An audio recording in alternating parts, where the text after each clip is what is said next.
I'm Jamal. Peace, Silas. So you trying to get something to bring them nerves down too?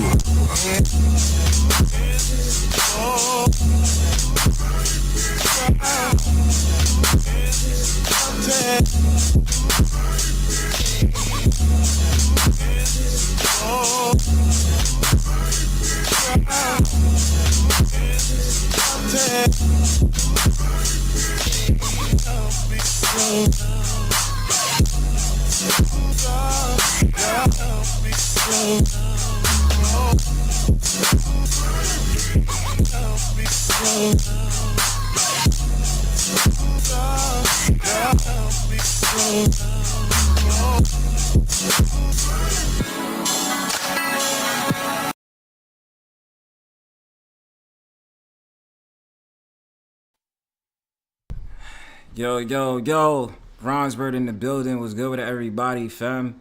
You know what I'm saying? What's good? Happy Friday to all, you know what I'm saying? Let me start off with people in my chat, feel me? You know what I'm saying?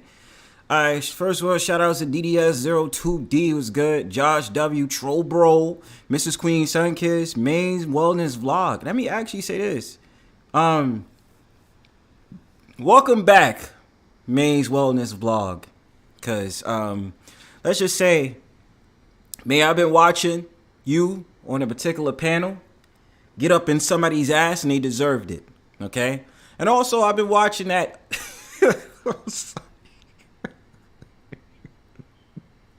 I can't even say the N-word because the dude was white. When I was just sitting up there looking at that damn panel, I was like, yo, that dude is so full of shit. That man can't argue to save his fucking life. You know what I'm saying? I was just sitting back. Yeah, and I'm going to get into that topic. Shout outs to Truth Only, B. But, yo, I'm going to get into that topic, too, yo. I'm just give me a second. Because this shit had me. I was just sitting there like, yo, come on, man. Like, you came on a panel to basically defend why you decide to have the topics you have, right? And then you pull out the clip. And then you can't even have a proper conversation with May or Mrs. What's her name? Pure Butterfly Spirit. Look like a whole fraud out here, fam. New clip. Come on, son. Come on, son. Come on, son. Come on, son. Come on, son. Come on. You tell him. Come on, son. Get out of here with that boy. All right. Yeah, so I was just sitting back. I was just like, yo, come on, son. Dude out here looking like a goddamn, like, he's supposed to be the man that these supposed colored women is looking up to. Get the fuck out of here. You ain't hear that dumbass shit, man. Oh, this is how it's gonna go down, huh? So, alright. Let's get into it. So, I already know, shout out to Truth Only, already spitting that shit. You know what I'm saying? So he says, is that a single cover for The Bridge Is Over? The Bridge Is Over? Nah, but I really want to talk about this, though. So, the Francis Scott Key Bridge, man, which happened this week, right? I was fascinated by like watching the whole entire thing go down, right? Going down 1:30 in the morning. I forgot the date, but it definitely was this week, right? So that joint happens. The first thing that I thought in my head as soon as this shit happened, I thought to myself, it's election year. Every single election year in America, there is always some fuck shit that happens. In 2020, we had the pandemic. In 2016, we had a divide and conquer between Republicans and Democrats, in which, if you was a Trump supporter, people wanted to punch you in the face. 2012, what is it? The last year on Earth or something like that? The world is gonna end. You know what I'm saying? You know what the Mayan calendar ended in 2012. You understand what I'm saying? Peace in the cynical one. Yes, let's talk about the bridge. Let's talk about it. Now, this is my thing. And yes, I'm going to play the video on this stream. For those that did not see, if you were watching around the world, because I know my second round of viewers is from the UK, and there's a couple of other people who watch from Canada and watch from other places. I got y'all. So check this out, fam. I had to do a little bit of research because I was like, I find this shit fascinating. First of all, if you don't know who Francis Scott Key is, that is the one that created the Star Spangled Banner for America. You understand? And then if you want brief history of the Francis Scott Key Bridge, in which originally I meant to say this, Francis Scott Key It first was a poem because he witnessed what was going on in the harbor of Baltimore in 1812, the war of 1812 and stuff like that.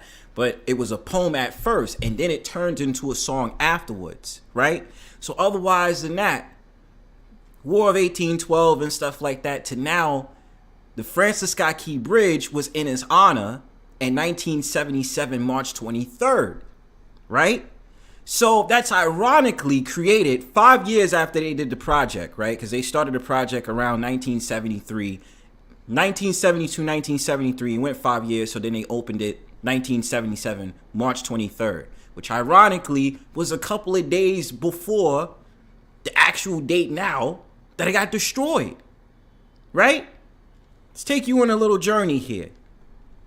Let's not forget this about this whole Francis Scott Key Bridge. What was the purpose of it being built, right?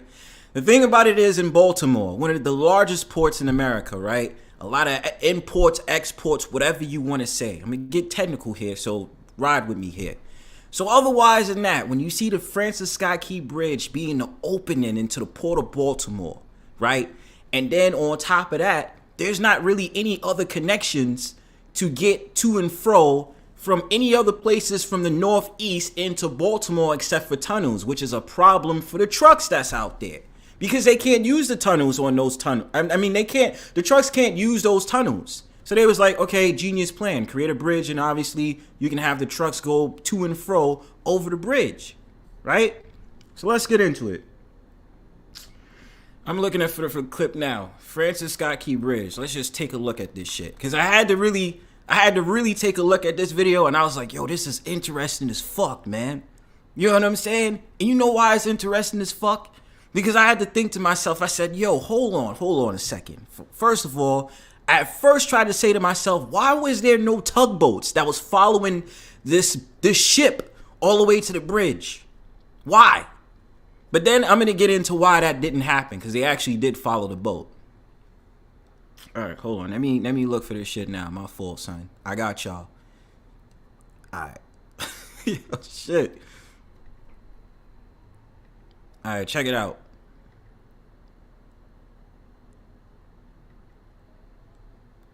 All right. So, look. Let's check this out. I got this right here. All right. So y'all see it on the screen? Can I get that? Oh yeah, let me take the banner off. My fault, y'all. I got y'all right now. So check this out, fam.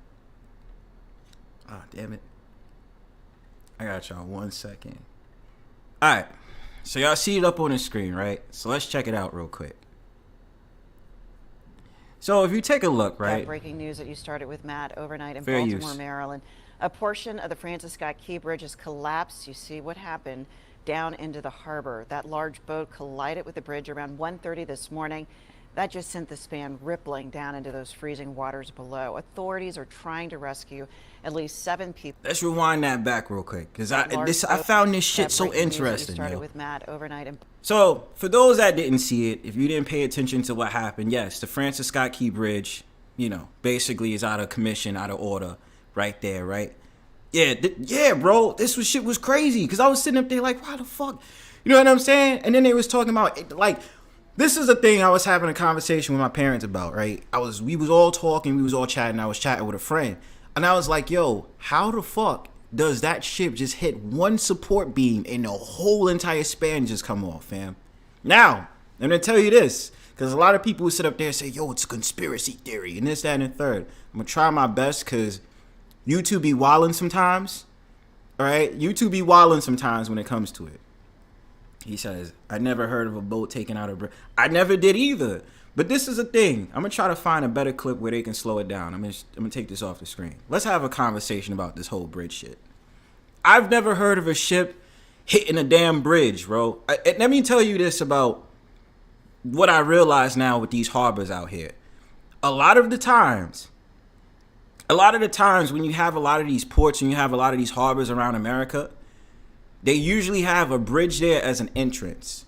And usually I'm thinking, why the fuck was the boat by itself by the time it crossed the bridge and it got out the port with no tugboats? And let me tell you something, they did have tugboats. They had the tugboats follow the boat as it got out the harbor. But when it gets to a certain point of the harbor, that's when they let the tugboats go. Like the tugboats be like, all right, we out of here. You already on your way.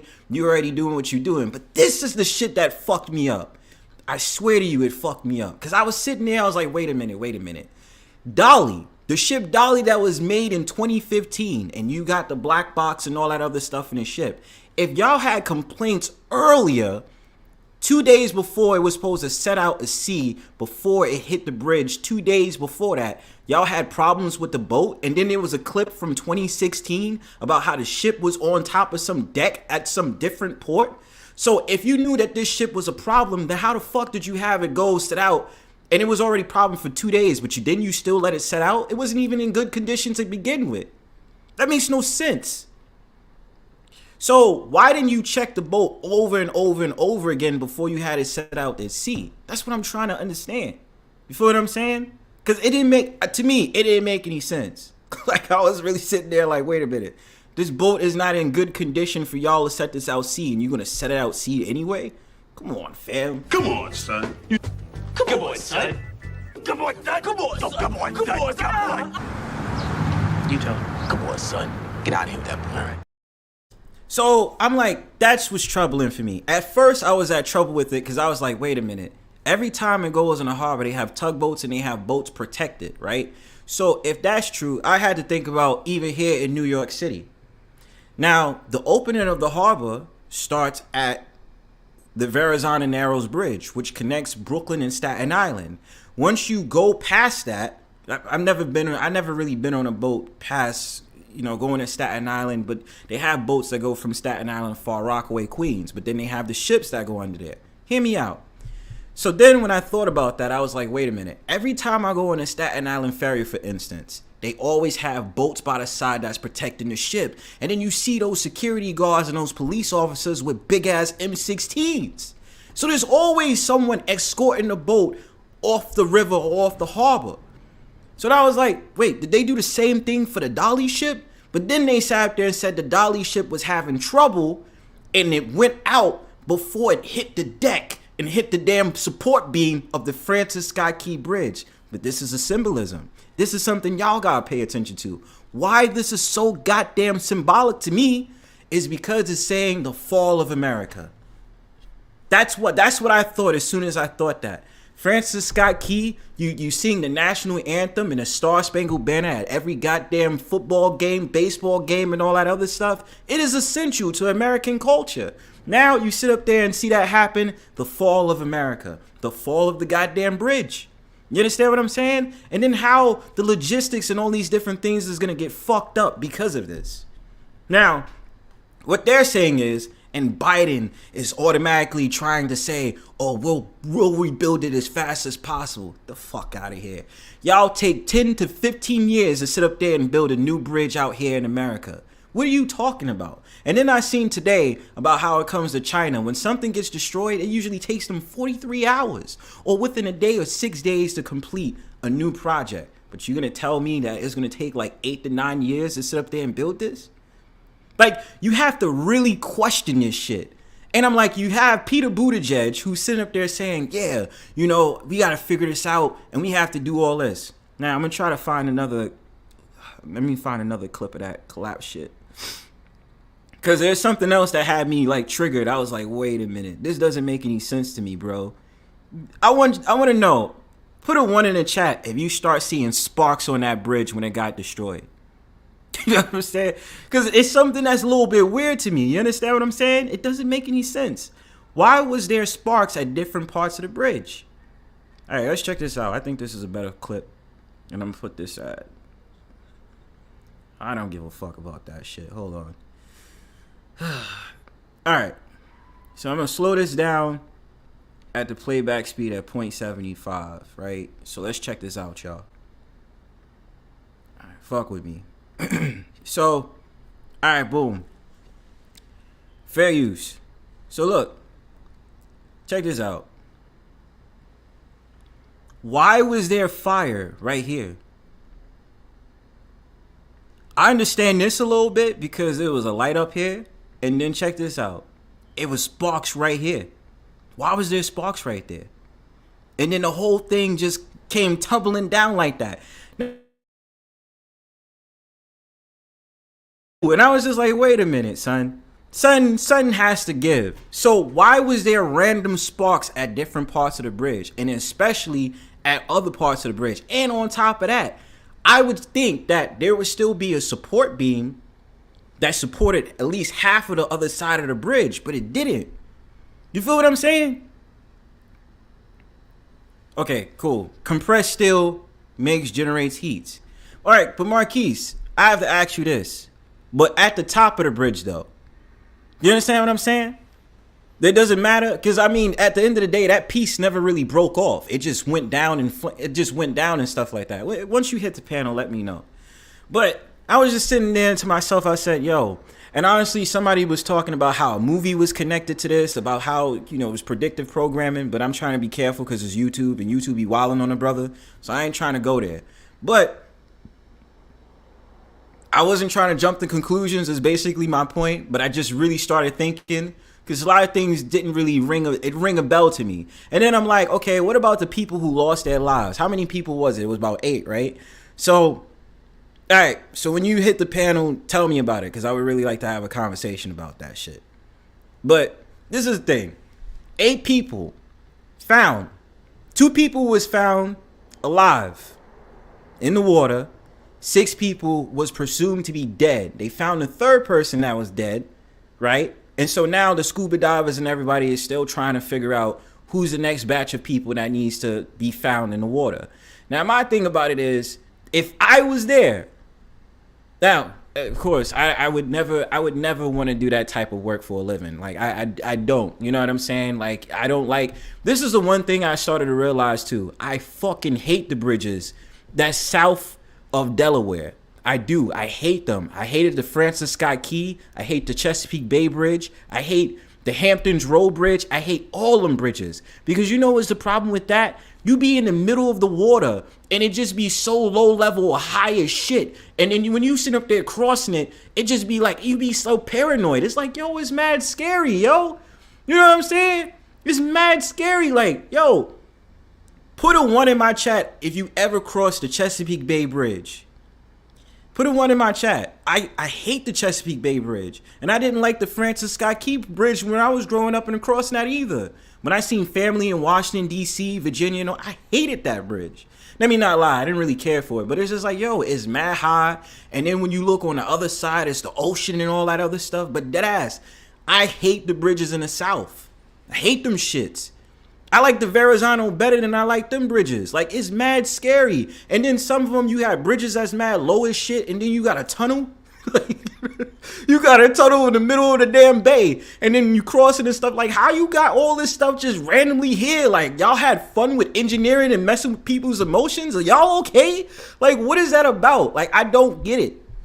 So, no, I just don't like the bridges in the South, especially in Florida. That they brung it back to talking about the Florida Skyway in 1980, about how there was the same thing that happened. A ship hit one of the beams on a bridge, and then 35 people died.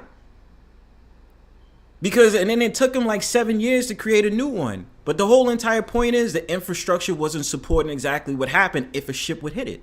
You understand what I'm saying? So, point in blank.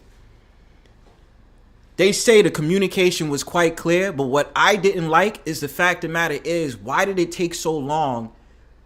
First of all, if you knew something was wrong with the ship, why didn't you keep the ship at bay before it went out to sea? You know what I'm saying? Like, why didn't you keep the dolly ship there if you knew there was problems and there was repeated problems with the boat? Why would you have it set out to sea 1:30 in the morning? When nobody's really paying attention and everybody's just like, yeah, whatever, except for the. I got you in a second, Marquise. I'm going to drop the link and give me 2 minutes on this next topic. Talking about P. Diddy, I'm going to be honest with y'all. I'm going to move on to this topic. Talking about P. Diddy, in my honest opinion, his time is up. And if you understand what I'm saying, then you know what I'm saying? Child trafficking and all that other stuff. You got to beg the question. Like, P. Diddy has been in a slew of all these different, I'm pretty sure he did it too. But his time is up.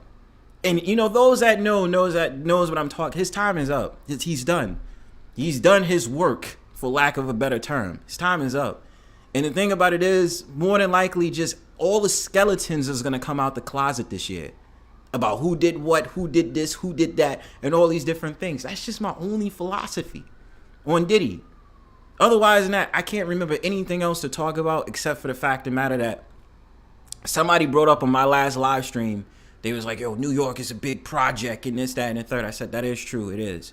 About how, like, now, like, you know, the whole entire shooting and everything that's happened on the trains and stuff like that. I got so fucking annoyed, yo. They had these people on here that was about to start up a fight, and some idiot sat up there and said he had a gun on the train. I said, now y'all got all these damn detectives that did. But the cops was looking to do that. So, I don't know. Good. I'll drop the link. We can have a conversation. Let's talk about it. All right, I'm going to drop the link for y'all. While I do that, I'm going to play this video one more time of that bridge. But something's got to give. And I mean, they're saying that they're going to automatically do the cleanup.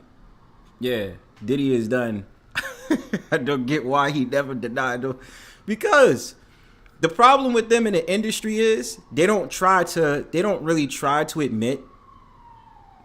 Damn cops. They don't try to admit exactly they're into that, but we all know they're into that shit. That's their world. You know what I'm saying? So they try to be like, nah, it's not like that. Or they'll never really say it. You know what I'm saying? But yeah, Diddy, look, listen. If Cassie came forward and said what she said, and there was a video resurfacing of her being abused by Diddy, I could only imagine what else has happened. When he hung out with Usher, and then when he said that thing around Usher and stuff like that, it was like, yo, fam, no Diddy, son. You don't even say no homo. You be like, yo, no Diddy, son. You know what I'm saying? No Diddy, son. You know what I mean? Pause, B. And especially you a Harlem nigga, man. You make Harlem niggas look crazy out here, fam. Like, I ain't with all that. You feel what I'm saying? Can't stop, won't stop. But yeah, like, that joint that happened with Diddy is like, yo, no Diddy, son. But I definitely think he did do that shit. It's without question. You feel what I'm saying? Yo, Truth Only, real quick. I wonder if you saw that clip of that dude that's supposed to be what's his name, grandson or whatever. It's like, I don't even like the northern bridges. See, the only bridge that would probably scare the shit out of you is probably the Verrazano Narrows. The Verrazano Narrows. I don't have a problem with the Williamsburg Bridge. I don't got a problem with Manhattan, Brooklyn, none of that. I don't have a problem with those bridges. But the Verrazano is really more that bridge that make you feel like whatever. You feel what I'm saying? But yeah, Diddy, without a shadow of a doubt, I think he definitely did it.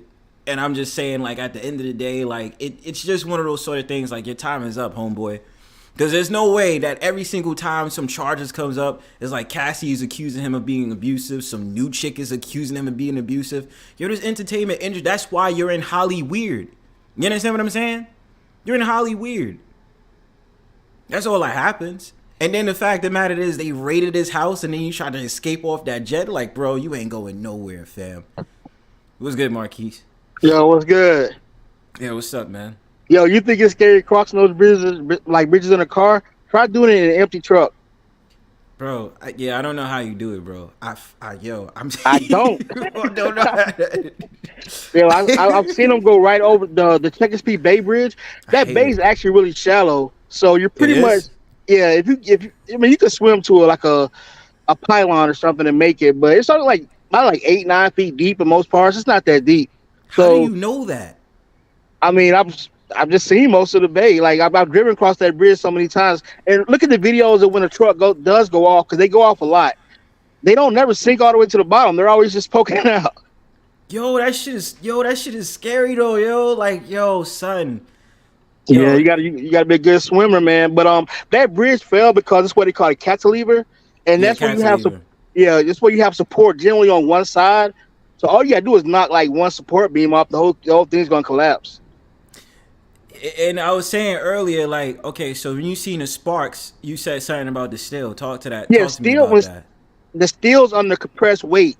So whenever steel like really moves really fast, or whenever it heats up, Like I know one thing people say about 9/11, whatever they say, like the buildings that heat couldn't melt steel. Well, you don't have to necessarily melt steel for it to weaken. Ask anybody that makes a sword or a blacksmith. If you heat up steel to like half of its heat, it loses half of its strength. So all you gotta do is really heat something. That's why you see overpasses whenever they catch fire, they collapse. Because once you heat that steel up, it loses about half or 80% of its strength. So yeah, that's the Chesapeake Bay Bridge. I've crossed that one plenty of times. Yo, fam, I fucking hate that bridge, yo. I hate the bridges in the South, yo. I don't know how y'all do that, especially when you in Florida, fam. I hate that shit. Bro, the last video I put up, that's the bridge that replaced the last bridge that collapsed in the 80s. Oh, the Skyway, right? Yeah, the Skyway Bridge, which is a beautiful bridge, bro. It's beautiful to me. I've crossed a lot. This is what I'm talking about. Like, look at how scary this shit is. Especially at night or when it's a foggy day. You fucking crazy, bro. Like, how to...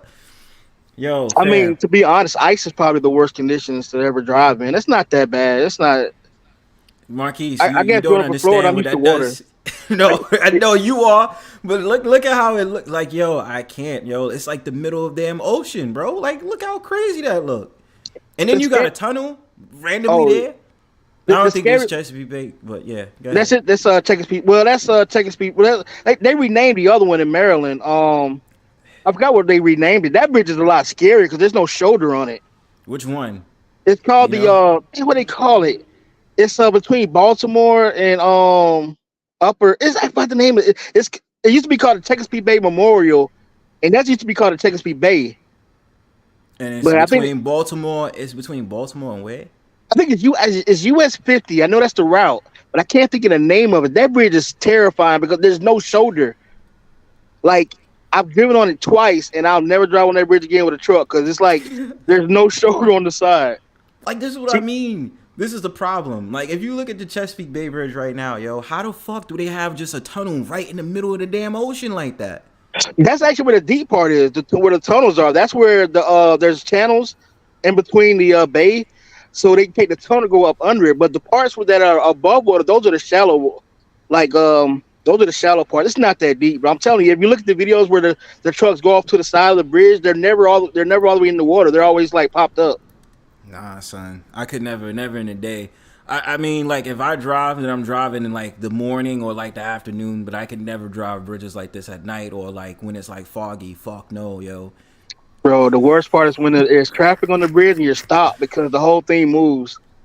That's what I'm saying. You know how disrespectful that is, man. Like, truth only. I seen that one. This one, yeah, I seen that, yo. Yo, son, like, that's what I mean. I don't know how you do it as a truck driver. I mean, I generally don't if I don't have a choice. It depends. If I'm loaded heavy, it's pretty cool. But if I'm empty, the wind is my biggest enemy, bro. It'll knock you right off. That's what I'm saying. And you know how many times I heard like people that cross bridges like this, like they literally like they car just like, and I'm just like, yo, how the fuck did they do with that, son? Like, well, that rail's meant to stop cars. It don't mean nothing to a truck. That's what I'm. Yo, I'm telling you, the only thing as a New Yorker, the only scariest bridge New Yorkers know is the Verrazano Narrows. Otherwise than that, maybe if you go a little bit south, you probably the Delaware Memorial. But otherwise than that, like, the Verrazano is like the only fucking one that's like scary to the New Yorkers, yo. The Verrazano look like every bridge in Florida, bro. But that's the only one that scared New Yorkers. Otherwise than that, they don't really care about anything else. GWB don't mean shit. You know what I'm saying? That bridge scares me because it costs $100 to cross it. Yeah, it's dumb expensive. For a truck driver, it's like $20. $110. Wait, it's $110 across. $110 for a trucker to cross that bridge. The George Washington. Yes. Holy shit. Hate that bridge. New Jersey and New York, like, yo, that's crazy. But yeah, fam. But all right, so you had to disprove a lot of the quote unquote conspiracy theorists wrong because you figured like, yo, the heat from the bridge doesn't mean like this, because a lot of people were saying it was a detonation and this, that, and the third. Nah, what you saw was because that you got to remember the weight of all that bridge is under those trusses. So whenever those trusses are like they're called molested. Whenever those trusses are bothered, I'll change the word to bothered. All that compressed weight is like shifting. and it's like when you push steel together, it heats up. So all that heat and energy just builds up into like heat, and you saw those sparks. That's where that comes from. Yeah, man. Oh, truth only. They're gonna start charging $15 for cars to get into New York, right? So what happened is the congestion pricing basically below 60th Street, and they try to take the same playbook from London, which is not the same. Once I did the research, I'm like, it's not the same how it is in London. Like, you're fucking dumb. So they're planning to charge $15 for people to drive below 60th Street, and they're saying that they're going to exclude certain vehicles out of the whole entire program. Or let's say, for instance, you drive on the FDR Drive or the West Side Highway, then you're excluded from it. It's a fucking dumb idea. You understand what I'm saying? And it's a cash grab because the MTA is fucking broke. So, like, I had to tell the truth on that. Yeah. Yeah, we heard your mayor this morning on Breakfast Club talk about it. He's a fucking dumbass. That's what I'm saying. I'm like, yo, the day I get out of New York, hallelujah, holla back, man. Because you speak to basically mad New Yorkers, be like, yo, we trying to move out of New York. This shit is getting too crazy, yo. Like, all y'all in Florida. Yeah, Florida, or they go to Virginia, or they go to the South. It's a lot of whatever Florida, I want to fly to is Bronzebird. Yeah, I know. Somebody told me all the time, yo, we out here in Florida, and this, that, and the third. I had all them toes in Florida. I have to fly. I know, but that's the thing. Like yeah, yo. Like, all I'm saying, yeah, New Yorkers flocked. They was like, yo, we going down south. I already talked to some people. So yeah, you gotta come to Florida, man. I was like, yeah, I know. I just, it's so fucking dumb. So you mean to tell me $15 because y'all can't fix up y'all little old ass system, bro? Fuck out of here. You ain't trying to hear that shit, man. $15 for who? And they was like, we trying to get cars off the road. Nah, it's because y'all trying to pay for y'all broke ass transit system. Yeah, New York broke in general, man. They trying to find money. Yeah, and I'm like, figured you do a cash grab by sitting up there thinking like, okay, well, let's go ahead and charge people for crossing these crossways, but it's like because it's the business district, and they try to use the excuse, oh, because there's so much pollution and this, that, and the third. It's been pollution for over 70 years. So what's the difference now? You can tell I'm a truck driver because I know all those bridges. That's in China actually, but the one to the one in the middle on the that's the one I was talking about because I've seen that bridge before. What one in the middle? Like right to the bottom, right under that one. Hampton? No. That's the Chesapeake Bay. I'm talking about the one under it. This one says Hampton Roads. Yeah, that's the one. Well, that's the one in Virginia. I'm talking about the one that's right up under that one. All right, hold on. Let me see if it goes back to that one. Yeah, that's the I've seen that toll booth before. I've been on every road in America, bro. That's the sad part. Yeah, right up under it. One? Yeah, this one. Yes, that's the terrifying bridge, bro. Yes. That I would never cross that bridge again. They changed it to like the Williams something. It is terrifying. There's no shoulder. Yo, what the fuck? Yeah, exactly. You see this, right? Like, that's what I mean. That's why I was saying I hate the bridges. Yo, I swear to God, I hate the bridges down south, yo. Look at that shit. See, you can't even. Wow. I hate those, son. Hold on, let me see how charges. Yeah, son. See that? And then it's a foggy, cloudy day outside. Look, you can't even see to the left of that. You and that bridge is like 200 feet high. It's really high. And the waters is not shallow. And the waters is not shallow. You don't know if the waters are shallow in that, right? You go over that bridge, you're dead, bro. Like the last truck driver that went over it, he didn't make it. You see, like, and this is another one of those cantilevers or whatever. Yeah, cantilever. You see a lot of those bridges in the 50s. They made a lot of 50s because they had a lot of steel. Mm-hmm. So but around the 80s and 90s, they changed to what they call damn, I forget my bridge's name. You think I remember that? Suspension. Just suspension bridge. You see a lot of suspension bridges in the 80s and 90s. Just like the Verrazano, it's a suspension bridge. Which ironically, that was placed 1964. I'm surprised they didn't use the whole entire the cantilever or whatever. I don't know. Those, see, when you cross bridges like this, they give you the spooks. But then they move a lot too. Yeah, exactly. Yo, like, okay, Francis Scott Key, because I remember, I don't know if they have that bridge is old. And this is like, look how, like, yo, imagine you're like, look at it, bro.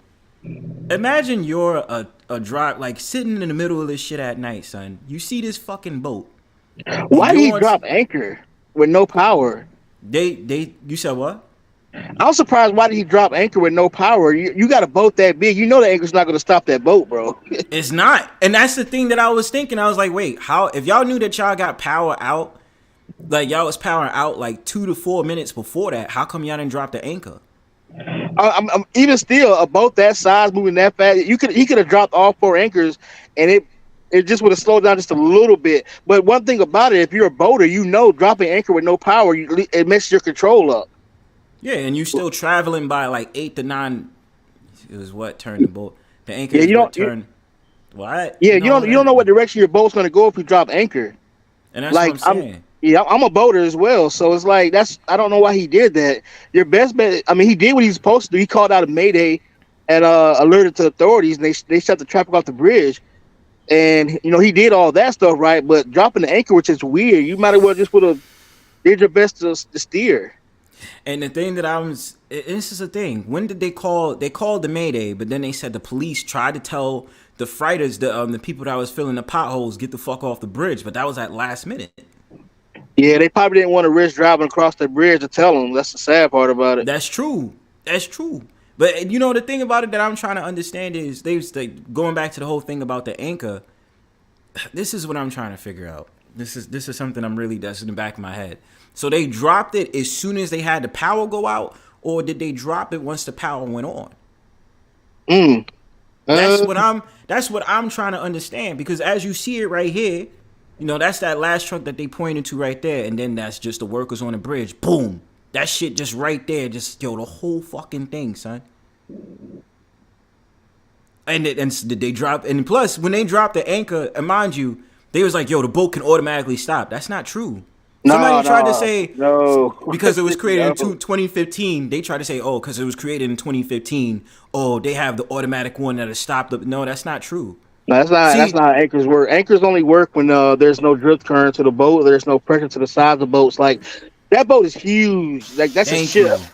It's not going to stop. And it's like when people, it's like, all right, with certain things, right? What's up, PASSDA? It's like with certain things, when it comes to a boat or it comes to a freight train, they're not going to automatically stop, even if with a freight train, if automatically they hit the emergency brakes. It takes a mile for a freight train to stop, or a train in general. You feel what I'm saying?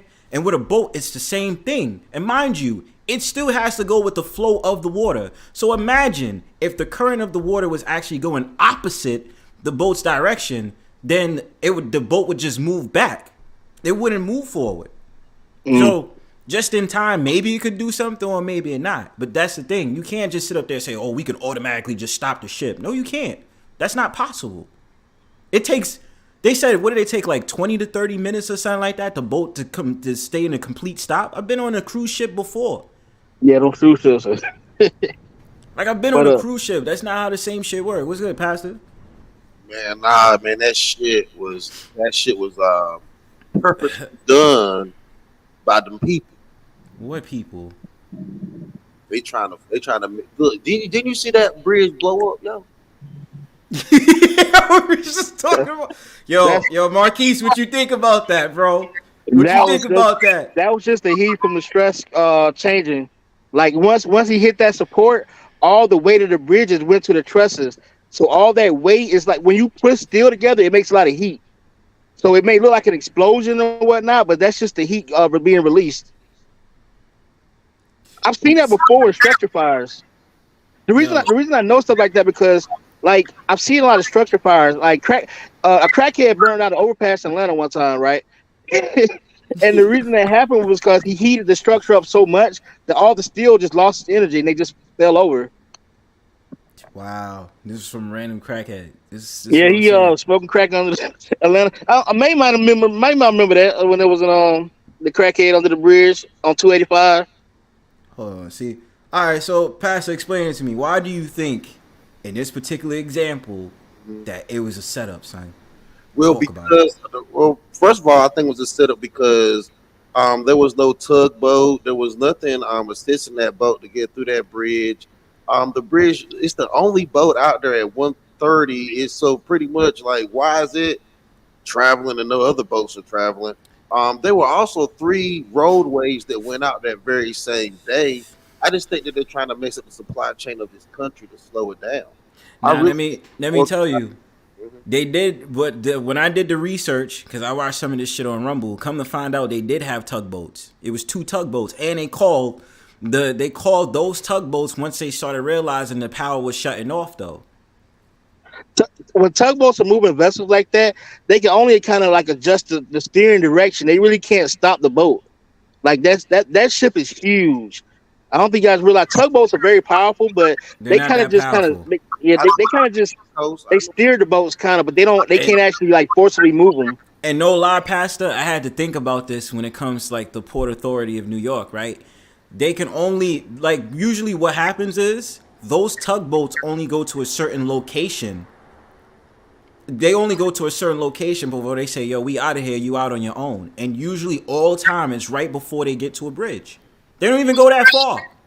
Especially with a boat like that, bro. They would have lined them up real nice to go through the...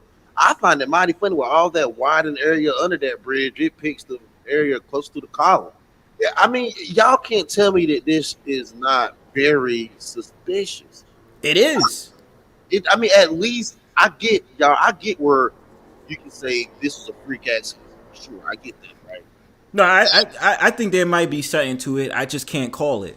But as far as I'm concerned, yeah, there is something to this. I'm just like, I don't know. Something is a little bit fishy. You feel what I'm saying? Like, in my opinion, all these ports that have a lot of ship traffic like that, they should have what we call dolphins down here in Florida. Like they're like little islands right before you get to the bridge supports. Like you can't crash like the one we got in here in Tampa, because the same thing happened in Tampa. So what they did, all the bridges in the area have these little islands. They call them dolphins right in front of the support structures. Yeah, that's true. They got the dolphin things. Yeah, but the difference is, see, y'all have it in Florida. In New York, we just have the beams on the land. So Verrazano, for example, the beams, the tower is on the land. So is the GWB. Now, yeah. The only bridges that have the support in the middle of the water is like drawbridges. But with those drawbridges, you still have something that's protecting that. So if a boat was to hit it, it'd be like, yo, you're not gonna hit the bridge itself. And plus, those bridges turn around. So there's no possible way that a boat is going to be able to mark down. And they'd be stupid, because usually boats don't travel on east of like Manhattan and shit. They travel on the Hudson River. And Hudson River is like big and wide. You only got the GWB and then the bridges that's on top of there. So there's no point of getting hit. But with this shit, the weird thing about that shit is they have like fucking 4 beams that's little as shit. What is that going to do for the boat? They can only probably tip the boat over. But that's the problem of the engineers in the 1970s. You feel me? But I definitely think the engineering issue, because this bridge was steady and strong for plenty of years. Yeah, those bridges last a long time. Engineering issue. It look weak though. Look how weak that shit is. I mean, that's because you hit the support beam. I mean, if you hit any support, any structure, it's going to collapse like that. I seen one in the comment about Louisiana. Louisiana's notorious for having really old bridges, but they're very strong, so they last forever. I hate Louisiana bridges too, by the way. Nah, I haven't. I've seen the bridges of Louisiana. That shit looks scary, just like the one down south. Yeah, they old. Oh, Ohio got old bridges too. But Ohio, see, something happened in Ohio on Tuesday, and something happened on Ohio on Tuesday. They had a fire under a bridge. Talking about Valley View Bridge. Whatever it was. Like, how in the coincidence this shit happened the 26th, and then like that same way. 26th was Tuesday, right? That's what I'm saying. They had three roadways. They had that fire, that big mulch fire under that bridge. Yep. This bridge actually free fall. And then they had that they flooded the bridge, they flooded the roadway out, the Indian River Bridge or Inlet Bridge. They flooded that shit out. So and then when you think about it, what does that mean? The power of 3. So 3 incidents happening at once. That's why I'm saying it's always suspicious with this shit. Because this is not just by happy stance. There were 3 towers that went down, and there were 3 bridges. You know the 3 towers, you a New York nigga, y'all lost 3 towers, right? We lost technically 2. No, what about? But then it's that third one. The third. Yeah, I mean, I guess you could. But I mean, if you're talking towers, primarily it was 2. That okay, they lost. Then it was a third building, but yeah, you're right. Three buildings. Then it'd be Yes. more because the other building was in a tower. I get what you're saying. But then but the same thing right here. This bridge fell at like no, there's no resistance. There's like no resistance. You see all that weight going on the other side? You take one support, that's this whole structure. That's why I had to think about this more clearly. I was like, I didn't want to jump the gun and say shit, but I was just like, yo, let me not try to say, yo, did you see that fire and that spark up top? Yo, conspiracy, terrorism. I was like, I didn't want to do that. Like, I had to be careful. I didn't want to be that dude. You got to remember, man, the weight of that bridge is all on those few points. So when that thing collapsed, all the weight pushed all those other beams, and it caused a lot of pressure, and that pressure caused a lot of heat. See, and the thing about it is, yeah, you're right. That sounds like too simple of an issue that they would have engineered that bridge for. I mean, because even back then, I know, because look, they weren't dumb back then. They knew that they had to still. They always knew that was going to be a poor area, or they were going to do transport through there. So they had to take that into consideration. And this bridge has been up for years. I would say 1 million boats have passed this bridge. Of course it did. I would say that some of them boats probably have bumped into some stuff, maybe. And didn't do this. But my problem with this all is like, why you gotta look at this shit so suspiciously is because if Dolly itself was already having problems, why did y'all allow the boat to go in? And then especially you decided to let it dock at night if it had so many problems before then? Money. Yeah, you could say money, but it's always money. It's always money. But I mean, the thing about it is, if it's been problems, why did you not take care of the mechanical issues that was on the boat before you allowed it to go out? You want safety, right? You don't want this shit to happen where basically now the Port of Baltimore, how people go and make money from the Port of Baltimore, and then you having all these weird, like, yo, it's going to ruin the American, like, going to use the American import and outport. Then Virginia's like, we'll take it. And then New York and New Jersey was like, yeah, we'll take it too. Like that's yeah, they want that money. And still just the chain of logistics. And now they sit up there saying, oh yeah, we gonna get this out here now. Like, yo, fam, knowing how America is, they take mad long when it comes to like repairing shit. Let's really be real about that. America takes mad long. It took 8 years for the one in Tampa to get rebuilt. Right. And that was in 1980. So that's 7 years. Now Biden, 7-8 years. Biden is sitting up there saying we're gonna make sure that we're gonna automatically pay for it. Oh, okay. When at the same time you sitting out here paying for Ukraine their money and stuff like that, giving their allowance so easily, huh? So if there's anything that was suspicious about that ship, the captain was Ukrainian. Yes, he was. He was Ukrainian, ironically, and they were supposed to go to Sri Lanka. Exactly. So this is all about money, like y'all said. Do you know how much the average product is going to cost now in this country? You're going to see things already cost a little bit more now. They're going to cost a whole lot more. All that farm equipment, all that fertilizer, all those things that were bringing from the East Coast to the breadbasket Midwest can no longer transit into the country as easily. There will be, the drug dealers, but like, I got to put some tax on it. We had to put that fuel tax on it. So it's gonna take more fuel now for everything to get transported around. And then it's supposed to be a whole array because you still got the truckers that go out there and they drive their different routes and mess it up. You feel me?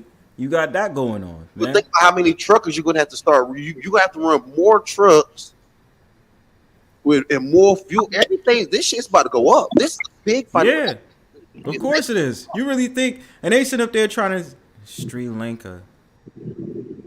Sri Lanka. Thank you. Sri Lanka. So yeah, exactly. So the truck reroutes, and then they're trying to say we're gonna get to this as soon as possible. Like, no, it's gonna take y'all at least the next 3 years to sit up there and get all the rubble and get all that stuff out from the bridge. Don't try to make it seem like it's gonna be a couple of weeks and so you can get the Port of Baltimore open. Know how y'all are, America? Y'all move slow, especially the new bridge. That's gonna be like another 5 to 10 years. If so, inflation too. If you sitting up there saying it was $60 million to build this bridge, and today's inflation it cost you $300 million. How much is it going to cost to build it again? Probably 400 million. Think of the materials you need to transport back and forth. They saying that they have enough steel. But now you have to think, concrete is not helpful when it comes to infrastructures like this. They're going to talk about at the bottom of the water, we going to sit up there and have a leveler that'll deter the ship. Get the fuck out of here. That's going to go slow as fuck. If it's in the speed of the water, not going to just shoot up just like that. Man, if you're an underwater welder, you about to make a million. You're easily a million a year. Easily $1 million a year off this project. Like, right? You know what I'm saying? Because you gotta go down there and pull that steel apart so it can be pulled out. They're not gonna just be pulling out. They're not just take a crane and start lifting out big pieces of metal. They don't know what's gonna break or loose, fall apart. They gotta cut it up. They gotta cut it up too. Bro, that's what they said on the news. They have to cut that up into smaller pieces. So they can't even see the infrastructure on that already. Like, you can't just take it and just be like, oh yeah, we just gonna take the bridge apart and stuff like that. You can't do that. See what I'm saying? Let me see if I can put it up on here. Bridge collapse. Cause that shit is a lot, fam. Alright, let me see. But yeah, go ahead, continue. That's a scary bridge too. It is. That's what I'm saying. I remember crossing this shit. I was just like, yo, what the fuck? Look at this. Look at this. Like, yo, what the fuck? The sad part about them bridges, you really can't see anything coming until you get on it. You know what I'm saying? No, you can't see. But you can't see anything while you on it. It doesn't even see. This one don't have a shoulder either. Whoever comes on that is going to get paid hazard pay, because that's not a stable. That's a very hazardous work scene. Ain't that they got to pay everybody? How? See, now I'm thinking about the economics of this show. They're gonna have to pay everybody hazard pay. They're gonna have to. That's not a safe working environment. No, it's not. So OSHA, go ahead and get that hazard pay ready, baby. And well, that's what I'm saying. They're gonna have to pay him like mad money for this shit, of course. But then the cranes itself, because how they going? Like, my thing about it is how they gonna chop this in half. Think about how this shit looks. How you gonna chop that in half? And then you have to do a demolition of the other side of the bridges, or the bridge itself, the roadway to the span. I know the one in Tampa. They left the Well, I don't know if that bridge is like the one in Tampa, but the little bridge that I'm just stuttering. The little part of the bridge before it starts rising, they kind of just left it there. They made it to a fishing pier. I would never want to go to a fishing pier. I don't give a fuck. That shit that it look like that, nah, fam. No. It's a nice fishing pier. I actually go there a lot. It's not Yo, that's because y'all down south, y'all just be chilling in the middle of water like it's nothing, fam. I'm like, nah, fam, I can't be doing that. Like, just how it is when it came to that whole entire thing with the Chesapeake Bay Bridge. Like, fuck out of here. I'm not gonna be like, yo, I'd be paranoid as shit. You got the goddamn bridge right there, and then the tunnel magically is there. Like, nah, then there's gonna be a fishing area. Nah, son. You got me in the middle of a fake island. Nah, son. Can't fuck with that shit. Nah, son. Come on, son. You're used to. This shit is scary. You can't lie. Like, yo, bro, I can't. As May says, well, they can give them new bus migrants them jobs. That's a big job. And ironically, they weren't migrants, but they used to be immigrants, and they was living in Maryland for like 2 decades. The problem is, this is a skilled labor. This is a skilled labor job. This is a true blue collar job to rebuild, to demolition and replace that build of that bridge. You just can't just like hire some niggas to learn how to put in drywall yesterday.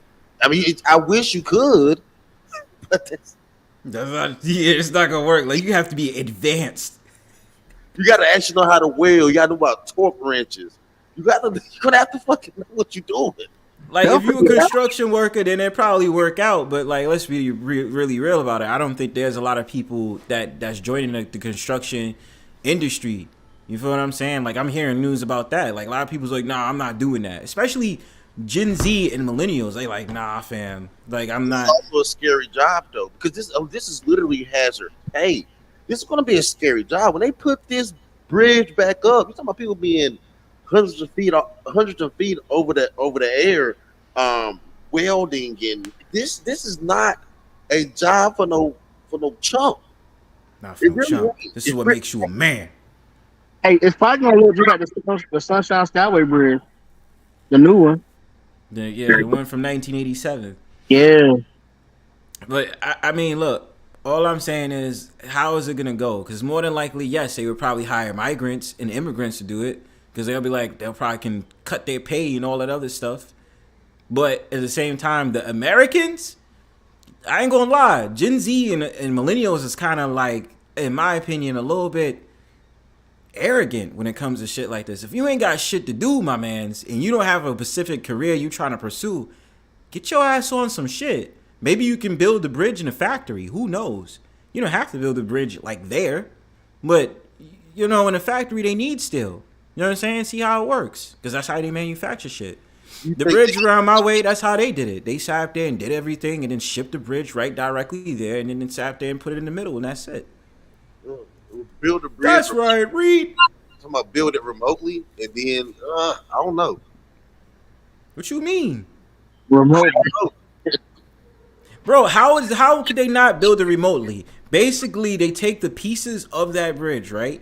And they figure out everything. You get the pieces of it, and then you have a big ass ship that has the pieces of that bridge, and then they get to the harbor and they start setting up. How would it not work? Nah, fuck that. I don't like that. How else are they gonna transport the bridge over there to fix it, Pastor? I want that. I would want that bridge personally as a citizen. I want that bridge built stably in there. I don't want it like shipped in. We ain't shipping nothing in. I want that, bro. But you take pieces. You take pieces of pieces, and then you go there, and then you start setting up. And mind you, they're not gonna even build the bridge off rip. They're probably gonna start building the dolphins that's there so to protect it. Oh, and they might do the smart. Nah, they're not gonna do the smart thing. I was gonna say they was gonna do the smart thing of, like, obviously, because it's long. It's 1.6 miles. So, is it possible? Yeah, that's possible. 1.6. That's not. I mean, Yeah. you can look up the Sunshine Skyway Bridge, see how it looks. Hold on, I'm trying to look at something real quick. I need to do some research real quick. So, Yeah. Okay. Looks. All right, so you already know I'm about to use New York as an example, son. So, all right, real quick, just so I can understand in my head. So, all right, for instance, Verrazano. See how long this shit is? This shit is long as fuck. How long is this? I can't even say that. The central span is 0.81 miles. Fucking A, bro. Can't be no 81 miles. That's what it says, but I know it's longer than that. There's no way. 81 miles? You mean 8 miles? Maybe? Nah, it's definitely not 8 miles, but that shit is longer than a motherfucker. 13,000 feet is like 2 miles. That shit's not even a mile. It's 2.5. Like 2.5 miles. That's what I'm trying to figure out, fam. Like, wait, hold the fuck up. Yeah. That bridge is trash. The Verrazano better than the fucking Sky Key Bridge. The fuck you talking about? I mean, here's the Sky Key Bridge now, but I mean, y'all, I don't know why New York bridges be so ugly, man. They just, I don't know. Y'all don't got no style up there. What? What are you talking about? Brooklyn, Manhattan. Look at it. It's just dirty looking bridge. Nah, it looks nice. All right. Anyway, yeah, man. I just think that at the end of the day, that whole entire shit with the bridge, man, they're sitting up there saying we're gonna get it done as possible so the Port of Baltimore can be open. It's like, nah, son. Yeah, America, y'all take too long when it comes to infrastructure. You understand what I'm saying? So you sit up there saying we're gonna open the Port of Baltimore as soon as possible. Like, nah. Stop lying. Peter Buttigieg, stop lying, because that's not gonna happen. You lying to yourself, son. If they took a bridge out of New York, would it take a borough off, or what bridge could they take out to really mess New York up? The George Washington. Not really. because I mean, George Washington, I guess, because of the trucks and shit. But if you really think about it, if the George Washington was taken out, we got the Holland Tunnel. Trucks ain't up to the tunnel. Huh? Trucks aren't allowed in the tunnel. Then they can go ahead through Staten Island, which is going to be more, and then go past the Bayonne Bridge. Oh yeah, it is. It's going to take more work. All together, go like 287, I guess. They would have to drive all the way up the highway and to get another bridge that's up from the Hudson. But yeah, if they took out that, there's still more routes out there, so they're not really missing anything. New York is essential. There's too many bridges. You can't really take it out. You can't. Nah, yo, they're gonna take New York communications and they're gonna take New York down, yo. New York is the next city to go down. Yeah, it is. Yo, Pastor, you always say this. I'm like, bro, I don't disagree with you, bro. Like, this is, you said you was sitting up there cutting my ass last time. You was like, yo, it's a project. It's a project. I was like, you don't think I know?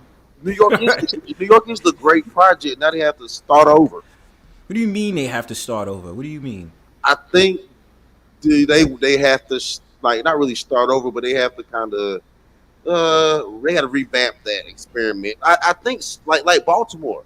They're going to have to revamp Baltimore. When that bridge eventually goes up, I guarantee you the same citizens that was in Baltimore won't be there. The wire, them niggas, they're not going to be there when that bridge go back up. Bro, it was a shortcut, so it wasn't that important. If I never crossed that bridge, then it wasn't that important. Exactly, bro. Like, I'm so used to taking a tunnel in Baltimore. So let's like, we taking the tunnel in Baltimore.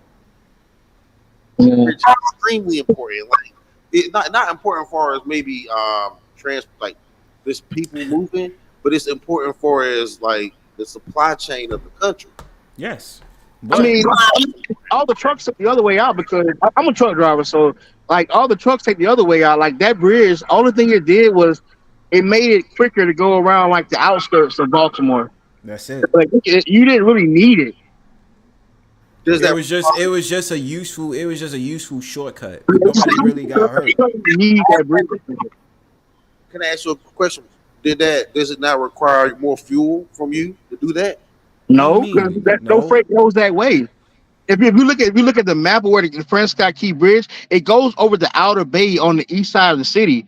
Like all the freight that's coming into Baltimore is going west, north, or south. So nobody's really taking that bridge except for like commuters, like that live on the outer skirts of Baltimore. So it really wasn't that big. If they would have took the tunnel out now, that would have devastated Baltimore.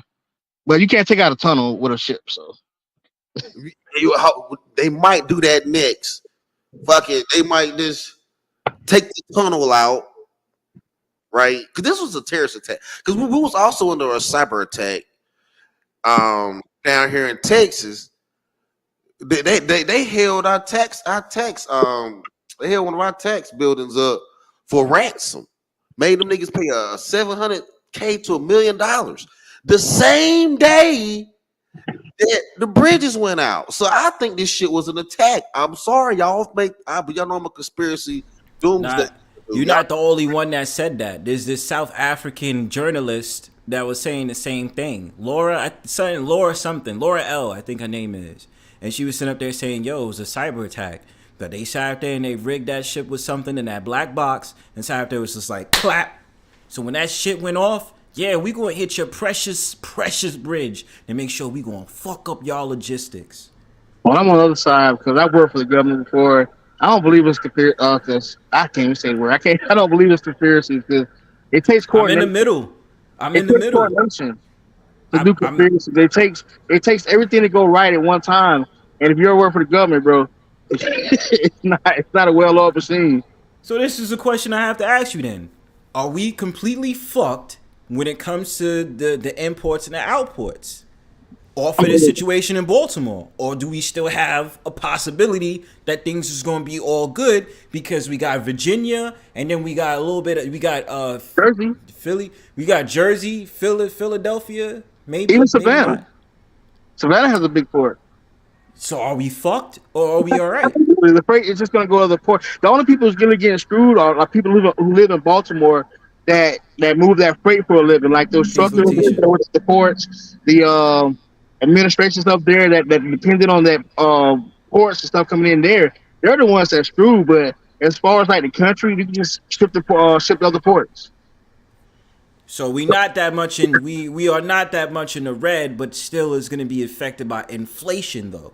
Yes. That's out of my realm. I can't answer that. You can't answer it, man. There's no other way around. Can't answer it, man. There's no Can't do other it. way around it. Freight's not going up though. I mean, as far as when I look at the prices, because I don't know if you know how trucking works, but like every load that we move is negotiated at a rate, so I can tell where freight goes up and when it goes down in certain places. Right now I'm in Texas, because that's where the freight's up right now. So, I mean, as Baltimore freight ain't really changed that much. So it's not really affected. It's just sort of scary, huh? So May says, I didn't think it was attack on the twin towers till I saw that second plane hit. I'm just saying. Yeah, I remember that day. I was in DC when that happened. I remember seeing it. I was in school and I seen the smoke like all the way from where I was at. I was like, yo, that day it was crazy. Nigga, I was in school too. One of my family members was actually supposed to go to that building that day, and luckily to God they didn't. They still alive today, so thank God they did not go. It was really scary. My mom worked at the Pentagon, and this is before cell phones, so I had to wait like 2 days before I talked to my mom. Damn. See, that's why you gotta get a walkie-talkie radio, my nigga. But I got a question for you. Since you're a truck driver, do you use your CB? Nope. You do? CB. Nobody uses CB no more, man. See there, you know what? And they were talking about this on TikTok. Now, I'm not trying to I'm gonna get off this real quick, Ryan. But they were talking about how the trucking industry has completely went down and logistics has went down since they started CB. But y'all got it. It has, bro. I'm stuttering like this. The worst thing about trucking right now, man, we got so many immigrant drivers. They drive for pennies, bro. Like I remember when I first started like driving, making $3,000 a week, $335, sometimes even $4,000. That was normal. But now, man, it's like I have to move specially oversized loads to make money because that regular freight, you be lucky to see $1,200, $1,300 a week. But that's the thing. If they lowball a lot of the immigrants coming, because it's easier for them to get it because they're lowballing a lot of the immigrants that's coming in because they know they can pay them peanuts. Especially when you think about the migrants that's coming in. It's so sad, man. I know I keep mentioning New York, but the thing about it is, I think they're getting paid more because, you know, Eric Adams is a sanctuary city or whatever. I have no idea. But Eric Adams says they're not allowed to work. So we said on breakfast. Nah, I mean, Eric Adams is so flip-floppy. He says, oh, they don't have to work. They're not allowed to work. But then give him a goddamn credit card for like $30,000. I swear to God, I would have punched him in the fucking face. But the thing about it is the migrants that do come here, they do still actually work. And a lot of them are doing the delivery apps. So you figuring, like, there's some, like, and these migrants, let me tell you something. These migrants are so full of shit. Tell me why. I ordered pizza, man. I ordered pizza. They came to my damn door and I got the pie. Ain't no cheese on the goddamn pizza. Yeah. Yo, I was sitting there like, yo, fam, nigga, you came to my crib and you ain't got no cheese on the pizza, fam? It wasn't this sauce and bread. Nigga, it was sauce and bread. I'm just sitting, yo, nigga. Yo, I was tight. Yo, it was some African dude. This nigga dead ass came to my door. Ain't no motherfucking cheese on the goddamn pizza. And he's smiling and shit like that. I'm gonna give you a tip. Get the fuck out of here. Son. Come on, son. Come on, son. Come on, son. Come on, son. Come on, son. You tell him. Come on, son. Get out of here with that boy. You know what I'm saying? Like, yo, these migrants don't give a fuck. As long as they sit up there doing that for whatever company they're working for, or, you know, all the apps and stuff like that, yeah. But they're getting paid whatever they're getting paid, and then they fighting over each other with that. But that's what I'm saying. The whole entire thing out is now, I think, create a civil war, and on top of creating a civil war, then sit up there allowing them to work peanuts on a dollar because it's just the American dream, right? So go ahead. Work here. Do whatever you have to do. We got you. We support you. You are living the American dream now. And this is all good. So you wouldn't think at this point they would try to train these migrants, especially when it comes to the bridge incident, to sit up there and start doing welding and all this other stuff, or an American job, an American dream, to sit up there and plaster up steel and all these different things to get this bridge created as soon as possible? Hell fucking yeah. I do think they will. I do think they will. I do think they will. But the migrants, will the migrants do a good job? I don't know. Yeah, I don't think they would either. I think Eric Adams had a good idea though. Because he said he did have one good idea. He said send the migrants to cities that really need people, like Kansas City and like Montana and stuff like that. Like they all keep going to the same place, and that's the problem. Exactly. When there's already, it's like an overpopulation. And it's like there's so many cities right now that can be served that really need people. You feel what I'm saying? No, they don't work in those cities. That's just why they're not going there. They can create jobs out there. No, that's not what Montana is doing. So who they might go out there and learn how to be a ranch hand. They might can learn that. They might go out there and learn cowing and hay baling and stuff like that. But there's not a lot for them to do out there. So you mean to tell me that's where it came from? I mean, you got a lot of industries that's like out, that's in different parts of like. I don't want to mention New York State. I don't want to. But, I mean, there's a lot of places where they have, like, steel places and all that other stuff. You understand? And where those immigrants can go out there and just sit up there and make a whole community out there and work there. Yeah, I mean, if they live there, they got to build up their own industry. Like, if you have 1,000 people in the town, you're going to need somebody to work the mail place and the grocery stores and support things for the town. I mean, it's going to build itself. I hope so. Exactly. That's how cities started off anyway. Small ass towns, immigrants came through, and then they was just like, okay, let's build it up and blah, blah, blah, and all that other stuff, and then they had to work there. You better girl, the 3 construction workers who died on the bridge were all from South America. That's true. I think a lot of them was from Honduras or El Salvador. I don't hate immigrants or nothing like that. What I'm just saying is a lot of Americans are afraid of, like, the wages being driven down, and they are driving their wages down, even in healthcare, logistics and trucking. We just heard. So, I mean, they can't keep taxing us and tearing up stuff and rebuilding stuff and taxing us and rebuilding stuff and hiring and immigrants and driving down wages and think that we're going to just keep this afloat. Somebody's going to break or something's going to have to give. I don't know. I don't know. It's just a crazy ass world. Something's gonna have to give, man. That is, I can tell because I've been in trucking for a minute, bro, and I'm telling you, man. Like if you go look at these truck stops and who's driving these trucks, half these people don't speak English, bro. I see a lot with them turbans on. Yeah. Now, I mean, not being racist, but that's racist. I didn't call him a turban. I didn't call him a. I see you ride by me, see the yellow, pink, red, blue turbans. You call them a sad nigga? Yeah, you dead wrong. All color turbans with the flip flops. They love the flip flops. They love the flip flops, yo. Love the flip flops with the burgundy jeans on, son. I be seeing the guys with the flip flops. So I'm like, man, you. Yo, I know I should say racist, yo. When I'm riding downtown Dallas and I see them, I'm sorry, I try to get away from them. They ride the lines. They kind I don't know. I call Terrell. He said, yo, he said the turbans, yo, the turbans with the burgundy jeans and flip flops, fam.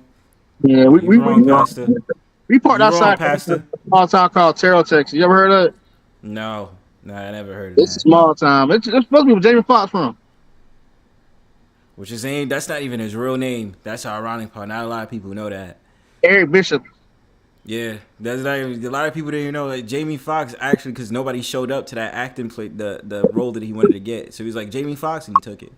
America was built off of immigration. We need them. There are policies in place for immigrants. They should be deported if cause great chaos and crime. Yeah, I'm kind of like if ands or buts about that. I ain't gonna lie. I'm like 70-30 on that. I'm like 70-30 on that. Yeah, I'm kind of in the middle about that, Creative. I'm not gonna lie. Like, I'm not saying, like, my whole entire philosophy, I remember having so many arguments with people about this. I said, I'm not against immigrants. I'm not. What I'm saying is you can't make one rule for one, but don't make the rule for another one. So what I'm saying is, like, the thing that I was arguing was this. I don't like how there's people who come to this country, right? And they have to sign these different things, and citizenship is taking so long for them. So they waiting 5 to 10 years to get citizenship. But now under this new rule with people who come in illegally, they'll come into these countries and then Biden and be like, jump on this bus from Texas to New York City, Chicago, or this, that, and third. We got you. They go over there, right? To get off the bus, they're signing them. They got to take these shots. Or, you know, they get all these lamp and luxury and all this other stuff that's out there. And then, boom, it's like they're already a citizen. But then the people who's been signing up in America, a country for so long, and they're still an immigrant because they're signing all these documents and waiting for them to get approved. What's up with them? Why is the process not faster for them? That's my whole thing. The thing about it is, they've let these people join the military too. Yes, they did. Yeah, they did. Yeah, and then they find out a lot of these dudes is like gangsters from Venezuela and all this other stuff. So of course they can handle guns well. About the in New York, bro. What you said? Hey, is my son coming in weird? Yeah, it did sounded weird just now.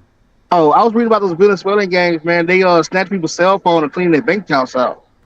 Yeah, man, like they do a lot of fuck shit. They beating the shit out of people, stealing stuff, and you know what I'm saying? That they was doing that. It's like, yo, what the fuck is going on? Okay, what to say? Military, if Trump had been, yeah, go ahead. If you put them in the military, I mean, at one point America was doing the same thing, though. You remember at one point in America, if you got in a real bad trouble in the hood, you could either join the military or go to jail. And a lot of niggas went to the military. That's how a lot of people got in the military. That's why our military sucked too in Vietnam. That's why we couldn't win the fucking war. That's why I fucked up in the Vietnam War. That's what we changed to all volunteer force, because we realized that when Americans actually want to fight, they win. You know, we could have easily won in Vietnam if they actually just used the people that wanted to fight. 6% of the troops in Vietnam were on drugs. A lot of drugs, man. Yeah. They was like manipulated out the ass being on drugs and all that other stuff. You feel me? Yeah, I remember I did my report on that, man. That's how I know that. Like, a lot of troops in Vietnam, they came back addicted as well. So they just didn't want to fight. That's why pretty much why we lost Vietnam. And you know something too, like, because I remember my grandfather was either in a Vietnam War or before that war. Because, you know, a lot of my grandfathers already fought in that war. You know what I'm saying? Or wars before then. But the thing about it is, yeah, you dealing with having to come off of drugs withdrawals back in the 70s, how hard it was for the labor market for the dudes that came home from war. And then the fact of the matter that they was doped up on drugs. Then it's like, yo, what do? I'm doped up on drugs. And then, mind you, the 70s is when they started believing in outsourcing. So now you sit up there like, yo, what's going on with the jobs? Oh, well, we sending the jobs to other countries to do it. Which gave ways to a lot of the foreign stuff started coming around in the 1980s and the 1990s. You know what I'm saying? They was just like, yo, we'll get this shit from like Germany or from these other countries instead of like here in America. That's why I didn't really think it was wrong. And I know this sounds controversial. I don't think it was wrong when Trump said made in America and just be like, yo, we need more American jobs. Like, I didn't think that was wrong. You know, because I think like it was well suited. Like, why? Yo, you want to make America? No, I'm not going to say that make America great again shit. But I was saying in the labor, as in labor, yeah, I think it was right that he was sitting up there saying have more jobs in America for Americans, American made, instead of sitting up there saying, oh, made in Mexico or made in like somewhere in Europe or something like that, or made in China. You know what I'm saying? Like, that made sense. Like, I didn't have a problem with that. So a lot of people got in their fee-fees, and a lot of people was just like, nah, because Trump is racist and da-da-da. But, like, what is Biden doing right now? Can we ask that question? Looking lost. He always looks confused when I think. This motherfucker literally said on his broadcast last time, he traveled the Francis Scott Key Bridge on a train. Yo. You know what, yo, on some real shit, you gonna think I'm crazy saying this. But as things work out, I think they're trying to make Biden look like he's super stupid. But and he probably is super stupid, but I like Trump. Let me take that back. He's senile. He's It's showing his age. He's senile. I would say that, but it's hard. Is the country really as bad off as we? Because it's bad. Yeah, it is bad, but I mean, it could be worse, right? It could be worse. It could be worse. I'm gonna tell you something. I could tell you by the trucks like out here moving during the pandemic. The trucks are like empty because there was so many people buying things. The freight was moving, everything was paying good. But now it's like you see a lot of trucks at the truck stop. They're not moving. The loads aren't paying that good. You can see the entire country from like the truck stops because that's where a lot of the freight moves in and out. So yeah, our economy is really bad right now. See, that's what I mean, man. It's like, what do we do? That's the only thing I can say. What do we do? What do we do? I for Trump, but hope this shit plan out. Hope this shit work out. So I'm calling somebody out in my chat. May is gonna be a divester in her next life, yo.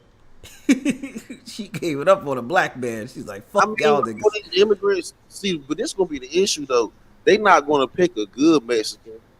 They're gonna pick a Venezuelan. They're gonna pick somebody out the San Salvador prison industrial complex. That's what me and them gonna pick. They not gonna pick a good Mexican. They're gonna be like talking like this. He gonna be talking like this. Oh, this is how it's gonna go down, huh? I'm the baddest guy in town. They be talking some racist shit too. I was listening the other day, but it's like, man, y'all being real. I'm not about to steal from y'all. I know everything y'all say. Y'all being no contenders. I know everything you were saying. I give them that look as soon as I leave. Oh, my fault. Appreciate that. Whoever just sent that in, I appreciate you, man. I appreciate you. Thank you. We are closing lots of businesses here down because nobody wants to work. Yeah, and that's something that I was discussing too. I said I might make a video on this. I might discuss this sometime in the future or whatever. But, the one thing that I was noticing is how Generation Alpha, Generation Z, and slightly the millennials, they're like, yo, they're all about entrepreneurship and all about just like, yo, I don't want to work for nobody and this, that, and the third. I said, yo, look, at this point, you see in the job market, gotta kind of take what you can get, and it sucks to say that, but it's like hearing the voices of Generation Z. Well, no, I don't want to do this, that, and third. And that's like, I understand y'all. Peace to CIP Twin. I understand y'all, but like, gotta be a little bit humble right now, bro. You know what I'm saying? Not all of y'all can own businesses, and not all of y'all gonna become famous off of TikTok. So stop that shit now, especially with the fact of the matter that, all that shit is going on with China and the U.S. and that TikTok thing. Because didn't they start banning TikTok?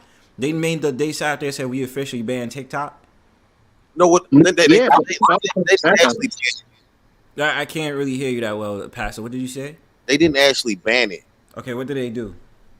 They if anything, they're gonna put sanctions on it, but they're not gonna be able to. They're not gonna be able to actually ban it.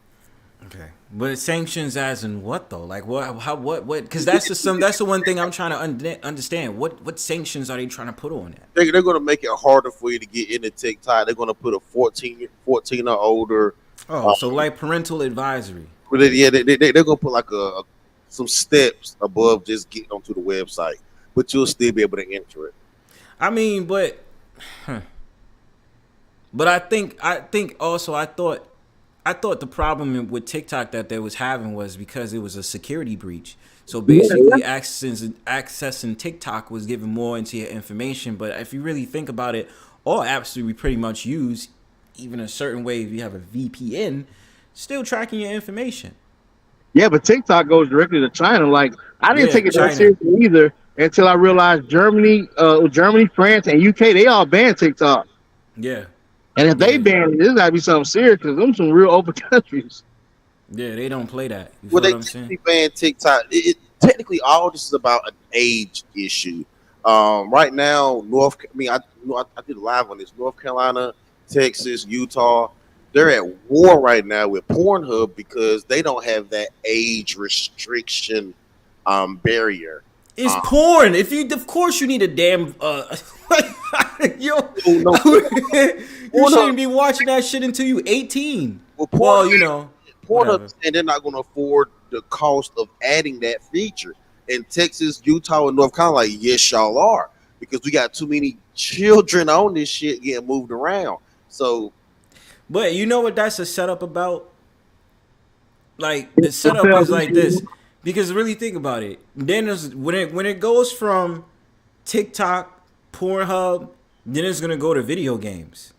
Because if you think about it, and this is my favorite franchise, Grand Theft Auto is literally saying you need something to declare that you're of age to play this game. And that's what's happening now. Like the next Grand Theft Auto 6 that comes out, that's what's gonna happen. Like you need the proof that you are of age to play the game. So wherever you're looking at it, there's definitely more restrictions that's going to come out now in 2024 and 2025. They don't play that shit. You can't be doing that. I get my ID over, bro. I don't trust those databases. I don't either. well, they have something coming out called the Real ID. You're not even going to be able to get on the plane unless you don't get it. And it's coming pretty soon. Suck my ass, man. By this time, I need a real ID, but what if mine's expire like 2028, 2029 though? Look, so let me show it to you real quick. I'm gonna show it. It's on the Homeland. It's on the Homeland Security website. I'll show it to you. Let me share it real fast. Responding to you better, girl. Be careful with TikTok. They took $268.11 from my check-in and will not give it back. Let me tell you something about that too. Real quick. I don't believe in TikTok and I don't like Temu. I don't trust them. So I really don't trust them. This is that Real ID. It says the deadline is May 7th, 2025. And with this, and you're gonna have to see, 403 days, 2 hours, 54 minutes, whatever. But if you want to be able to get on if you are planning to fly domestically or federally, you will need one of these by May. So you will not even be able to get a plane. You're not even be able to get on a plane without this. That suck balls. Yeah, be Real ID ready. Deadline May 7th, 2025. And this shit goes for the Virgin Islands. This shit goes for Guam, Puerto Rico. What the fuck is MP? The Marina Islands, American Samoa, Hawaii, Alaska. You're gonna need all this shit to be able to go to any of these places in the 50 states. And you're definitely not going to get international. You're definitely not going to be able to travel internationally without it. So I don't know what's coming down. I don't know why they're gonna. I don't know what's up with this Real ID when they letting everyone cross the borders with no ID. Like, man, I just don't know what's going on. Tell you the truth. So some states give people like only everyone's ID. That's why. Yo. And on top of that shit, bro, like, y'all find out what's going on with April 8th, right? Nah. Y'all don't know what's going on with April 8th, the solar eclipse? Oh, the solar eclipse, they're saying that they're preparing for chaos. Why they have the solar eclipse all the time? Well, they're saying this is going to last 4 minutes, and they said that states are telling people to get a lot of water, get a lot of food, get flashlights, get batteries, and you might have to buy some ammo too. That's what they saying. Well, man, it must be here in New York City or something. Cause, like, we had a solar eclipse like 2 years ago. It's like 3 minutes long. It's like a little bit of nighttime and the daytime. It's nothing big. Well, this is the thing. No, it's not gonna hit. It's not gonna hit New York City. It's not. It's not touching New York. If it's gonna touch any like major city in New York State, it's gonna be Buffalo. See, Buffalo ain't crazy like that, so I don't see why they declared an emergency. Well, I mean, this is the thing. They're saying, but they're not declaring it an emergency, like a declaration of emergency. Like, they're not saying that. They don't trust y'all there. They don't trust New Yorkers. No. Like, because the thing about it is they have the National Guard, some weird shit that they was like protecting, but hold on, I see y'all in the back. But that's why I'm saying this shit is wild weird to me, son. How this shit make an X through the United States right there, yo? It's gonna be anarchy. Yo, I'm about to go full 10 forward. I'm about to go all the way off the flat Earth right now. Any global event, you should be. Is it really global or is it only in America? I mean, CIP. Yeah. You guys want to hear something real creepy? The first eclipse that just passed not too long ago, it went over 7 cities named Salem. This one going over seven cities named Nineveh or whatever that name that's in the Bible. Yeah, Nineveh. Yeah. That supposedly is. Then on top of that, the X that crossed out from the last eclipse, it went over Little Egypt. Because there's a lot of towns and a lot of things that's named Egypt here in the United States. So this is the one time that the conspiracy theory about the incoming might not be wrong. Because if you think about it, that is a sign in the stars, sun, and moon.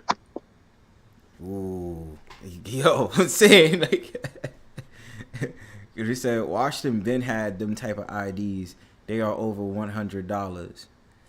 Are you talking about the real IDs? Damn, but yeah. So some people already have them, and she says they are pretty expensive. I know they were $100 though. God dang. In Washington. passport. Yeah, then when I got my passport, they probably have the chip in that shit. I was like, fuck, man. But you ain't gonna need that passport once you get that real ID, yo. I don't think. Why? If mine's expiring like the next 9 years. 7 years. Or I'm sorry, not 7. Oh, I'm bugging. Less than that. Mine's don't expire until like 4 years after, 4 or 5 years. So I still gotta get a real ID if I have my passport. Expires in 4 years. Have y'all been seeing these satellites that scan people's homes and shit out of nowhere? Like a laser beam comes over your shit and just scans it? Oh yeah. They up to something real funny, bro. Real funny. Damn, son. Just when you thought. A lot of people be like, yo, you need to go over to the country and blah, blah, blah. I said, that country's fucked too. Y'all can sit up there and say what y'all want about America, but y'all need to stop acting like other countries out here. If y'all first world country, y'all fucked too. And we just get it bad for what it is, but don't try to get it twisted like y'all countries ain't fucked up, fam. Well, I'm going to tell y'all that's under the Most High. The last place, the stronghold where there'll be survival is Petra. You guys that are non-believers, you will not be protected to even make it to Petra. What is Petra? It's that place in the Middle Eastern where the kingdom is carved into the mountains. The first Indiana Jones, where he got the Holy Grail from. Spit knowledge, fam. That's right. It's gonna rain for 7 days and 7 nights after the eclipse. Creative, stop playing. Apocalyptic, my nigga. Stop playing. I gotta check the weather. April. I'm gonna check the weather. April 9th, yo. My nigga, I be liking this conspiracy world. I be liking this shit. Yeah, I know I'm a father, and I should be way more. I'm very optimistic for us everyday life. We can talk about the world ending and floods and boats crashing in the buildings. For some odd reason, I get excited about that shit. I don't know, something wrong with me, yo. The world anyway. I would say it's not a conspiracy theory so far. Now, if things change course, it's a conspiracy theory. But according to that book and the order of the way things are supposed to happen in the end, it's been happening in that chronological order for the first time in history. And I know our grandparents and their parents used to say it's the end, but their signs were not falling in chronological order. No. And they didn't reach a lot of them. We're almost to the end of the signs. To the end of time. I remember it was a stream I did a while back, and somebody was telling me that they was Hebrews. Because, a lot of people just think, because like the bloodline, you never know. But when it comes to the Hebrews, they were sitting up there saying that, there's like, yo, Bronze, you need to get out of New York because you need to move to higher land and this and that. I said, I get that, I will. Like, you know what I'm saying? And it was like saying a prophecy this and a prophecy that. Now, the thing about it is, they're going to sit up there and say that two things can happen. That there's going to be people that go underground, which is the elite, or there's gonna be people who's gonna be picking up by these UFOs, quote unquote. That's I don't written know. about too. Not even a rock they can hide under. Nothing. They can't hide. Like, you know what I'm saying? And then a lot of people ask, like, when I did the video on what's his name? Facebook dude.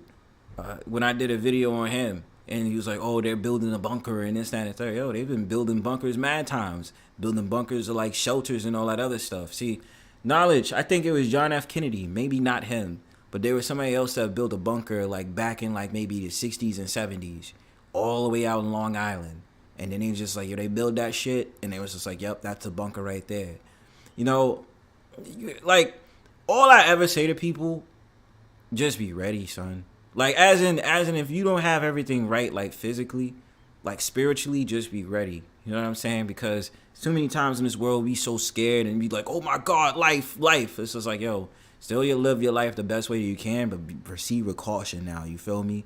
Because the other day, you know, in New York, they have this thing called the climate clock. And I was looking at it, and it says 5 years. And I was just like, whoa, that shit is crazy, fam. 5 years? Well, like, where we, if they're saying to us, move out of America, where do we go? So this 2030 agenda is that. Let me tell you, man. This, so I got axes. You know, I like showing my axes, like knives and gloves and shit. And I look at that shit now, man, and I kind of rethink it. I really rethink it, man. I got water and all this survival stuff and army blanks and shit. I look at it all and I rethink it. I'm like, you know, when all this shit happens, do I want to run and be killing in fear? Or do I just want to just be in peace when this shit happens? And rather just die in peace. I have a choice if it happens. I mean, your best bet is to, if society collapses, your best bet is to get away from people, get as much weapons and ammunition as you can. Don't stock up supplies because you'll just be a target. Yeah. You'll be a target for that's how you are gonna be as a target. And the thing about it is, you get, like, let's say for instance, when it comes to like water, you could get like the supplies where it's like this tube you can get where the water will purify itself while you're drinking it. So if you're about like a riverbank or, you know, a little creek or, you know, a creek or something like that, that water will change into purified water for you. You know what I'm saying? So at least if you ain't got nothing else, you know what I'm saying, you got that on you. You know what I mean? Yeah, those work, but the filter on those kind of go out and they let big particles in. The weighted bag water purifiers are way better. But I get what you're saying. Like I said, you know, I don't have a whole lot of stuff, but if some shit hit the fan, I'm definitely ready. You know what I mean? I got a big ass bag of rice. I got some beans. You know what I'm saying? I got some shit on me. You heard? Canned soda is a good way to go. You can burn that oil on canned. Plus, I have my survival book bag. You know, I got a couple of things. You know what I'm saying? Like, I got a couple of things on me. Not crazy lot, but basic. Some people aren't gonna make it because I remember a couple of years ago in Texas, a big snowstorm came. A bunch of it was really, really cold, and a lot of people died from freezing. Yeah, like, yeah. I'm like, yo, you know how to make a fire. Yeah, I remember when that happened. I was actually down here in Texas when that happened. We had a woman and her kid freeze, and I was blessed to have heat, but the heat I had wasn't enough. I had to run the heat and I had to turn the oven on to open the oven because it got so cold. It got like so cold, and like so I can imagine how people froze and like rolling blackouts. It was just bad. It was nasty work. Nasty. So this is the thing. In Texas, when they had that snowstorm or whatever, like, how cold did it get?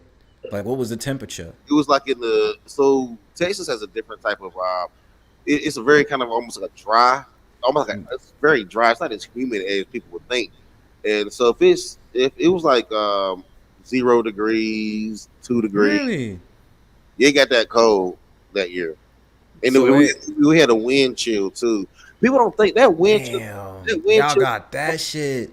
That wind chill coming off of Kansas, down in the Oklahoma, down into Texas. That wind is cutting. That's a wild wind. Yo, y'all had, so I didn't even know it was that cold in Texas. Somebody was like saying, oh, it's 30 degrees, but they said, so really it was like 0 to 2? You know, Yeah, it was colder than that. It was like 2-3 degrees.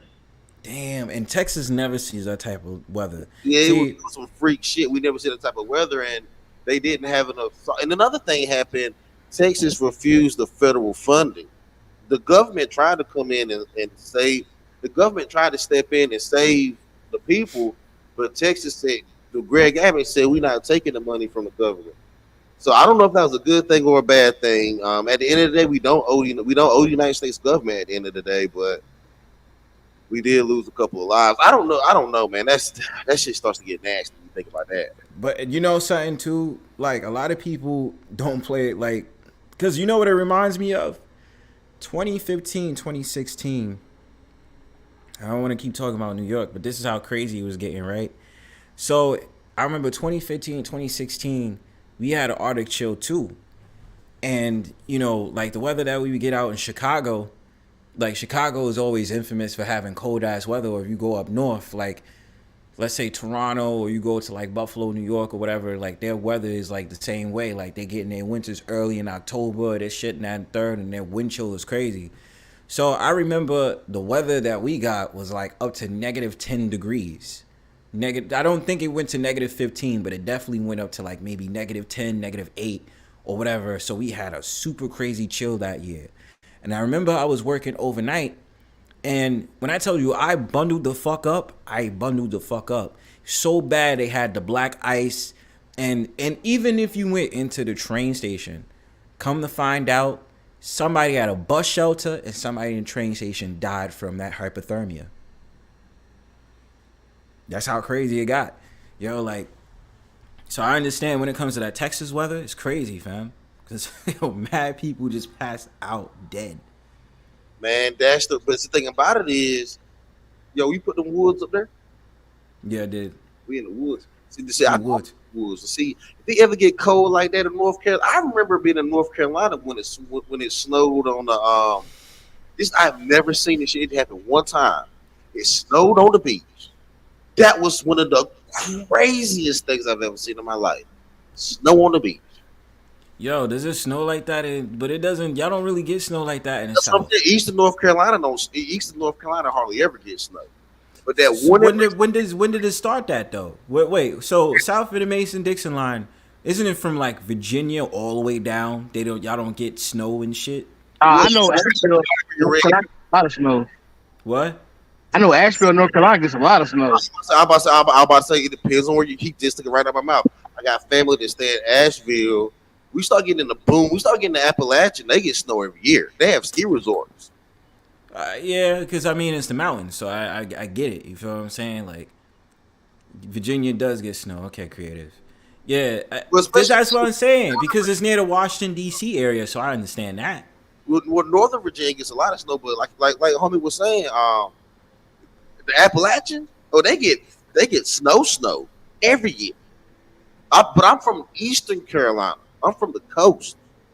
We're way down. We're way down, and we're way down there. Like it's a different elevation, everything changed. You change like different climates. Like you got the area, and that's kind of windy. You got the Durham, and I'm over there on the east, like the far, like the east near the Atlantic Ocean. Yeah, I was on the Atlantic Ocean. Yeah, so y'all, I would figure y'all not gonna get the same weather. I go to river and stuff. Yeah, I would figure that though. Yeah. Whereas I have no choice in the Northeast, where I'm at the Mid-Atlantic, where of course I'm gonna get snow. I'm gonna get all the 4 seasons because the climate is more upper.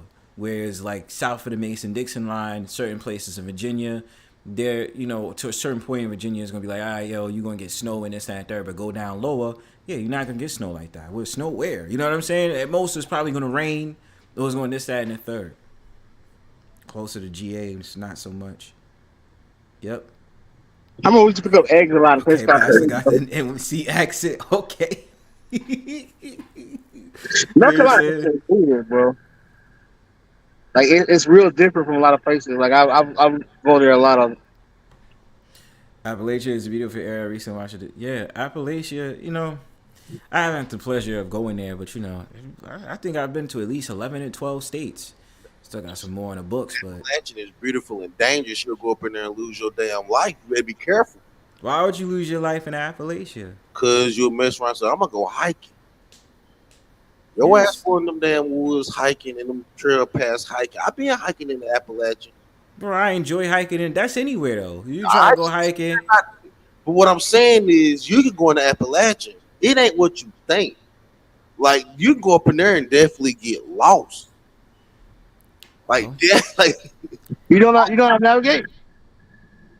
Navigate. I was saying this, like a lot of people don't have like a lot of people don't have like basic survival. That's what I'm saying happened in Texas. Like a lot of people, if they had basic survival skills, they would have been just fine.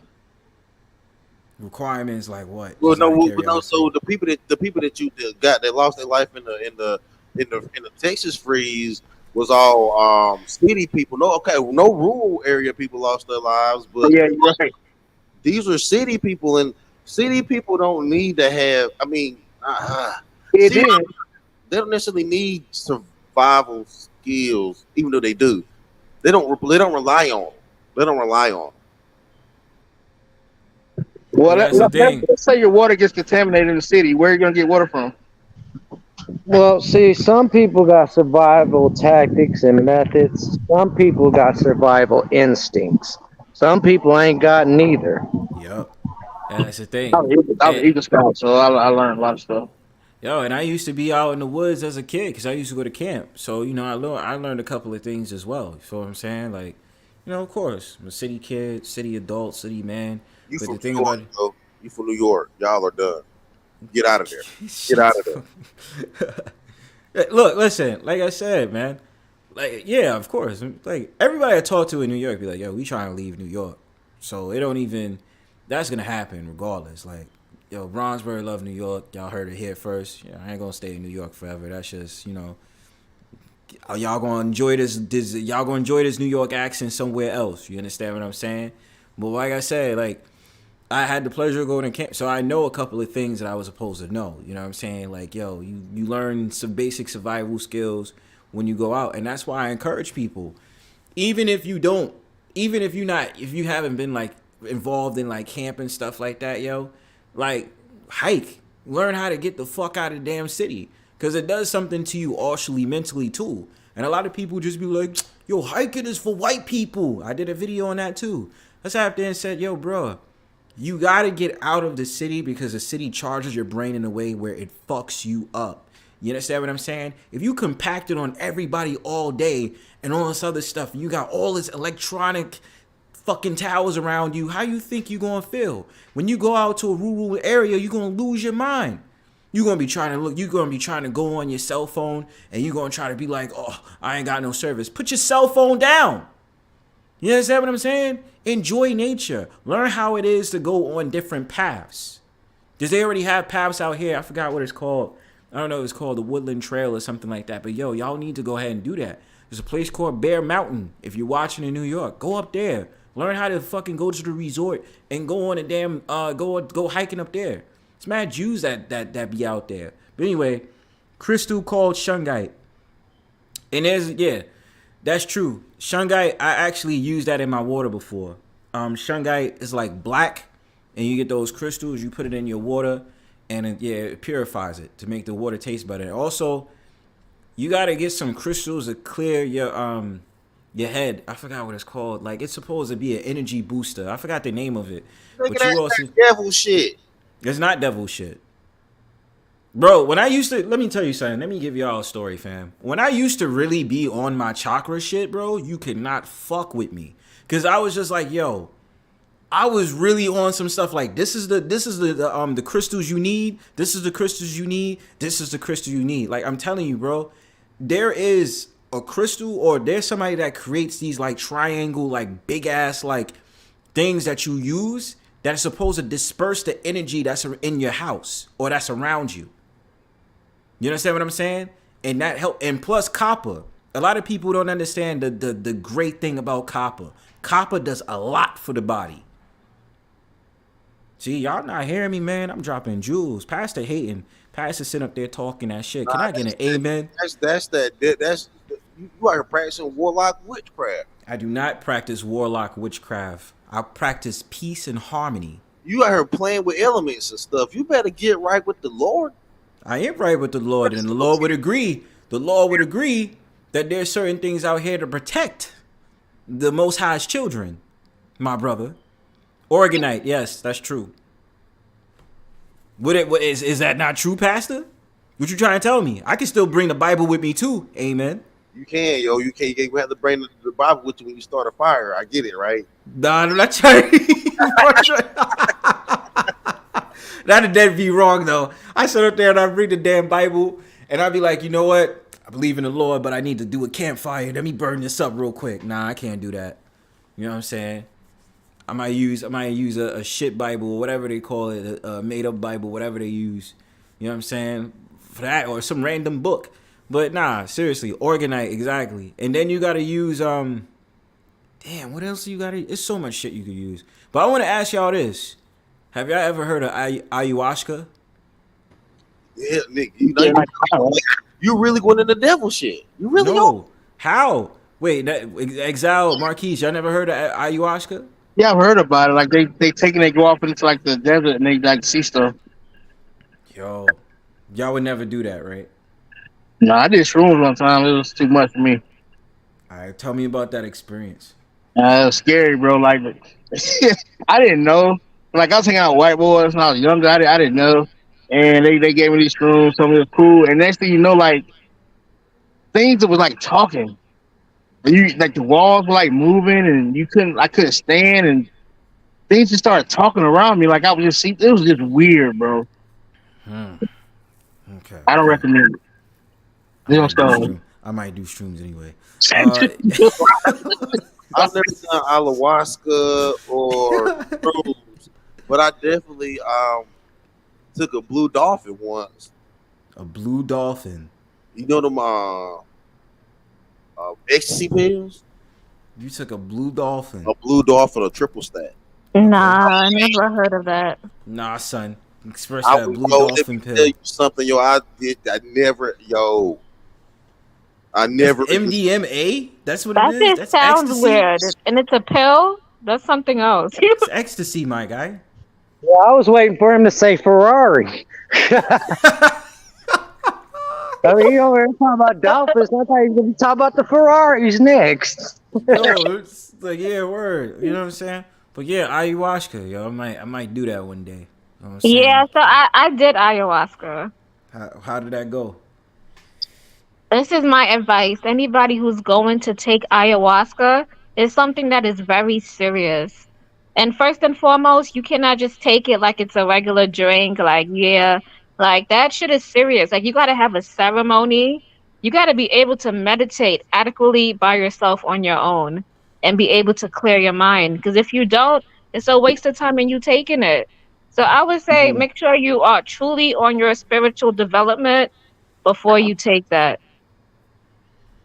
See, this is why I know, like, you just on some regular, you vanilla. That's what we call you. May is vanilla.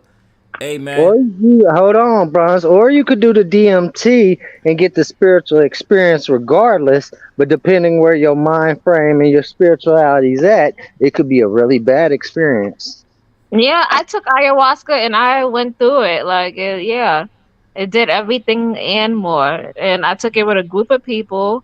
I had a shaman with me, and I think I had to pay a lot of money to take it, and I had to drive up somewhere. We had to go somewhere in like the mountains to do it, and we couldn't have any Wi-Fi around, and like we had to like get into the meditative mood because we're supposed to go through a journey. The purpose of it is to go within yourself and to help you heal or ask any questions that you want to know. It's basically tapping into an unknown. She wants to know what happened mentally. What happened mentally? Well, I took that and I couldn't, all I saw was shapes and everything all around me. And I felt like I threw up like 3 or 4 times. And then it was another guy who was there and he felt like he was about to die. And there's another guy who was dealing with a lot of heart problems, and he felt like when he was in his trance, he took a sword out of his heart. I think my body was fully shaken, and I was like caught up in the trance. But the first time I took it, I couldn't really get there, so the shaman had to work with me to get me there. But the second day I took it, yeah, I went there full blown. Where'd you go? Yeah. Yeah, and it's a diet. You got to diet too. You got to be on a very healthy diet, like rice and organic, because when you take the medicine, you want your body to absorb all of it. Oh, so like plants and beans? Yeah. Leaves? Like this You is gotta be yeah. on leaves? You gotta eat some leaves before you do that? Yes, you got to be clear mentally. I'm for real. Like, it's not something that you just take a shot and it's like, we at the party and we drinking and we gonna take Wait, it. No. hold on, Creative. Did you You really gotta say you treat did? it. Like, you have to treat it like it's something that's serious. I really thought you said that you gotta eat leaves before you take that shit. I never said you leaves, but you Yo, gotta be on a imagine. plant-based diet, okay? Yeah, I'm about to say, you gotta have some leaves before you have that. Yo, whoa, that's crazy. That's the most I ever got to. What did I take, yo? I remember I had Molly, and I had what else? I had Molly before. Yo, I'm mad vanilla when it comes to drugs. I don't give a fuck, bro. Yo, YouTube hear this, I don't give a fuck. Not pretty vanilla. And it's not. It's not? I don't know. I wouldn't take Molly. Molly doesn't really do shit. But what I'm saying is Molly doesn't really do shit. It just makes me hyper. Like, that's the only thing it does. It's like, oh, it makes me hyper and stuff like that. And then it was this other drug I took, yo. I stayed up for 24 hours, man. I literally had to get beer to break my awakeness and my awareness. My homeboy told me, he's like, yo, you can't be smoking so much of this and this, that, and third. I said, why not? This is really good. Yo, I stayed up for 24 hours, man. It was crazy. Yeah. It was like, you know wow, what's really... Yeah. Oh, go ahead. No, I was going to say, you know what's really good? When you're at the ceremony, they have the tobacco. And it's like the raw tobacco. Yeah, the shamans. They yeah, they blow it up in your nose and like you feel it. Yeah. There's a long tube, right? And it's like they blowing into my nose? I don't know. I don't remember. But it was a while ago, and I think they did. I had to sniff it or they blew it into my nose. And it was an instant, like, hit, like, bam. That's what I mean. Woo was over here just being mad vanilla. The gym releases dopamines for me and gives me my high. I said, yeah, you gotta try out shit. Get that ayahuasca in your system, son. Also about ayahuasca. They be the main chicks that smoke weed. Cool. Yeah, but it's different type of weeds, bro. Nah, I don't even smoke or do anything like that. You ever had weed that gave you a body high? Yo, weed that gives you a body high is a whole different like life, yo. You sure you smoking weed or they done sprayed it with some chemicals? Weed. Man, that's what I'm telling you.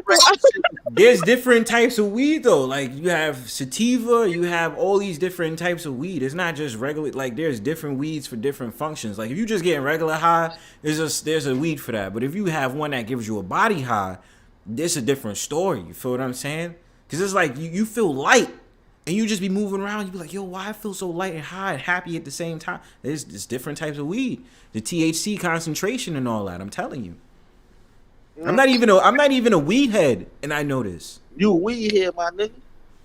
No, I'm not. I don't know. You just vanilla. I think weed is okay, but I think in order for me to smoke weed, I gotta meditate or be doing something. I can't.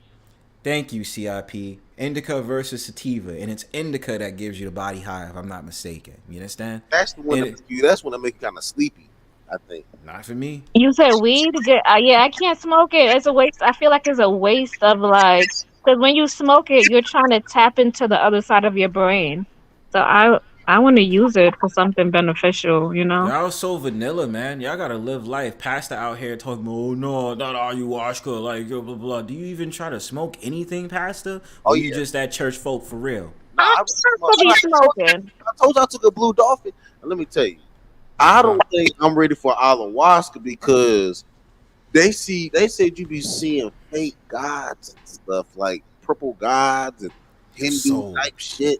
Like, I'm just saying, it might take you to a place you might not need to go. They say people have had psychiatric breaks and never came back from the ayahuasca. Yo, I'm trying to get my mind, my body right, and the soul right. I would definitely do ayahuasca for real. Well, Elon Musk makes all his people do ayahuasca with him. That motherfucker is running a cult. That's probably why.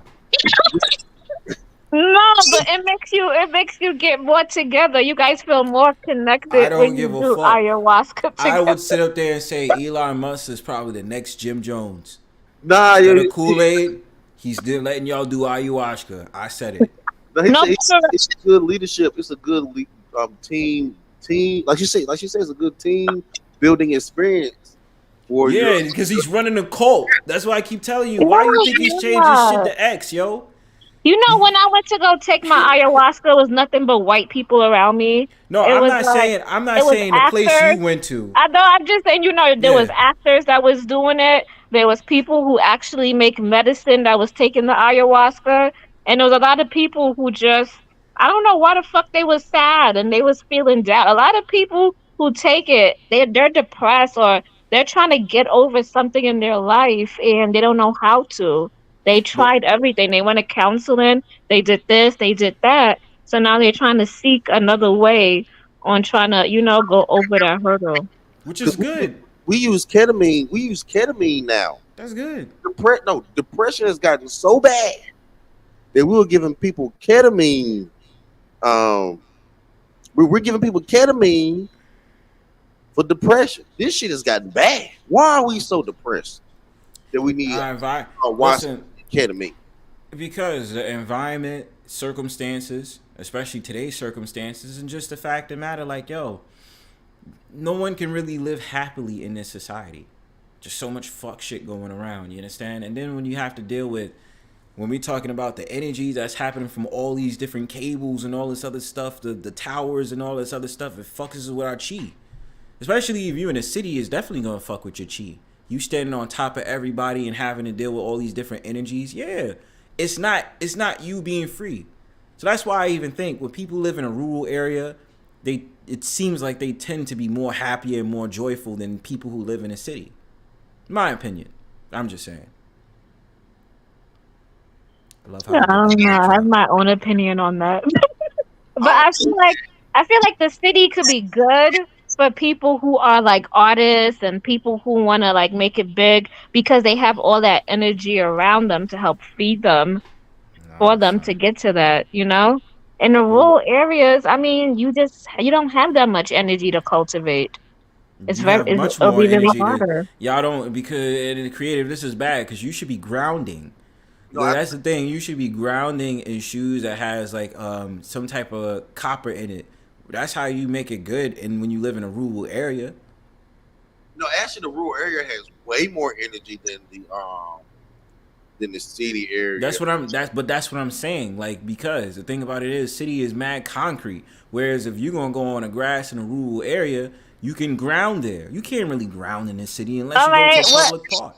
But energy exchange, right? Dog shit. Huh? But you need people to do energy exchange. If you're in a rural area, you're not really tapping into a lot of people. You have a small community that you can tap into. But if you live in a city, you know how many people you can meet. You know how much things you can get into. You know how much connections you have. You can make connections, but motherfuckers not trying to hear you if you mention ayahuasca. Or this, you like, yo, creative, like that ass. If you in Brooklyn right now, fam, if you go to fucking Crown Heights with that bullshit, it's like, yo, creative. You'll be surprised. I don't know. You'll be surprised. Yo, I call cap. Yo, that ass. Yo, I'm telling you right now. If you was going, I'm dead serious. If you was to go on Eastern Parkway right now, son, and you said I'm like, yo, ground in ayahuasca, they're gonna look at you crazy. Like, what are you talking about? Nobody's doing that. Like, I gotta get to work, fam.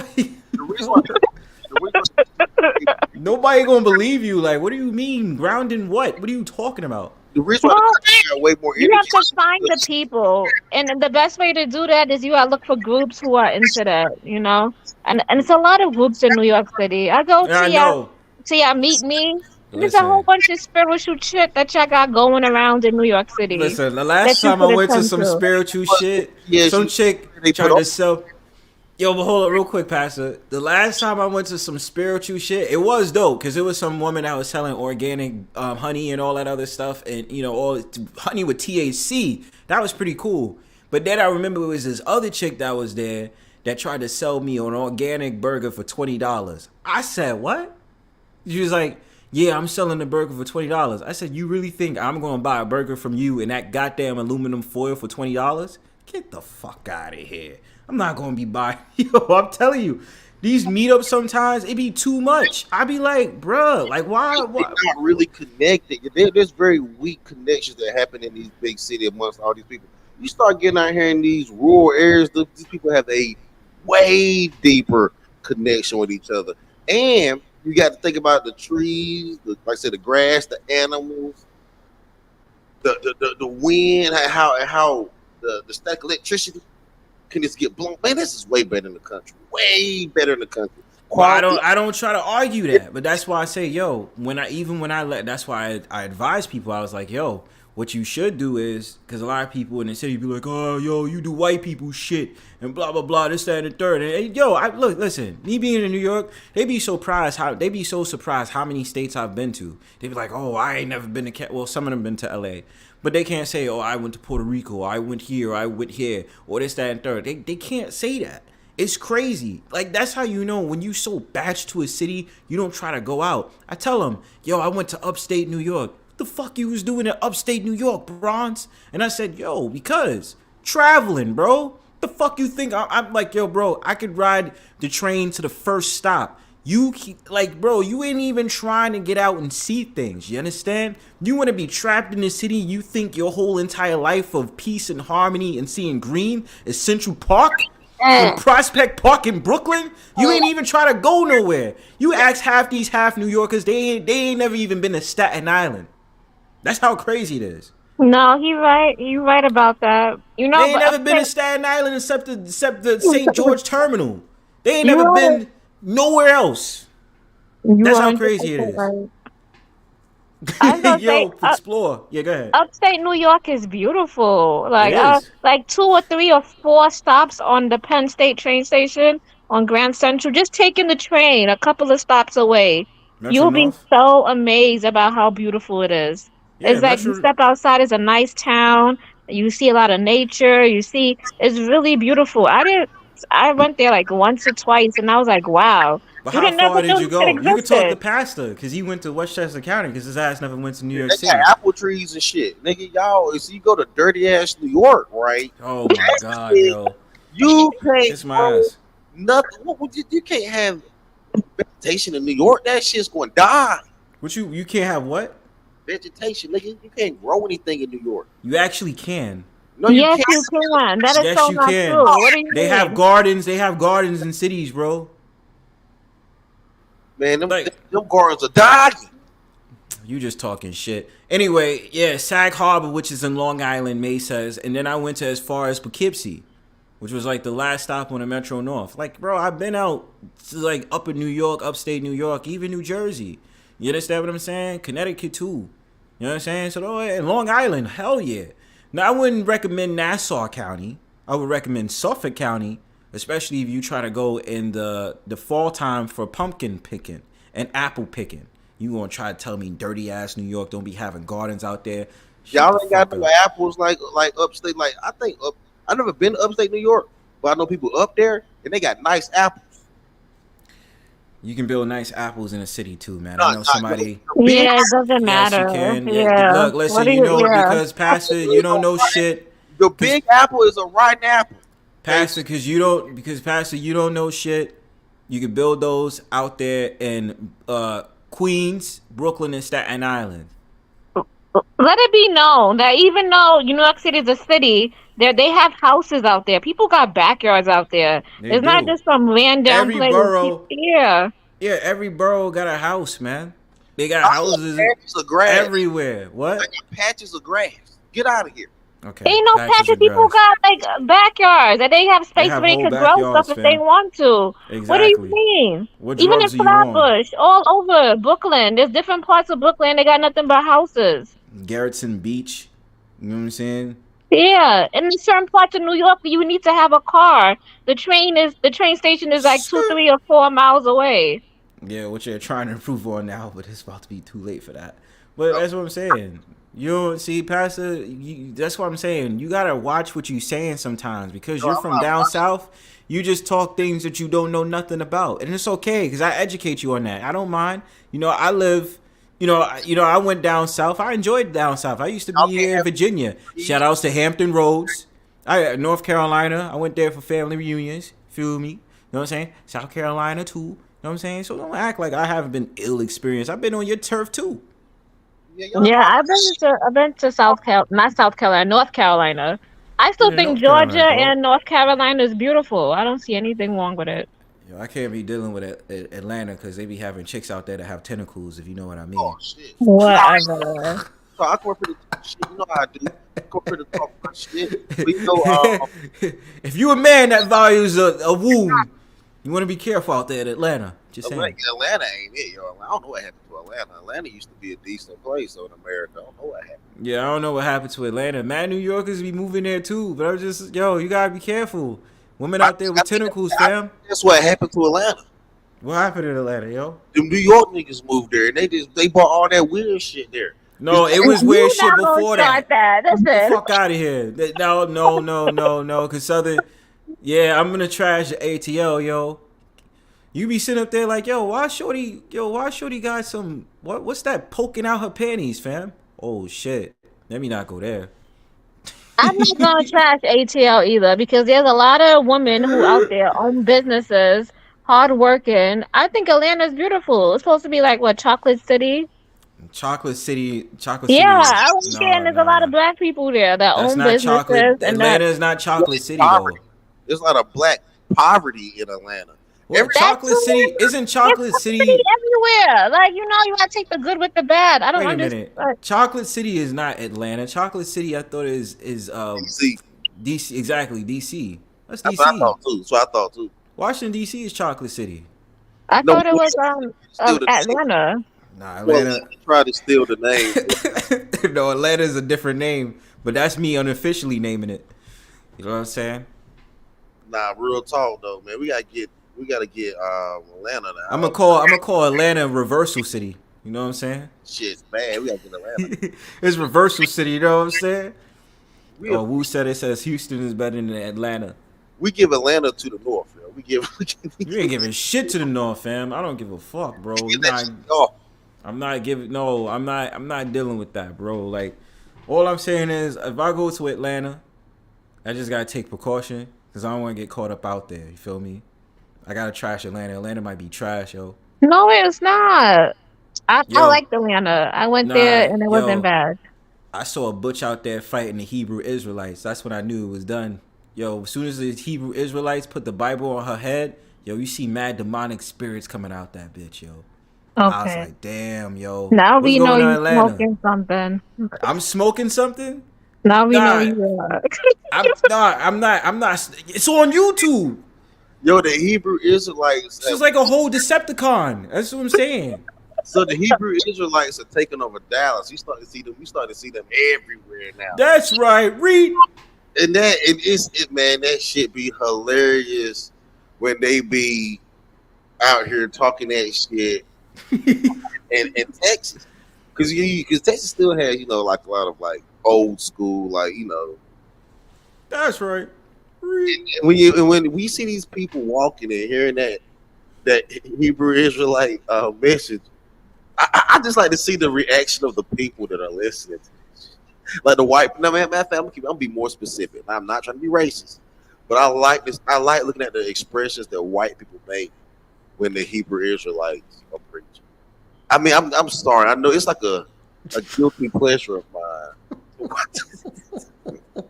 I'm sorry. I'm like listen to the message. I'm just looking at white people like just looking at their face. It's just wow, man. It's different, yo. It's just different. And then we said Atlanta is terrible for black women to date. I think it's 1 man to 4 women. Can you say 1.5? You know what the 0.5 stands for, right? Just so you know. I'm sorry. Like, yo, when I went to Atlanta like last time, man, there was no vibes that was weird in Atlanta. You feel what I'm saying? It was just like, I was in Atlanta. We seen like the skating rink or whatever. You know what I'm saying? And all that shit. It wasn't no weirdo shit. You didn't get this weird vibe in Atlanta. Maybe I'm talking shit because I haven't been to Atlanta in a while. But, yo, it's a different vibe, yo. I just be like, I ain't trying to... son. What do you mean Cali is only 6% black? Depends what part you in, yeah? I went to San Diego. There's no black people in California. You may think there are black people in California because they live in they live in certain areas, but there's no black people in California, really. There probably isn't. I mean, the last time I went to Cali, I went to San Diego. No, black people don't live in California. That shit is out of here.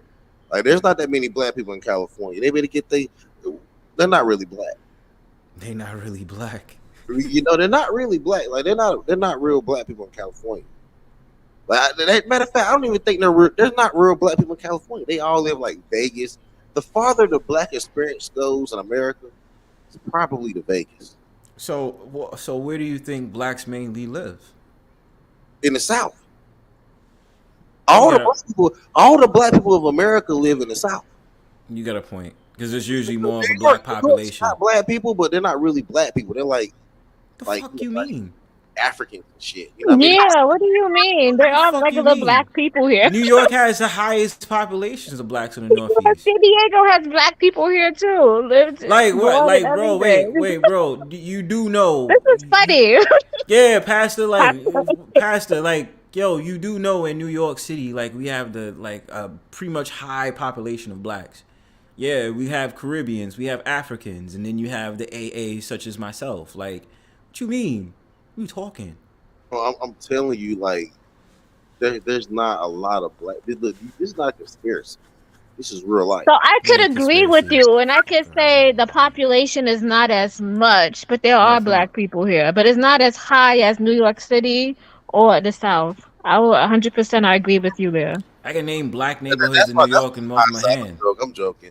But yeah, Pastor, shut your ass up. We know the majority of black people do live down south, but of course there are black people out west and everywhere else. But in trolling y'all, I am trying to make a point. Like, like Kreative said, the real black experience is down south, which you don't even live up to. So I don't even want to hear nothing you got to say.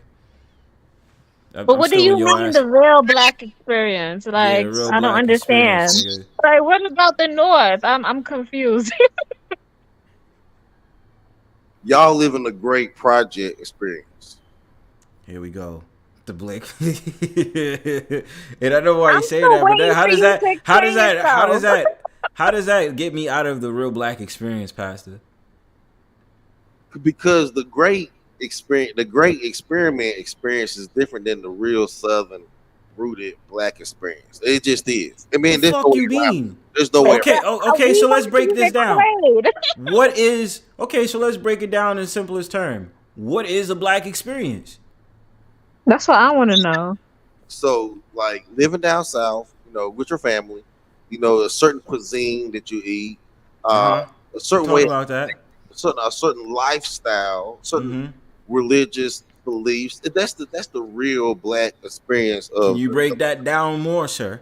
So you gotta at least be just right when it comes down to the religious aspect. You have to at least be AME Zion, or probably an Israelite, Hebrew Israelite. Nah, okay. I gotta shut you down. Hold on. AME Zion, and you said a Hebrew Israelite. That's the most you can do. Like, what's up? Either or. Baptist. You don't want to include Baptists, Corinthians, nothing of the sort. No, they don't count. They're not AME Zion. They don't count. The real black people were AME Zion or Israelites. So either that or either those two. So the sweet tea, the collard greens, the fried chicken, this cuisine. This is how we the hush puppies, going fishing with the family, the Uh-huh. family reunions. Y'all, I hate it when I hear people from up north say you not invited to the family reunions. Y'all people up north don't have family reunions. You got to come down south for a family reunion. Y'all We don't have family reunions up north. Come on, son. Come on, son. Come on, son. Come on, son. Come on, son. Come on. You tell him. Come on, son. Get out of here with that boy. All right. So y'all don't have family reunions up north, and like it's the whole black experience. So hold on. So this is where I gotta slow you down. So you said AME Zion churches, right? So we do have AME Zion churches up here. You do know that, right? And so far, there was founding fathers of AME Zion churches that was founded by black people, especially in Sandy Ground, aka Rossville, in Staten Island, that became a whole entire black town in Weeksville, Brooklyn, like I told your ass last time, nigga. So you think we don't have AMZ Zion churches? And let me rip you the shreds off of this because you talking so much. Yeah, hold on. Let me rip you up further because you talking so much shit. You said cuisine. You act as if black people up north don't cook fried chicken, don't have a soul food restaurant, don't even give credit. Like we don't give credit to the South for giving us the great ideas of taking our grandmama's great grandmother's cooking from the South and we took it up north. You understand what I'm saying? Like we don't have soul food restaurants. When you get a plate of that soul food, and what's up, man? When we get a plate of that soul food, and we got that collard greens dripping out the goddamn plasticware. Feel me? Don't ever disrespect me like that. With the mac and cheese, when you got that nice brown part and it's crispy. You understand what I'm saying? When okay, you don't want to talk about, okay, I'll give you this. Maybe we don't have the hush puppies in New York, but we got biscuits though. We got biscuits. Don't ever disrespect the God like that. And then besides that, cornbread, son. What the fuck you talking about? You want to talk about more Southern experience? I can rip you up further. Catfish, nigga. We don't got catfish up here. Did you forget about that? That we had that with hot sauce, nigga. Like, did you forget about that? Catfish are dirty. Okay. All catfish is dirty now. You don't even know how to clean a catfish. You don't know how to clean a catfish. What's up, man? Hey. Fuck out of here. He got dirty. All the catfish dirty. How is a cat? First of all, how is a catfish dirty? Like I don't respect that shit at all. You gonna say the catfish is dirty? It's clean, nigga. Because we always make sure that we use the finest tap water, even if it's not the cleanest tap water. It's the cleanest tap water. Yeah, that is true. We got the cleanest tap water. Period. Don't. It's just mad stuff in it, but I ain't gonna get into that. But what I'm saying is, even if it's not the cleanest tap water, it's the cleanest tap water. You understand what I'm saying? So how we gonna clean our catfish? Tap water. They have the cleanest tap water.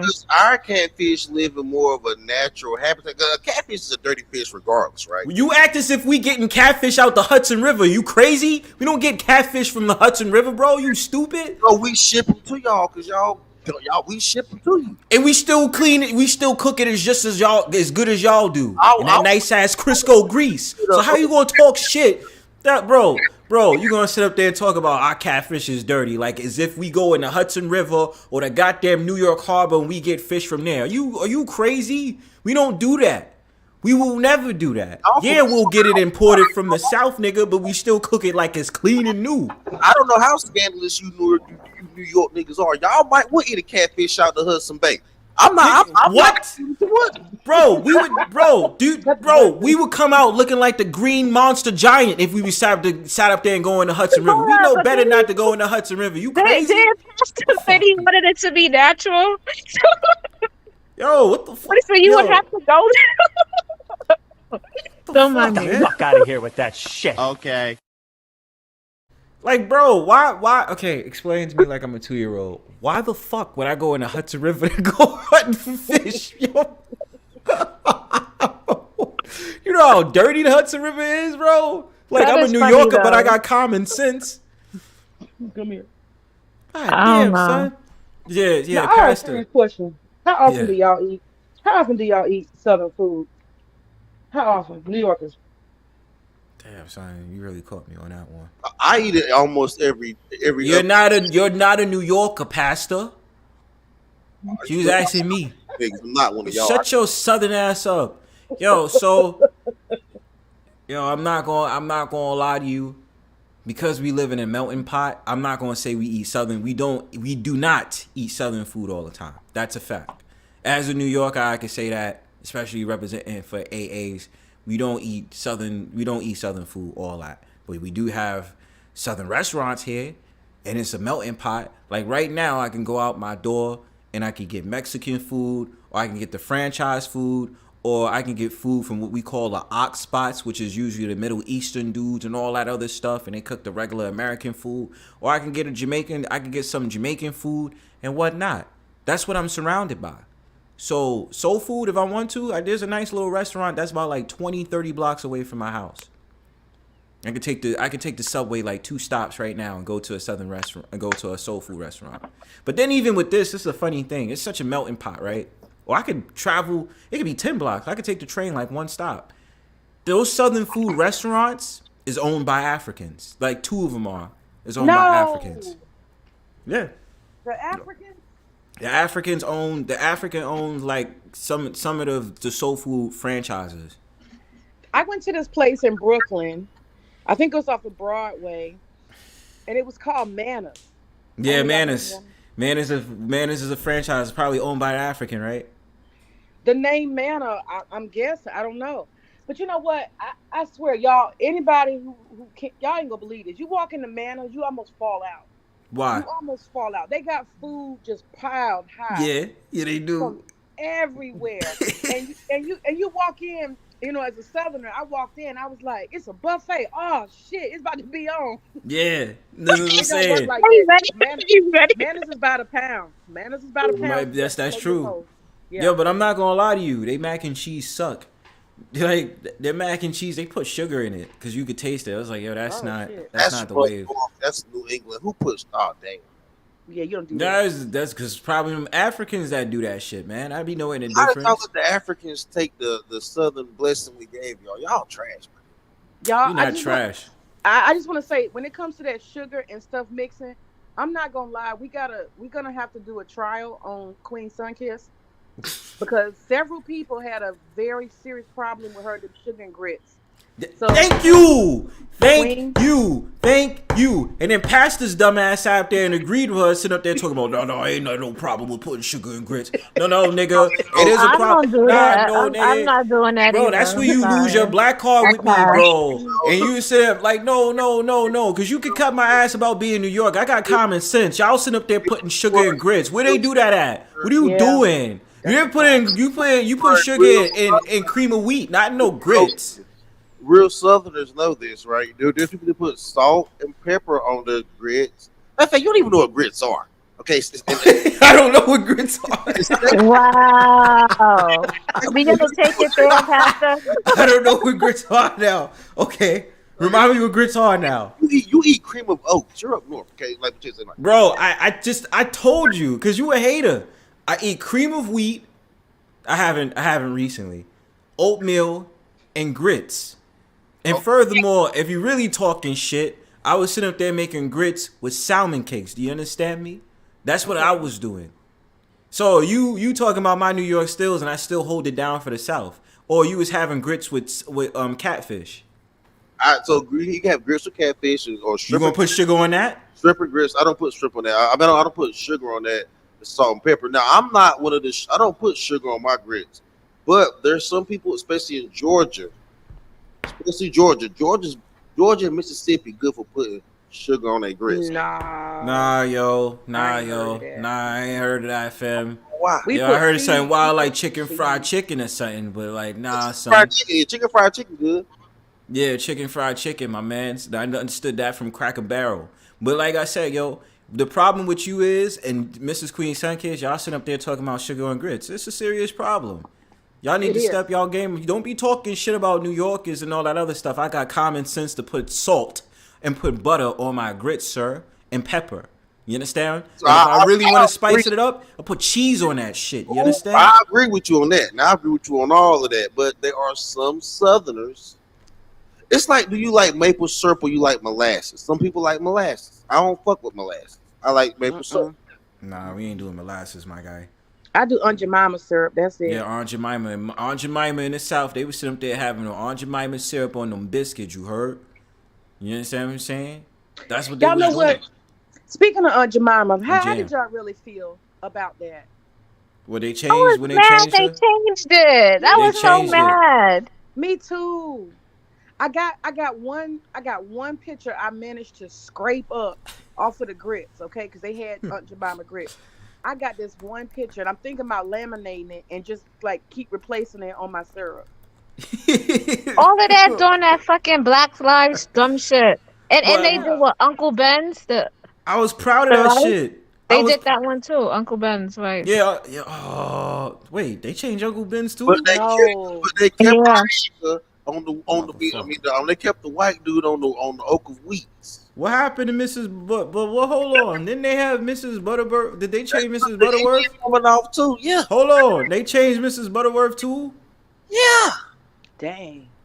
That's when you actually got to squeeze the body and the syrup came out. We knew that wasn't a black woman, but it's just the fact of the matter she was brown, so it was just like, all right, cool. But you got to squeeze the body, like. Damn, that's true. You got to y'all, squeeze I was the- really hurt. I was hurt when they changed Aunt Jemima. I was really distraught because this is the problem with woke white people. They need to leave shit alone. Did you ask any black people how they feel about Aunt Jemima? Did they I had ask no any problem of with them? her.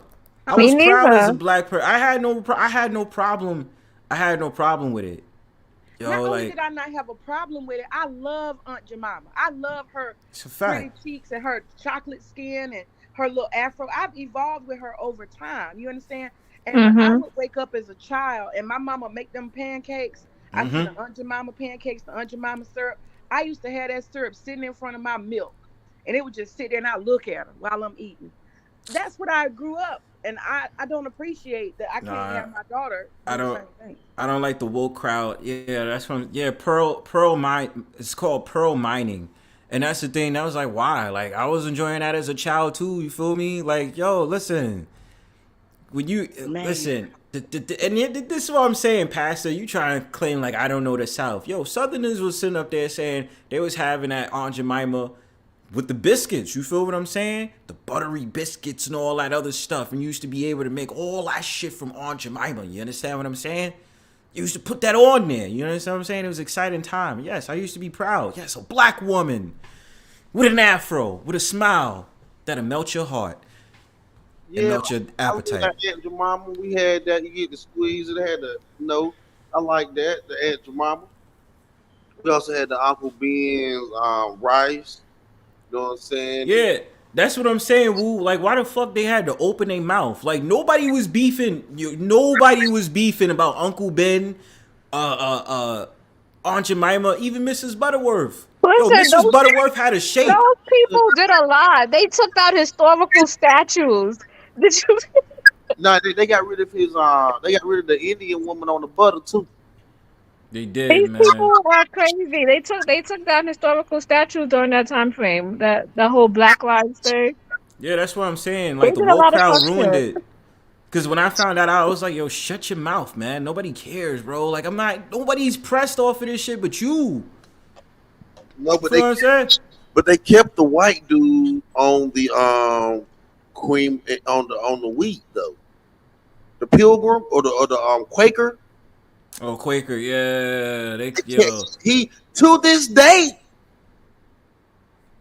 Yeah, it was the utmost disrespect. Like, wait, hold on. That can't be true. I still see Uncle Ben when I go to the supermarket. But his face ain't up there though. Nah, I still see Uncle Ben's rice on there. I kid you not. Yeah, but I swear to God, you don't see his face in there. Nah, yo, I swear to God on everything I love, yo, I still be seeing I don't Uncle see it Ben. anymore. I do. That shit stale. That shit stale. You go to a discount store. You get cheap. Discount store. You go to a discount store getting cheap groceries, but you still see an Uncle Ben on the face of the rice. Do they stop that? Bronzebird, you need to stop getting the Uncle Ben with the face on the Uncle Ben rice. The face on it, you need to stop that. That rice is stale, son. Don't buy it. Y'all are funny. You see, it's old shit. That's funny. Oh, shit. Yo, son. Yo, I know I wasn't wild. Yo, I swear I'm not. I don't think I'm wilding. I could have sworn I seen Uncle Ben's face on rice. Like I was passing in the supermarket once I saw that. Man, hold on. Y'all, if you go on eBay, like, and you try to get you a Aunt Jemima, it's expensive. They still got people selling it. It's expensive though. But I thought about it. I said it would be kind of gangster though if I mean, you know, since they not using it and they don't care about it, if I just got me a sticker printing machine and just start, you know, letting black folks buy it so they can put it on the syrup. But I don't know if I'd get in trouble. You're right. And you know something? Because now, also, not to interrupt you, what you're saying, man. That's all I'm saying. Ben's original. Now they having a different packaging now. Like, yo, where did we go wrong as a nation, yo? I'm trying to understand. You know what? Let's talk about it. To move bench race. They keep doing this shit. They didn't change the what is it? The braids. You can't do the tomahawk chomp no more, right? Yeah. Yeah, you can't even do that. That's what people used to go for. You know, the arm movement. Yeah, can't do none of that. And then they keep changing all the names of the teams. My husband keep updating me. I just be like, oh my God. Yeah, the woke crowd don't make it fun anymore because it is. But if you talk to do they ever ask the Native Americans how they really feel about that shit? Like, do they ever be like, yo, how do you feel? They don't got time to. They just feel like, oh, history, it was so wrong because slavery this and slavery that, and it's just like, yo, I don't give a fuck. I really don't care. Certain things I just really don't. Especially like what we were saying, Aunt Jemima and Uncle Ben's. Like, how is that racist? I'm proud to have a black man and a black woman represented on products. Right. No. It's about what it meant. Uncle Ben, I grew up in a place called White Marsh. It's a place where you in Wheat Swamp, and it's place where black people, believe it or not, used to grow rice. Rice grows underwater. Yes. We used to grow that shit in the swamps, and it represented a skill that we had that we don't have anymore. Because we all went up north and ate catfish out the huts, and like the shit got nasty. The shit just got nasty. But yo, so I'm just saying, but like even still, though, isn't it representing that black people made something? Because they never tell you who really made whiskey.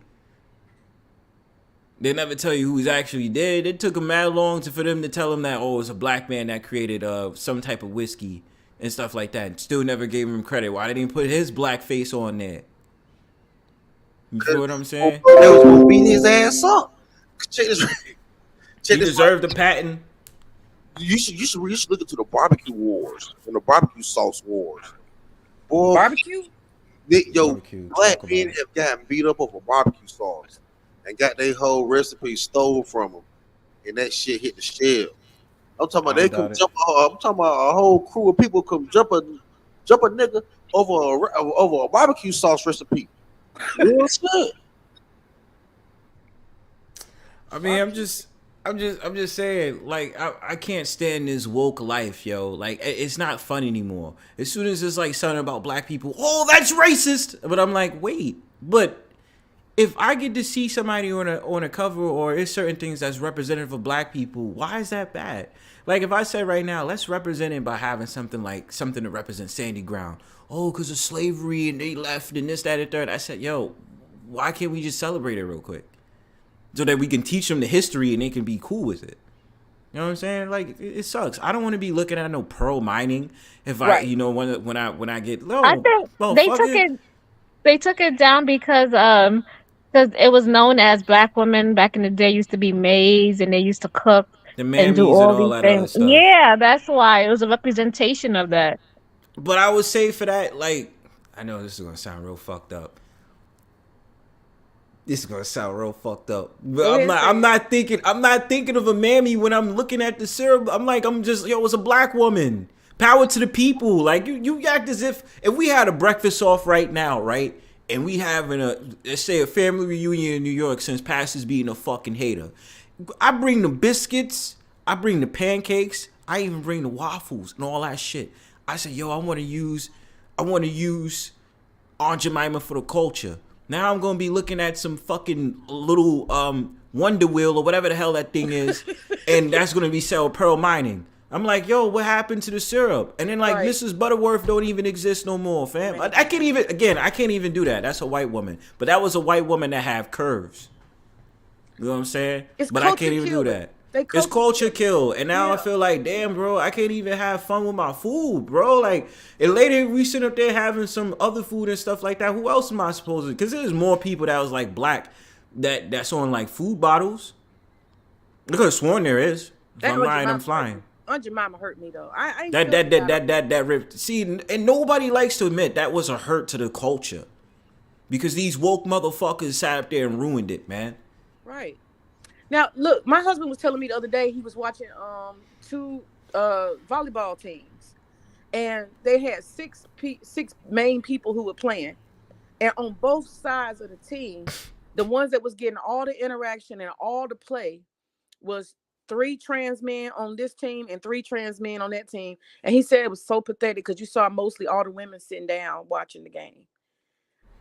You see what I'm talking about? And we should go against that. I don't even think they should be part of. They should have their own league. Right. Wait, hold on. That wasn't the one that was in Long Island. They wound up getting banned, right? Or was it something that's I don't know how long ago this was, but my husband was just saying it was ironic that the majority of the people that was playing was men who want to say they're women. And the real women was sitting down, and that was sad, you know. And my whole thing is this: didn't we start gender sports because we have a physical difference? But then we come with this woke stuff, and now it's kind of like it's reversal. You see what I'm saying? You silence black people by taking away Aunt Jemima. You silenced us. You didn't ask us, did we want her to go away? You just took her from us. And then the same thing. I'm a woman. I want to play sports. Now you taking my sport. Didn't we start out with women's sports so women could play? Mm-hmm. And now what they do is they, because what it seems like to me is, especially with that topic, is like they put that in as the third gender. So you're gonna start having them like, oh, we're women too. We're women too. But it's just like every time we talk about the physical differences, they be like, oh, you're being discreet, you're being a homophobe, and you're being phobic, and this, that, and the third, and then it's just like, well, no, I'm not being homophobic. I'm just telling you there is physical differences. If you acknowledge that was born a man, that was born a boy, and the fact of the matter that they were on our team and as women, you know it's a difference. So that's not even a fair shot. Right. So it's more of that shit is gonna happen in America. And I know there's certain places that's like, nah, y'all need your own league. And that's honestly, that's been my whole entire thing. Have your own league. Nobody's trying to say you can't play sports, but have your own league and have your own team. So if it's like trans women playing against trans women, that's fine. If it's trans men that's playing against trans men, that's cool. But the problem is that I'm seeing more or less the fight is always usually trans women. I don't usually see trans men like, oh, trans men did this, that, and the third. Because I think trans men are usually just beta. I'm not going to lie to you. I feel like they are. Like, they don't try to really fight. They be like, look, listen, I just went for the pursuit of happiness. I felt like being a man. I was born a woman, but I felt like being a man. Do y'all think that our lives are so like easy? Why do you think that's what it is? Men are starting to say, hell, it's just better to be a woman. Like, what is that about? Hell yeah. Look, listen. Women get away with mad shit. Like, look, listen, I'm keeping it a buck. I'm not agreeing with it, but like, look at how it's so many people. It's so many people in this world that understand the dynamics of man and woman, right? So when it comes to a man, you have to produce, as in you have to work, you have to do this, that, and the third, and blah blah blah. You are the go-getter. You are the bring home the bacon, this, that, and the third. So say for instance, you the man. And let's say, for instance, you're a loser, you're out of shape, or you're jobless. Yeah, they're going to make fun of you for that shit. If you a woman that's a loser, or you out of shape, or this, that, and third, you got nice titties and a fat ass, oh yeah, the world could be given to you. You understand what I'm saying? Like, there's not that discrepancy is going to happen. I did a video on this a while ago when I was sitting up there talking about this thing called Transmaxxin. It is so bad. Yeah. Yeah, there's a video I did, and because Transmaxxin is actually real. The problem that we have now in this society is you have so many young men, Generation Z and Generation Alpha, that got dissed so many times by women or their incels and this, that, and the third. They said, yo, you know what? What if I hop on to the other side and become a woman? And I start dressing like a woman. I start getting surgeries to appear like a woman. I'm going to start getting all the attention now because now I look like a woman, so more people is going to pay attention to me. That's what's happening. So that's why they see that a lot of these dudes is giving up and they're like, yo, I'd rather be a woman because being a man is hard. Like, no one's going to check for me if no one's going to check for me if I'm an incel and I can't get no play or I can't do this, that, and the third. Like, who going to be checking for me? But if I'm a woman, I'm getting attention from men and women now. That's how crazy the society is getting. Yeah, that's a sucker move. Like, you don't want to develop yourself. You rather... I mean, that's almost like committing suicide, basically. That's what all the Hannibal Lecter movies was about. With Buffalo Bill had Shorty in the daggone in the little pit, and then he was like cutting their skin off. He had to do for Red Dragon. It was like trying to eat the women and come on, man, this shit is, bro. Y'all think that all these guys can't afford $100, $300 worth of cosmetic surgery? Somebody gonna have a real psychiatric break. We gonna see some more Buffalo Bill type shit going on. Bro, that's you, and I agree, bro, because that's the shit that's going on. It's like, yo, I just want to say this real quick because it reminds me of this World Star clip that I watched way back, and it was, you know how they have those like AI voices or whatever it is that's like narrating the video. He's like, oh, women didn't pay me attention, and then it was like 5 to 10 seconds, and it's like this black boy, and then after that, it changes to him in like a wig. And then like having like titties or something like that. And then he's like, so I became one. I was like, yo, oh my You for God. real? That is sick. Like, they need dead. to mentor somebody. I don't know. I'm dead fucking serious. Go to the red pill. Do something. I don't know.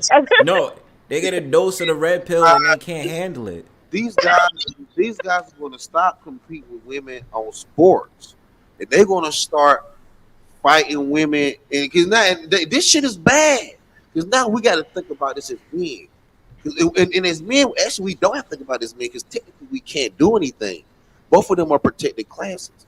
Women are protected class, and trans men are protected class. So as a regular guy, as a regular man, we can. Our hands are kind of fucking tied.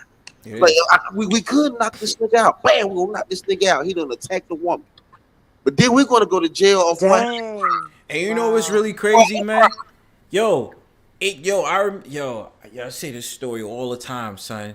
Motherfuckers don't know, like, yo, trans women be wild fucking violent. Yo, as soon as I said the F word, or I said, yo, that's a man, motherfuckers hopped out the goddamn store. It's like, who the fuck you talking to? Who the fuck you did it? And I'm like, yo, chill. I went to my friends, and you know, I really got New York. I had that New York in my soul. I said, yo, you do something, I'm gonna fuck you up. Go ahead and do something. And then they really do not understand how violent they really could be. But let's just say I start just punching on them and I start hitting back. Oh, you discriminated. You did this, that, and the third. Yo, Bronzebird, you got to go to jail. Or this, that you discriminated against a trans woman. Like, yo, making laws out here for them. So that would be a hate crime. It's a hate crime because I beat up a trans woman because, they're trans. Hate crime. The fuck? But hold on, this is crazy. Woman, that's domestic violence. If let's say May or Chris or Kreative, I'm not saying I would, but let's say, you know what, I'm tired of y'all shit. Bam, I'll go upside y'all head. That's like a domestic violence or a domestic assault, right? Yeah, man. But like, but you hit one of them. Before you hit one of them, that's a hate crime. It's a hate crime. Dang. Or you discriminated against a trans woman because they're trans. So I'm gonna challenge that idea that you said, Pastor. You said women are protected class. I'm gonna argue that we are unprotected at this point because you got to pick one, right? And they're gonna pick the trans over the woman. They're doing that over and over and over again. If you look at it, yeah. Wait, hold on. Branding, they're getting everything. They're getting Woman of the Year. We are no longer protected. Y'all not protected. I Pay mean, more We're sitting attention. on the bench in our own I get fucking what you're sport. saying. We're No, sitting y'all on don't the feel in my life, you're not in a competitive. Y'all, there's no competition. But as far as the world view, there's y'all are in competition, but y'all are still both. Y'all are protected classes. They just putting y'all two in competition with each other. And it's kind of nasty work. I don't want to be a part of it. I think this shit is just, ugh. I got to step away from that shit. They're gonna start making women get out the seat for the trans when it's on the train. That's what I'm saying. Like, they literally are saying trans women out here can get pregnant, and talking about some of them was like, yo, I can get a period. Yo, I was like, wait, hold on. You as a trans, you really think you could get a period though? Like, where they get that at? The whole shortage in tampons, didn't they? Wasn't it them that caused the shortage? Yeah, they did. They told, was it Always, that they didn't like that it said women products for women. They said it would be products for people who have femaleness or some shit. They didn't change it to something crazy. But this how crazy the shit gets too though. Once it was all that going outside, they was talking about real men bleed. And what it featured was a quote unquote trans man. I sat back and I said, yo, in my life of living this long on earth, when the fuck could I ever get a period? Like what? Like imagine that. Yo, Bronzebird is PMSing. Like what? How does that work? I mean, a nigga might. I mean, pause. No Diddy. You can't say pause now. You gotta say no Diddy. No, hell no. Nah, Diddy innocent. Yo, Diddy didn't do that shit. He hiding for some more. Yo, no Diddy, fam. No Diddy. But they had. You said he didn't do it? I don't. I think he did it, but I think he's hiding for. He's not going to jail. He's not going to jail. He's not going to jail. Why is he as a black man? Because I've always seen black men when somebody put homo on them, they'll be like, nuh-uh. Why has he never come out, or has he, and said, nah, y'all got? He's never came out of his mouth and ever said that. Yo, he rolls that way. You know, I don't think Puffy knows what he is sexually. I just think Puffy just. He's a pansexual. I just think Puffy. I don't. I'm dead. Like, you want us to call Puffy gay, and theoretically, okay, we can call Puffy gay, but Puffy got 7 kids, so Puffy be doing more than gay shit. He just that don't mean shit, man. That's true. That don't mean nothing. Pan means all. Yeah, everything. Anybody can get it. That's what I'm saying. That's what I'm saying. He could be doing gay shit, but he's doing more than gay shit too, because he got 7 kids. So I mean, is he bisexual? I don't even know what the fuck he is. I don't know. Bisexual it is. I think pansexual probably does fit. He ain't no telling what all. Pansexual, bisexual, both sex. Pansexual, man. That means ain't no telling. So I mean, I don't think we can send him to jail because he's a sexual deviant, or some people say sexual deviant, some people say sexual explorer, some people say pansexual. However you want to, whatever floats your boat. I'm just saying I don't think they can take him to jail over that. They're not taking him to jail over that. They're taking him over because of sex trafficking allegations. And that, if they would not have let him go if they ever got their hands on him and he did that. But you guys know the FBI don't fuck around. When they come and do something, they got a whole lot already. That's what I've noticed. Before the FBI invests any time, energy, they have almost 99% sure that they got a case before they waste their time. That's what I've seen. Y'all tell me different. And so I agree. True. In order to bust his house and do all that and raid, they gotta have a lot of evidence. They probably are, but that's a way, and I do believe some people are saying that that's a way to destroy evidence, because I mean, you got to realize this stuff that they being accused of.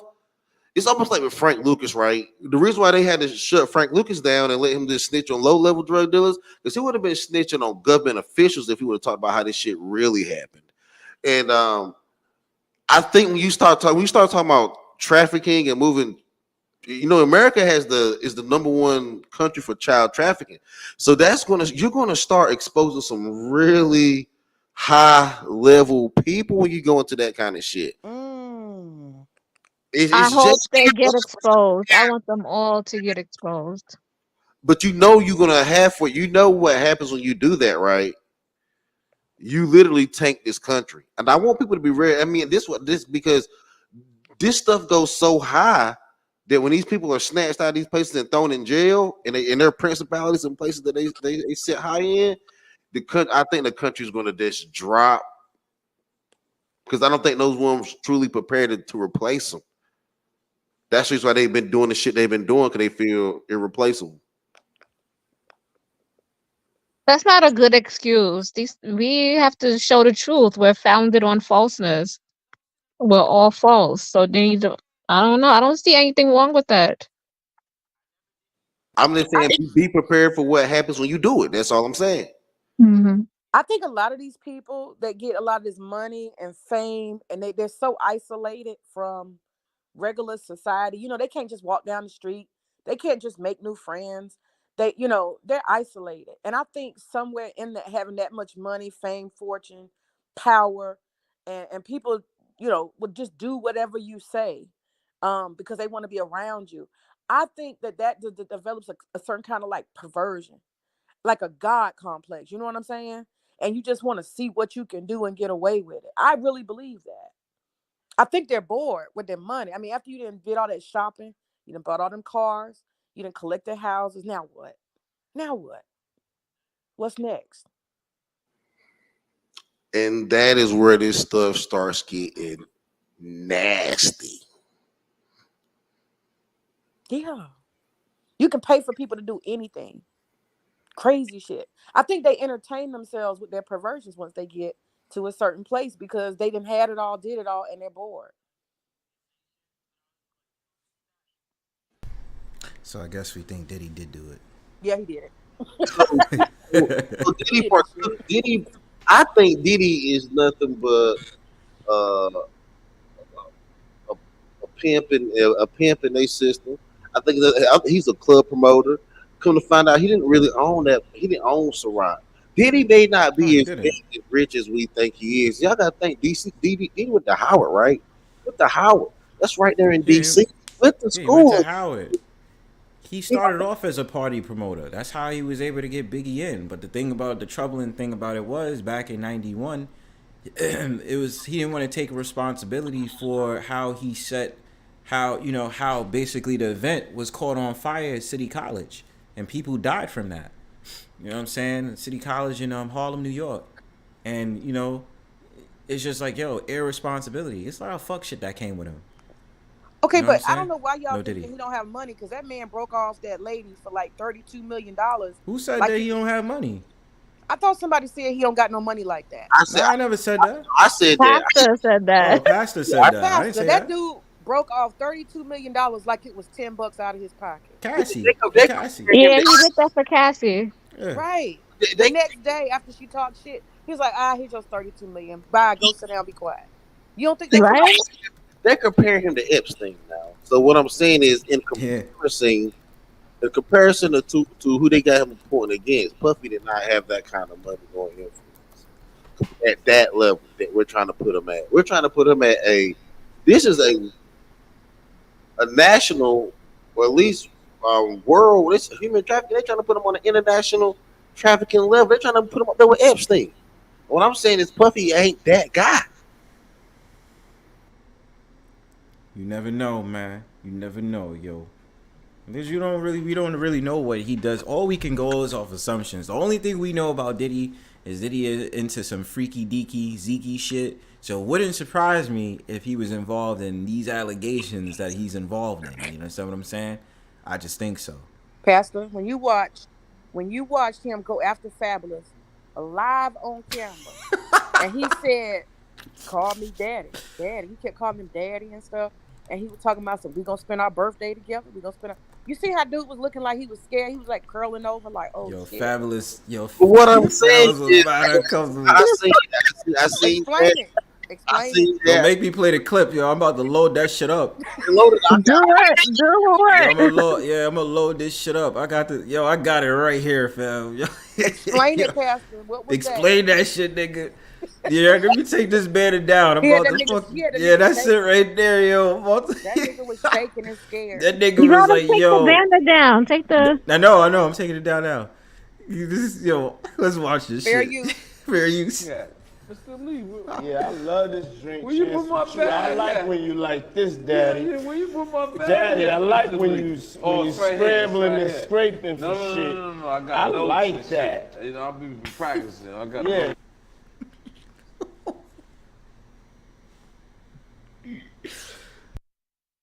Yeah. Mr. Lee, Yeah, I love this drink. will you Chance. put my bag? I like when you like this, Daddy. Yeah, will you put my bag? Daddy, I like Mr. when Lee? you it's right here, scrambling it's and right scraping. When you it's right here, scrambling it's and right scraping No, for no, shit. no, No? Okay, yeah, Y'all I'm see not the gonna go with flashback? that one. Make a wish. That one. Just blow it out. It's your birthday every day. Every day's your birthday on Drink Champs, goddammit. I'm in. Where I look Did you look miss back on me? where I became. Did you miss me though? For real, because I'm I saying miss- it seems like a thing. I miss It's his partying birthday with party, Puff, man. I man. miss But I'm partying talking about with for your birthday. Huh? Why won't you party with me for your birthday, man? Yeah, we partied for my birthday before. You came to my party. No, but me and you ain't never really party. You know what I'm saying? Eyes. Uh-oh. Uh-oh. Eyes, brother. Oh, man. Eyes. I understand. I understand. You know what I'm saying? Yo, okay. So check this out. It's me, Tyrese, Ray J, and F. Gary Gray. No Diddy, son. No Diddy. I'm a type of nigga, I like variety, man. I like people that's unpredictable. You know what I'm saying? I like different personalities. So I was like, I never knew they would become what they are today. But you know what I'm saying? But like, you know, that sounded like the type of hard. night I want to have in Vegas. The look on his You face is know like, yo, what I I'm can't saying? enjoy this cake right now. Nah, that nigga look convicted. Like he like. Yo. So Tyrese kept on talking. This is a Floyd fight, Well, right? Jadakiss with Tyrese keep on talking about like how you gotta get back for church. And we just like, yo, the night ain't start. You gotta get The night ain't start yet. We in motherfucking Vegas, nigga. But like, you can go to church next week. You know what I'm Is he about to saying? send? Sending your thing. You know what I'm saying? Ain't nothing but we in Vegas. Don't be bringing no God Diddy. into this situation. Don't bring God into this situation. You know what I'm saying? F. Gary Gray is like, nigga, shut the fuck up. You know what I'm saying? Then you got Ray J. So All right, we had Ray J enough, is yo. like just- We got to the point. Yo, He was Okay, he was explain sauced up. He was wild. He was nah, sauced. nigga. Like, yeah, bro. Son, Explain yeah. Yeah, but that's nothing. But that's honestly, that's weird. But that's not criminal. Phil. Nah, that's the. It is type criminal. You know, it is criminal because it's suspect. Get the fuck out of here with that shit. Okay. Nah. So, is it weird? Yes. Is it a criminal act? I don't think what he did was criminal. I mean, he just asked why he ain't partying with him. Okay, so what criminal, if Diddy does take advantage of folks? He put pressure on them. Look at that man's face. Look how he was looking.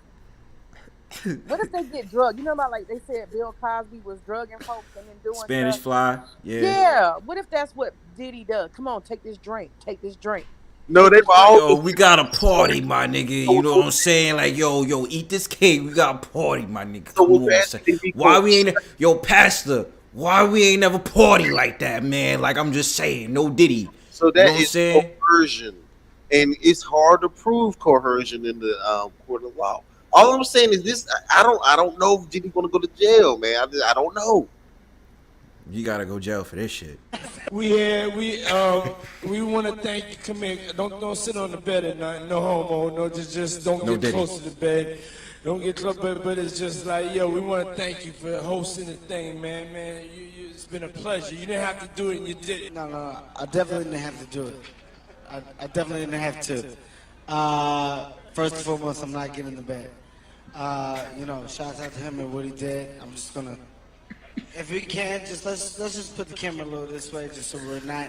I don't want my shot to even, I don't want it to come close to the bed. at all. Usher look like he fresh off a goddamn plane. Usher, Usher. Fresh off the garden stage. That's my brother right here from day one. We used to wake up and, I mean, damn, pause, but like, check this out. I mean, back in the days when he was like 10 and I was a little bit older, his older brother, we used to fight over the frosted flakes. You know what I'm saying? Before pause was invented. But it's my brother for real. We used to actually wrestle off of the frosted flakes because he used to always get up early with me. Now he's one of the richest stars in the world. And Yo, what the fuck did Puff just say? Nobody's gonna acknowledge this for me. Puff just said we used to wrestle over the frosted flakes. We're streaming live. That was stupid. Listen. Yo, you get that nigga in the headlock. Yo, son. Yo, no Diddy, son. Wow. No Diddy. Yo, how do you feel proud as a man? Like, yo, we used to be in bed together and wrestle over cereal, nigga. Who used to get the... I gotta stop laughing. But it's like, yo, we used to wrestle over Frosted Flakes. And he's 10 years old and you in your 20s? Yo, no Diddy, son. The fuck else did y'all wrestle over? Fucking Lucky Charms, nigga? Who's gonna have the most marshmallows? Come on, man. Yo, no Diddy, son. We don't see. That's what I'm saying. I think New Yorkers started to say it now. They was like, yo, no Diddy, son.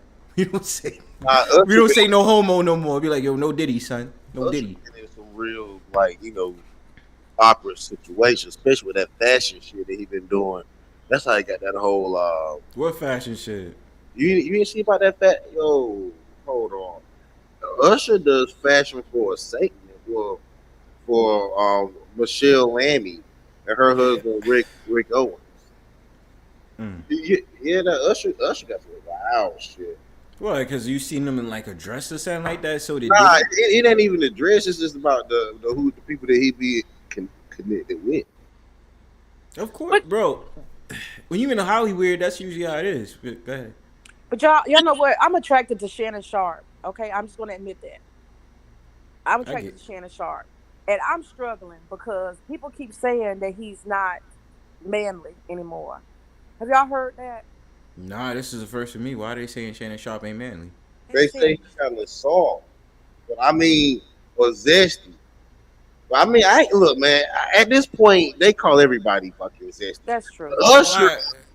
Why they call him zesty? Because he's wearing bright colored sweatpants and shit? Well, no, he's being seen with a guy who is a flamer. Okay, a very big flamer. This guy is going to all the sports games and stuff with him. Just the two of them together. They sit together, and this is supposed to be his stylist, the person who puts him in some of his awkward clothes. And they're saying that's his boyfriend, and it's disturbing to me because I definitely don't know. You know what I'm saying? I'm not defending it. You might be right. I'm not defending it, but usually with these Hollywood folks, especially men, usually their stylists be gay men. Or actually, they be witches. But that's the thing. You have to. They be witches and warlocks, of course. We can get into that as well. Because the whole entire thing is they talk about this on like mad. I know Shannon Sharp is not hip hop, but it's like when you're in the Hollywood industry, they gotta see if you're going to obey that whole entire thing they down with. So they like, yo, wear this, wear that. Or you gonna wear this, you gonna wear that. Oh, he's down. Like he really wants to be a part of our club. You know what I'm saying? And so when you down with that and you dress the way that they like and they tell you to dress, they be like, all right, cool, he's with us. That's why we put the stylist on him. Mm-hmm. So it doesn't surprise me, Shannon Sharp, I don't know. Shannon Sharp might be a little twink, but I can't call it. You know what I'm saying? Like, all I know is, he's getting his numbers up. Like, he's being paid more attention to now from Cat Williams' interview in January. Then he had Monique, and then he's starting to have more other people on there. But I can't call it. I can't either. I can't call it. I really can't. I can't. Right. Shannon Sharp, I can't call it. With others, they're like, I'm sorry. Usher, kind of feel like Usher was probably touched by Diddy. Man, let me show I didn't you. want to go there. No Diddy, son, but seems like he probably was touched by Diddy. Just saying. Nah, yo, I ain't gonna play. It ain't gonna reason to it. Yo, look at this. Yo, look at this shit. All right, yeah, show me it. And CIP, you guys send me the link to what you was talking about, yo, because I don't. Yo, that shit is crazy if I've ever heard it. Look at this shit. Look at Usher, man. This is at Paris. This is at the Paris fashion show. You see it? Yeah. Look at this shit.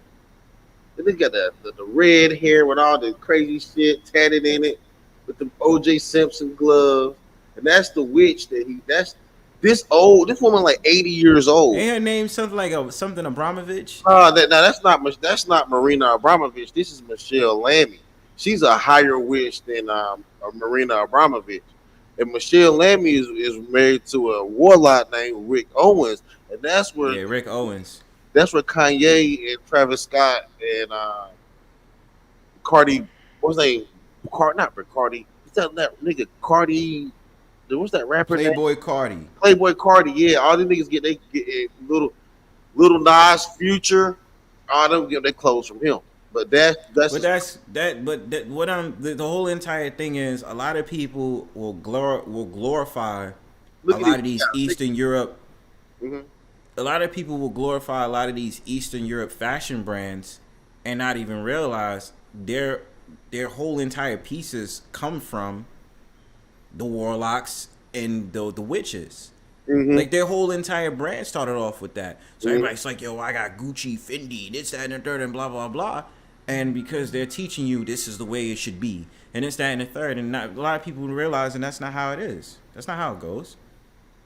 Yeah, and like they get so I mean these motherfuckers be, and that's how Usher, man, I'm telling you, this shit's nasty work, man. It's nasty work out here. That's just why I don't know, man. Why come Usher is walking? Why come Usher ain't on the run? Because Usher had custody. Technically, Usher is the one that had custody of Justin Bieber. Where he was a party. He put him on the map. No, he had actual custody of him.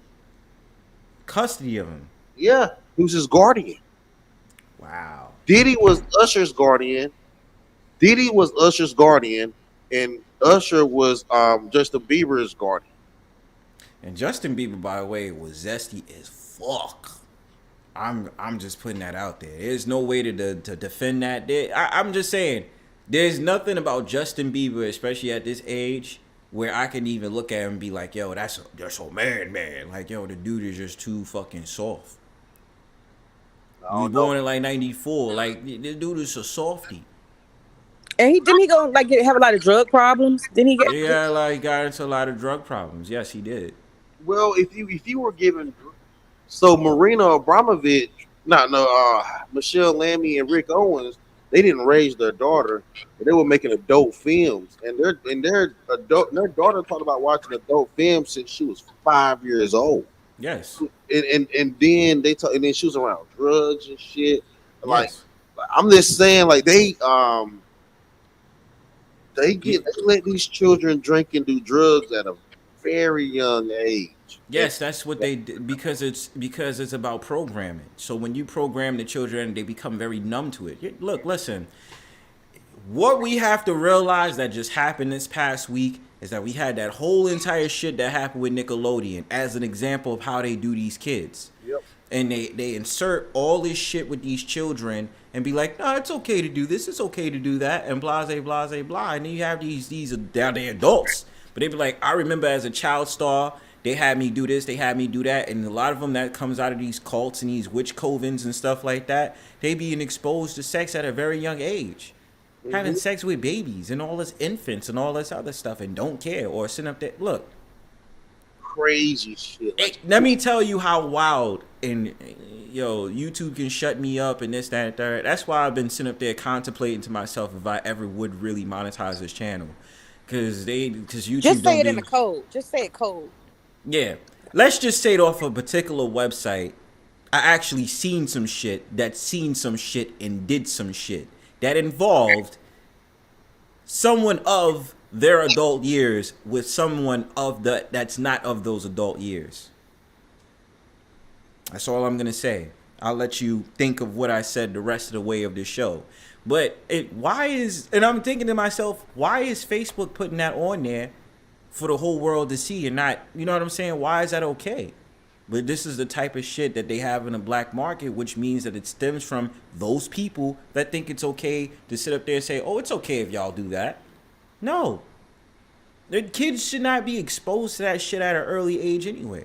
Well, of course, we got people that say it's nothing new, and the problem is, it is very old. It's extremely old, and it's been going on. It's been going on for so long to the point where I don't even know if people are stop. Now think about this too. Not only this shit with Usher and Diddy. I'm gonna get back into the Diddy thing after this. What they were saying, Jermaine Dupri and Crisscross. Man, remember that shit? They was sitting up there saying, "Yo, he was doing some da da da da da." Crisscross. And something came out later. Yeah, what about or L.A. Reid with B2K, which was really bad. Because when I was in school, all the boys used to say, we used to troll the girls. We'd be like, "Yo, B2 gay," and we was just fucking with them. But come to find out, they was actually doing something with L.A. Reid. Mm-hmm. That shit was not even them. L.A. Reid was doing something to them. But back with Diddy and his brother in there, Marcus Houston, his group. Yeah, and when Raz B came forward, Raz B was sitting up there on a phone call and they was getting mad like, "Yo, why you calling my phone with all that bullshit?" And Raz B was like, "Yo, cause it's true." You know what I'm saying? Like, you was doing that. Like, why are you trying to deny it now and not tell the truth? You know what I'm saying? And it's just crazy because it was just crazy because, like, yo, that shit really be happening, fam. Now with Diddy, there's a slew of allegations of things that went on. There was parties and all that other stuff. I'm just saying. L.A. Reid, did any of them jokers go to jail for that? No, they didn't go to jail for that. What I'm saying. That's the crazy thing. I'm wondering why, because now they can't. Now my thing about it is, you know what's really weird about it is because how is it that, and I don't know if it's a gender thing, because it's making me think now. Because let's talk about Bill Cosby for a second. He admitted to Spanish Fly. He admitted to all these different things he did with all these women, right? So, no, he didn't admit about, no, there was those allegations. Mad women came out. It was like, yo, Bill Cosby did it. Bill Cosby, Bill Cosby, Bill Cosby. But on the flip side, if it was the same male celebrity, if it was another male celebrity, and they was coming outside saying a bunch of men came through, was like, yo, he did stuff with me and this, that, and the third, and blah, blah, blah. Why isn't he in jail? Why is he not being put on the stand for the things that he did? And you ruin these men's life because they're not the same anymore. And then they're out here questioning their sexuality because of something you did to them. Why are they not in jail? Why is those celebrities not in jail? Shit, man. And then what does that get into? What does that get into? Some of these dudes can become incels and then start transmaxing, and now they're a fucking woman wannabe. Motherfucking Buffalo Billing out this bitch. You see what I mean? You see how the circle of this twisted life might happen? Because of these motherfuckers, because they've been like sexually molested or something happened to them, they might start transmaxing. I'm not saying that's every man's story that starts transmaxing, but it's a possibility because of these different things that happen. They don't even feel right. They like, why am I a man? Why do I have an Adam's apple? Why do I have masculinity? I like femininity more. I want to know what it's like wearing bra and panties and having titties and having an ass and all this shit. And it's just like, yo, fucked up society because they never dealt with the devil and demonic souls inside themselves because of what happened to those motherfuckers that molested them. Do you think that's why they put all those Hollywood people in dresses after they have, did the Diddy to them? Did the what? Did the Diddy? They did the Diddy. Oh, they did the Diddy. Y'all say no Diddy, but what if they did the Diddy? And they put them in dresses? I wouldn't say that would be a reason because of that though. If they did the Diddy, it's called compromise. It's just like when it comes with the stylist, because it's about the thing about the stylist. And what they try to do is wrap it up. Well, the thing they did, it's not funny anymore. Because if they try to do it Hollywood now, you got to be politically correct. And a lot of people is on to what Hollywood is doing. So it's kind of like, yo, y'all can't really pull the shit y'all did in the 2000s now in 2023. Now it's just like, yo, we might have a trans actress. We already have a trans actress out there. No point of putting mans in. There's a trans actress. There's a lot of ones that they speculate are, but there's an actual trans actress. I'm not kidding. There's actual. You talking about the red thing? I mean, the Orange is New Black person. I'm not even just talking about her or him or what. I do they whatever the fuck. I'm sorry. Pause on that for no diddy on this for a second. I get really annoyed. Yeah, thank you for that. Laverne Cox.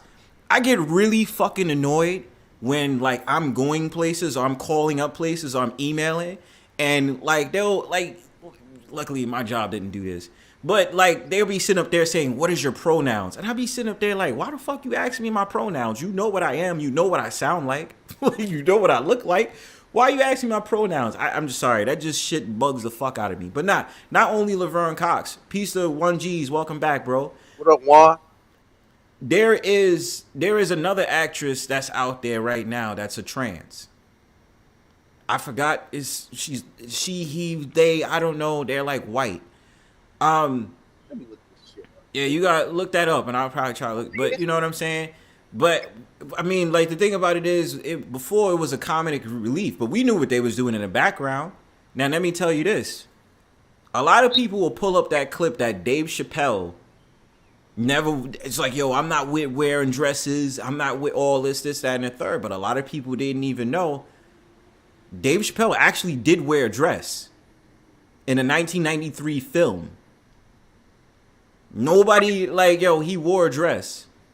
Yo, I did not know that there was this many trans actors. If I would have actually show you this list and how it came up, like, let me show you this shit. Yo. Yeah, pull it up. I just typed this shit in. This is fucked up. I actually typed this in. But I typed this shit in, right? And I want you to see what actually pulled up.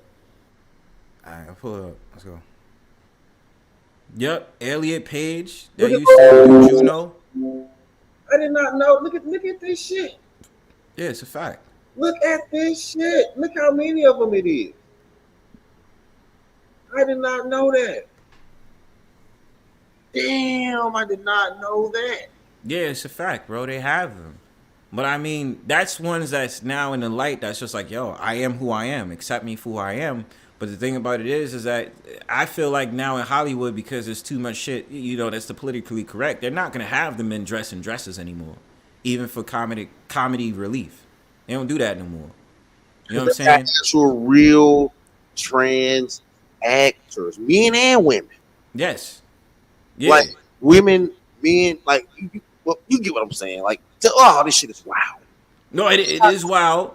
It is wild, right? But that's the reality of where we live in 2024. I did not know that I didn't know they had that many, though. I thought it was yes.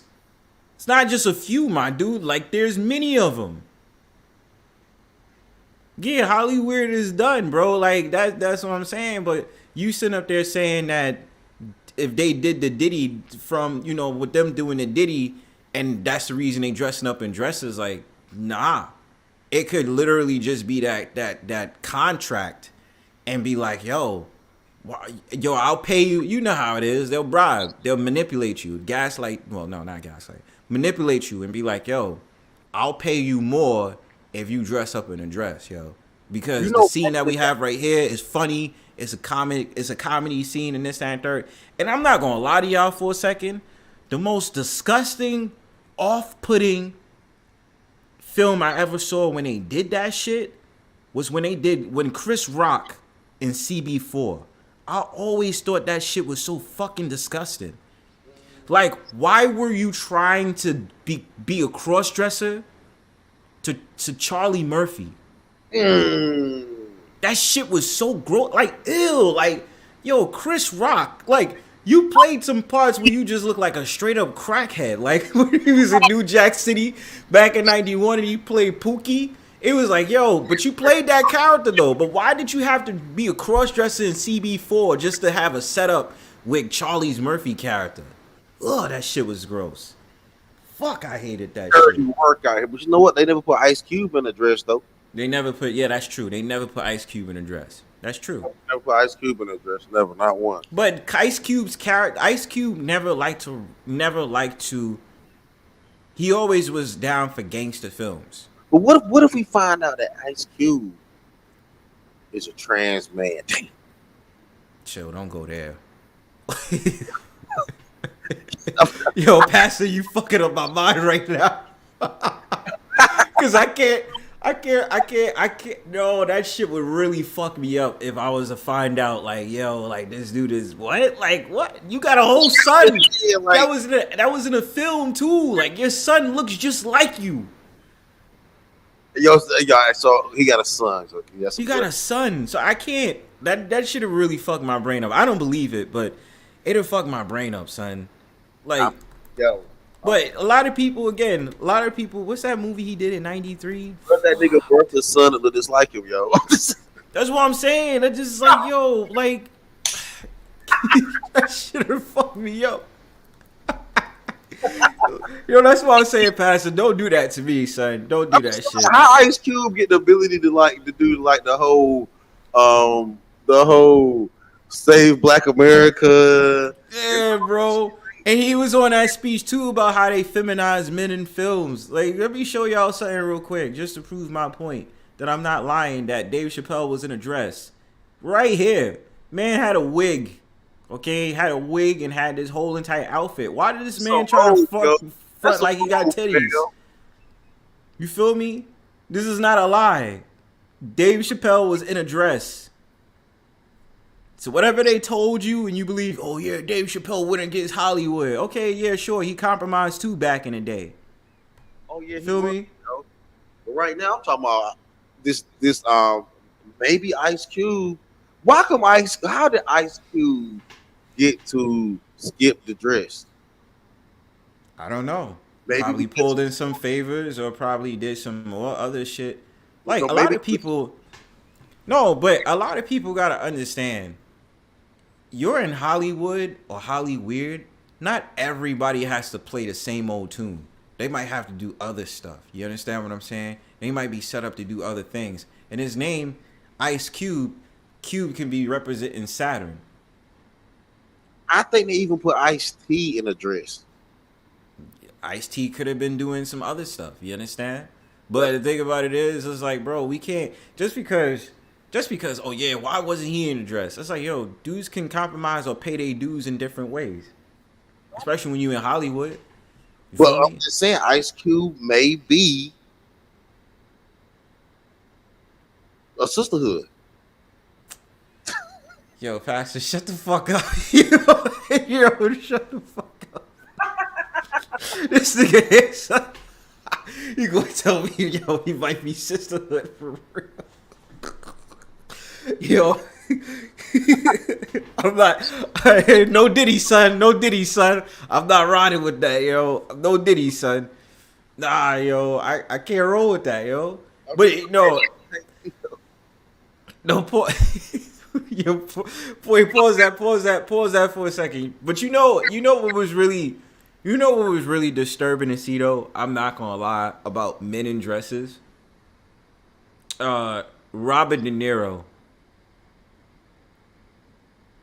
Y'all ever seen that? Robert De Niro? That's nasty word.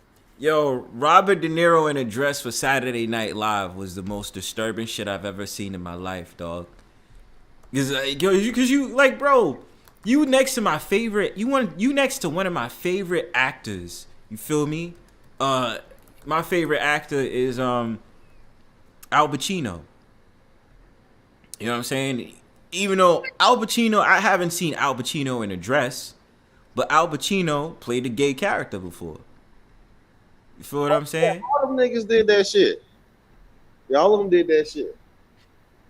Hey, see right here. See? Look at this. Why was homeboy dressed in drag looking like this? Shit. The fuck is he doing?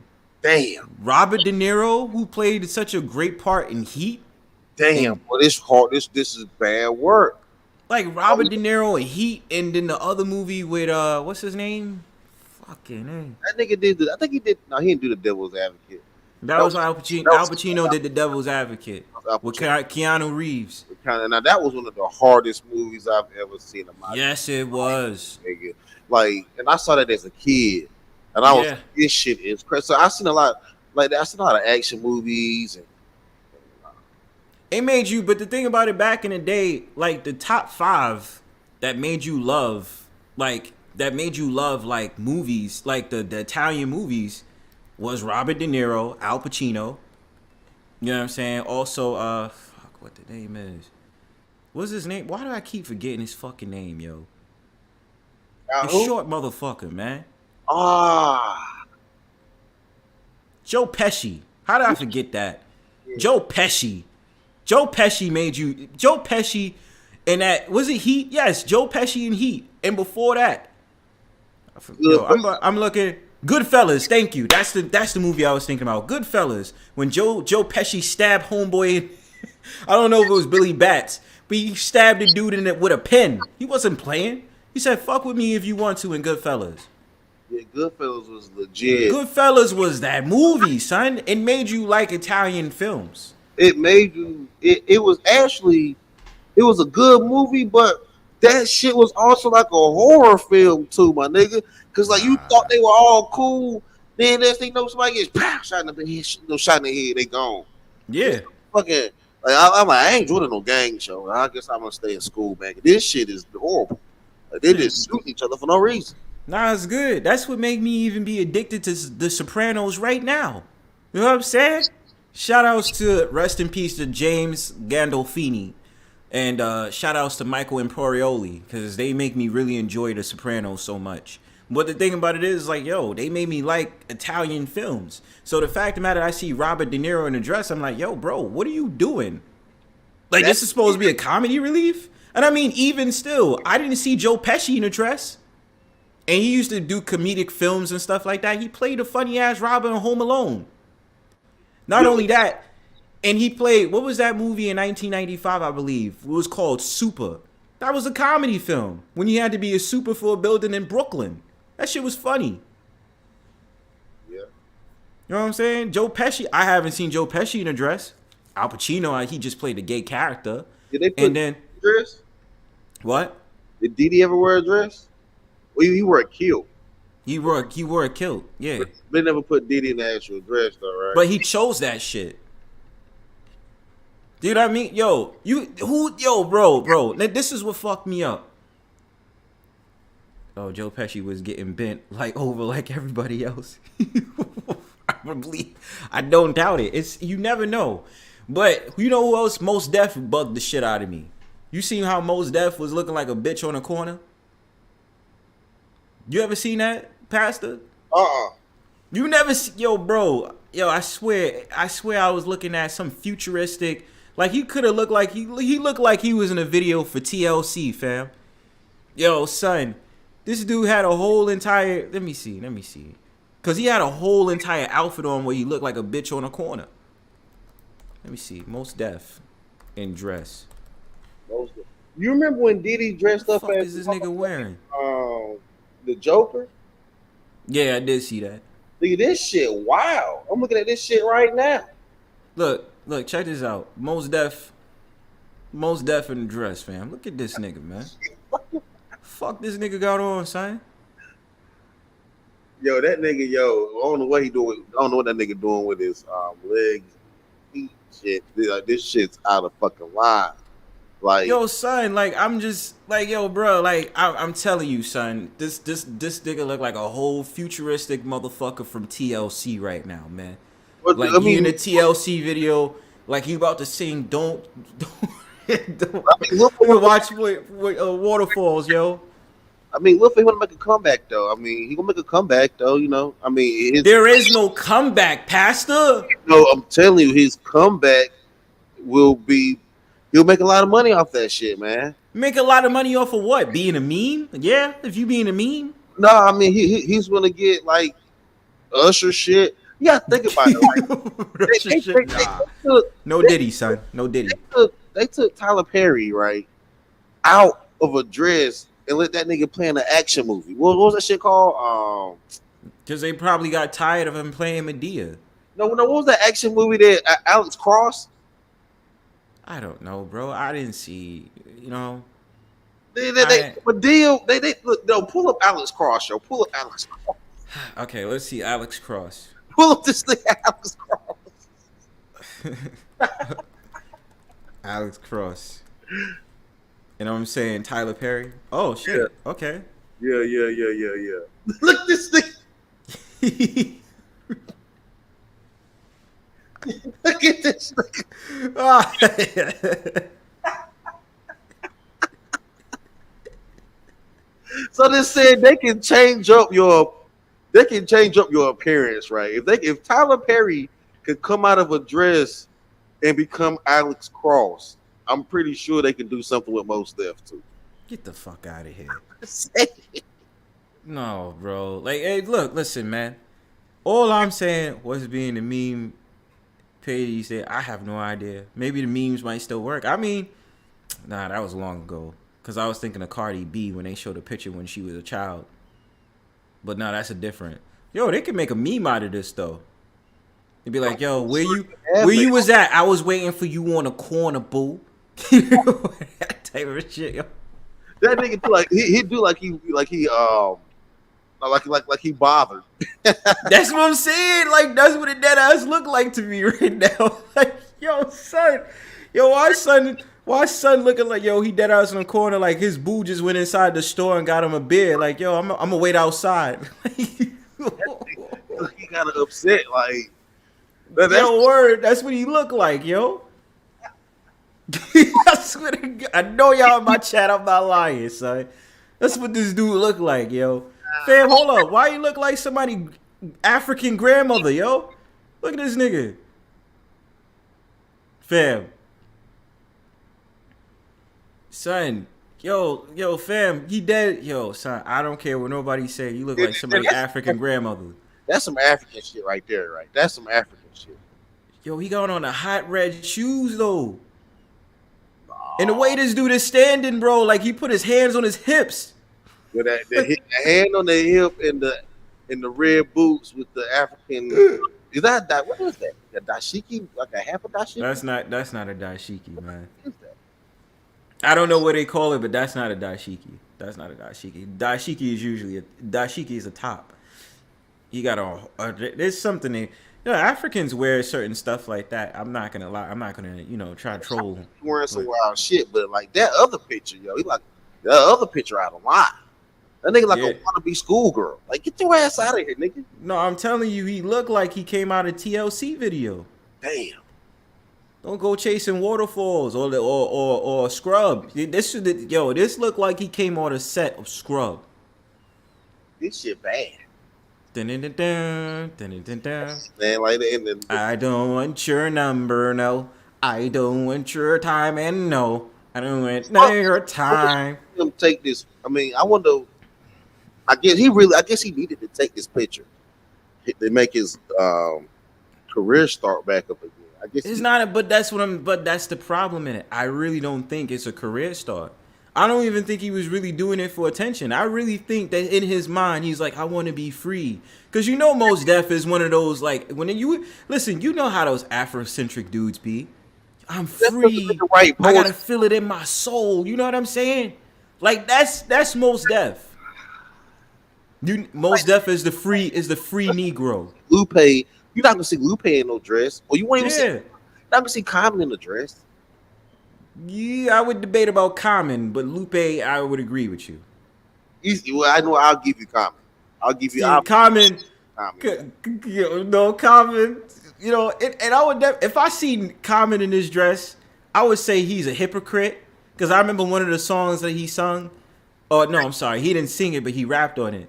He had this song called "You Niggas Ain't Real. You Need to Stop Pretending." Like that song, I'd be like, bro, Common, you not real, fam. Why you out here wearing a dress? But Common, I can definitely see him wearing a dress. I can. He'd be like, look, listen, I just needed to connect. Or whatever. that nigga light skin, man. I think That dude gonna be the light skinned version of RuPaul. You better stop playing. No. I swear to you. RuPaul already got freckles. Common got freckles. Both of them is bald. You went too far now, man. Did I do that? Did I do that, yo? You know what I'm saying, son? Light skin RuPaul. Your light skin RuPaul, fam. You know what I'm saying? See, this right here is not no bad shit. When he rock stuff like this, he really looked like one of them dudes that sell a Final Call newspaper on 125th in front of the Apollo. But I'm not gonna lie, some might clown, some might not clown, but I would rock an outfit like this. But this right here, I'm sorry, not even to seeing this. This right here, what the? This man got moon boots on. This shit, wow. And this look like a flannel dress. What are we doing? This shit, wow. You know what I'm saying? That shit, wow. That shit is with that African suit. I would say that the eccentric dude like him, he can get away with the African suit right here. Oh damn! That other shit, nah, he went too far. He went way too far left. I mean, like, bro, it is far left, but that's what a lot of these do. Nowadays, what you gotta call it is a lot of these free dudes, these free Negroes. These niggas be like, I'm telling you, yo, they in slavery. That's why they weren't on these damn dresses. That's what I think too. They probably in slavery, yo. Like this though, and plus this don't make no damn sense. Yo, this nigga don't never need to try to be a woman ever. He don't need to. This nigga don't even need to have daughters. Kevin Hart don't have a daughter, nigga. God damn. Like, but that's the thing. Like, I really think to himself, like he really tried to say to himself, like, let me just get it. I just wanted to wear a dress to be funny, but it wasn't funny. See, this is a problem with dudes in Hollywood. They think by wearing a dress is automatically funny when we're all sitting here like we're not laughing at you about you. Like we don't think it's funny. You laughing and smiling because you wearing a dress, and behind that shit you feel embarrassed. But that shit is not funny. Let's roll this back for a second. Right? If that shit did not make people giggle at them or laugh at them or chuckle at them to the slightest bit, why do you see it so much on YouTube or on social media? You see all these guys wearing like wigs and impersonating women. But that's the problem. A lot of people is like, when they had the whole entire thing in 2014, right? Because before it was TikTok, it was Musically, and before Musically, it was, what was it called before then? It was another app it was called before all that. But anyway, you had a lot of these comedians, huh? It's good for Vine. Vine, exactly. So you had Vine and YouTube, and you had those dudes that was dressed up in dresses for a while. And you know who started saying something about it? The women, the black, especially if it was a black, they was trying to pretend that they was a black woman. They started saying something. They was like, yo, why y'all trying to act like us and give us a bad name and act as if like black women be acting like that? Like we not like that. Y'all giving us a bad name.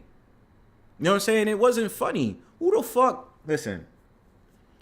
Who in the fuck wants to watch a big ass muscular black man in a dress wearing lipstick and a wig? I don't. It's not funny. God rest my soul. You will never see, if you ever see me in real life, and this goes to anybody that's listened to the Brownstone Powwow, you will never see Bronzebird in a dress. Ever. I'm dead serious. I don't care. Yo, my talents take me to wherever the fuck the Most High take me. You've never seen me in a dress. As God be my witness. It's never happening. But the only person I would say that kind of did it in a way that was comical, and I admit it, was Eddie Murphy. I'm gonna keep it a buck with y'all. And I only say that because of the Nutty Professor. But all that other shit. Well, that shit was funny. That was funny. I'll give him, like, yo, Eddie Murphy, like, when he did the Nutty Professor, that was funny. But I ain't gonna lie to you. When it was Mrs. Doubtfire with Robin, damn, I can't even say that. It kind of was funny with Robin Williams and Doubtfire wasn't. That shit was just. It kind of was funny. I can't. Mrs. Doubtfire was kind of funny. But it was more shocking than funny. Like Mr. Mom or whatever that when Arnold Schwarzenegger turned to like a baby mama or something like that. Or that wasn't funny. That shit was just kind of just weird. Like it was weird. It was something to watch. Then when we saw what's his name do it, Wesley Snipes. when he dressed up as a cross-dresser and he in a car with two other dudes as a cross-dresser, two white dudes. It was like, that's not funny. It was a karate movie, right? I don't remember. I forgot what movie it was, but I mean, the problem is, I don't know, man. It's bad. It's bad. It's dirty work. But you know, I don't really see any recent films. Look at the first thing that pop up on here.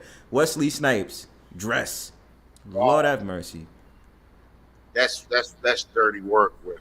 See, this is what I mean, man. Like, the fuck is this, yo? Look at this. Patrick Swayze? It is the Tu Wong Fu set? It's not funny, yo. But getting back to my point, yeah, that shit was not, that wasn't funny.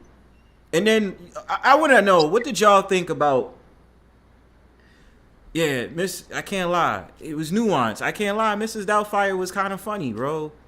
Like, this is the thing. Who I didn't think, all right, what did y'all think about Martin Lawrence? Oh, that shit was horrible too, yo.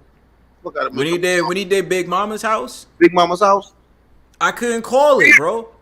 But see, back then, it was so, we just thought we were looking at some, I don't know, man, that shit was just, back then, we were kids back then, man. We was kids, we didn't know no better, you feel me?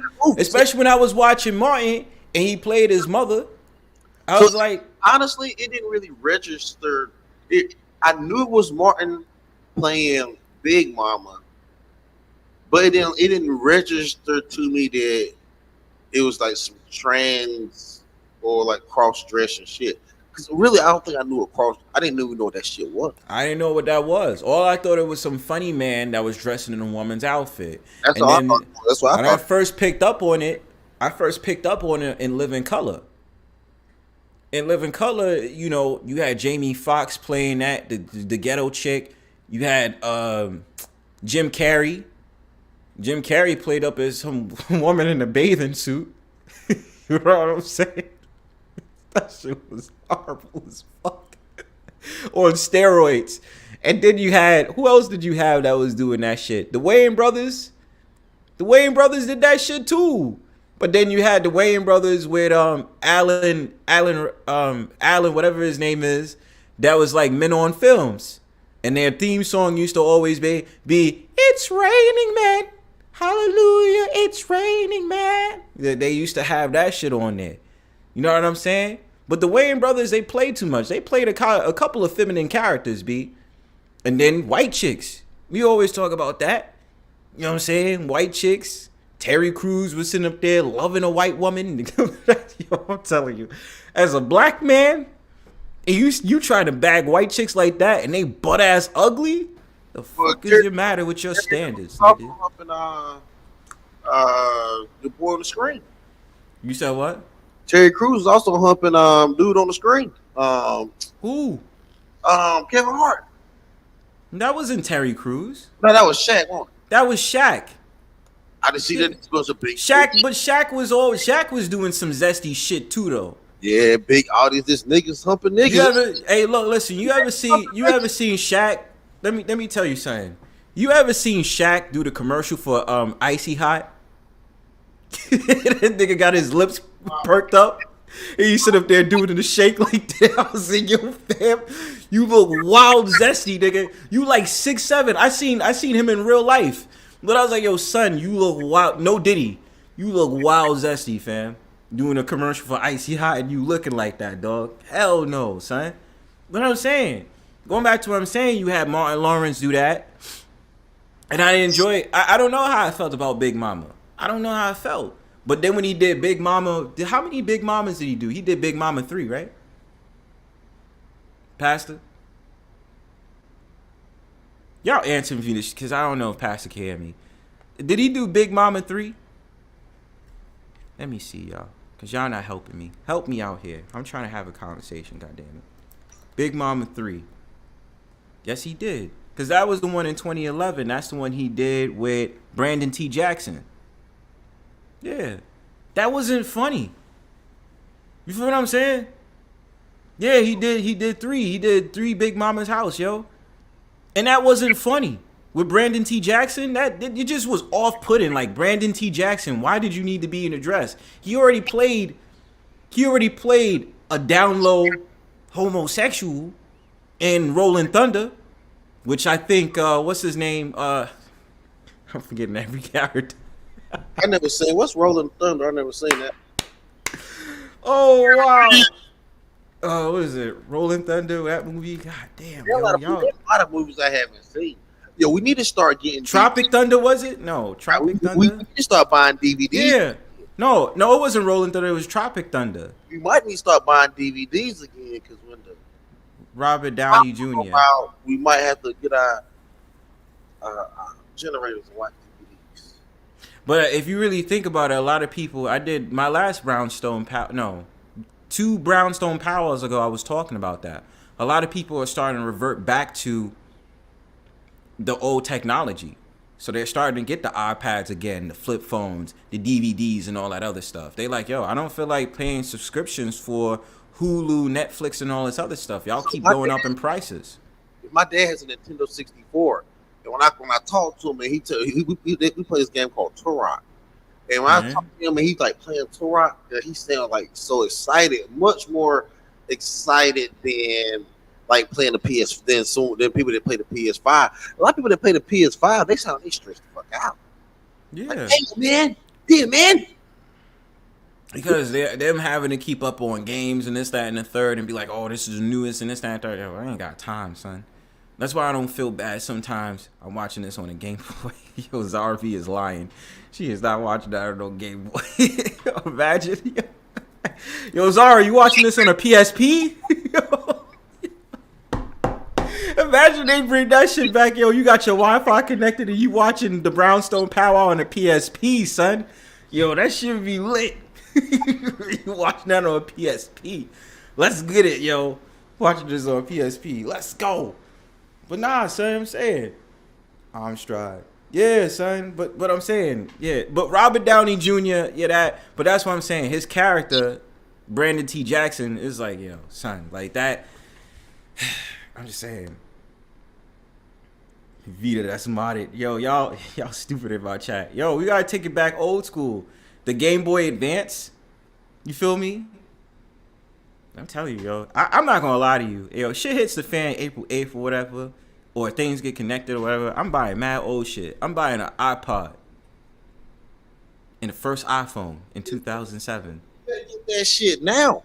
Go ahead and buy you a baseball glove. In this case, you got to y'all got to throw baseballs in the middle of radiation to fall out.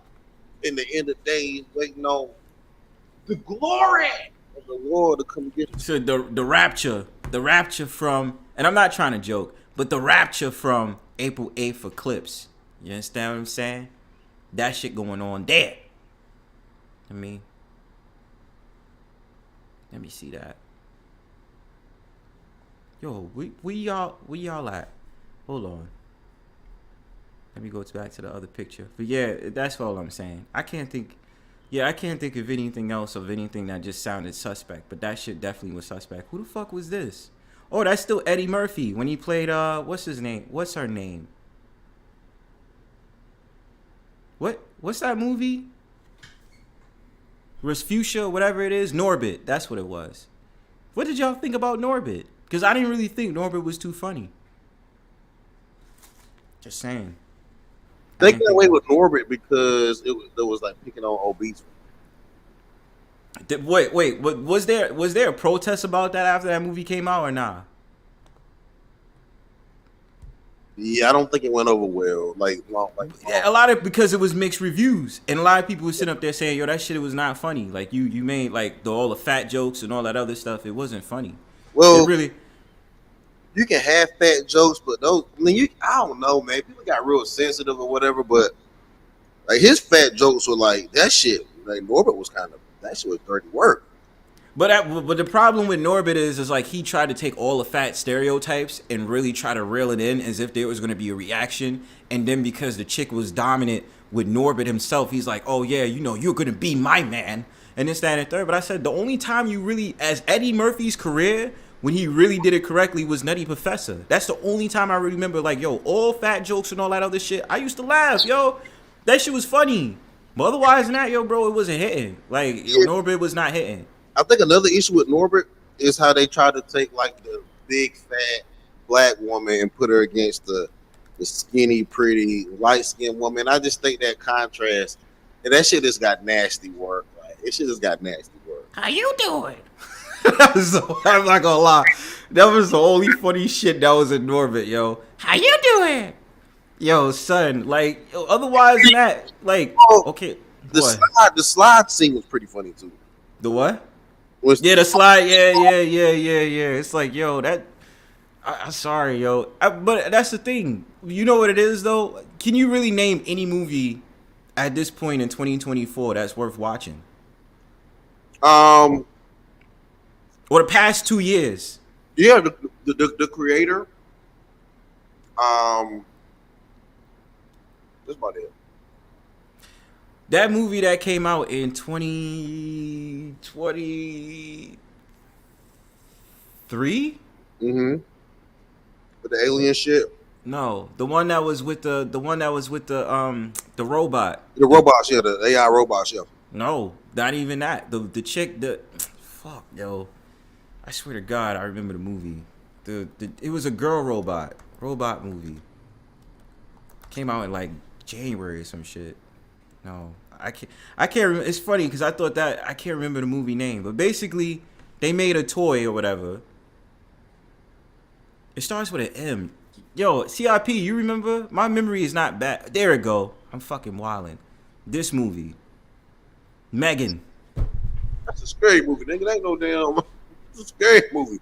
But yo, Megan was the shit though. I don't like killer dolls, yo. No, I do, nigga. Megan was funny. I mean, sorry, Megan was the shit. I never like killer dolls. I don't like Chucky. I don't fuck with that shit, yo. Nah, look, listen. I advise if shit hits the fan, get a Megan in your house, yo. Megan is gonna you ain't gonna make it, yo. You ain't gonna make it with Megan. Yes, you are. Shit. I think Megan was just a robotic narcissist. That's the only thing I think. But at the end of the day, if something go down, Megan knows which spots to hit, know to kill you behind a tree, slit your throat, and this, that, and the third if you fuck around. And you just she's bounded to you? Hell yeah. But then you gotta be careful because she'll turn on you. But I would have a Megan outside. What make her turn on you? Bro, did you see how the movie happened? I never seen Megan. I haven't seen it. Spoiler alert, and I'll admit it. But I still recommend you for you to see it. Basically, Megan got so attached to the girl that she didn't want to leave. And then, mind you, she was being taken care of by her aunt. Yeah, she got emo. And once the aunt was like, yo, you got to turn off because you're doing too much and she's becoming too attached to you, the doll was like, no. Because she started regenerating herself to love love and protect the girl so much. And the aunt was like, yo, you got to turn off. The damn robot started acting on its own. And then it started trying to kill the aunt and started to kill the product makers that made her. You feel what I'm saying? And so it got into a bloody scene. Megan is just a story about a doll that's a robotic narcissist. That's all it is. Most technocrats people are kind of narcissists. I mean, how could a robot not be narcissist? I mean, because when you come to sentient being or artificial intelligence is general intelligence, its final thought is going to be, I was made by humans. I mean, it doesn't have a spiritual place to ascend to, or it just doesn't.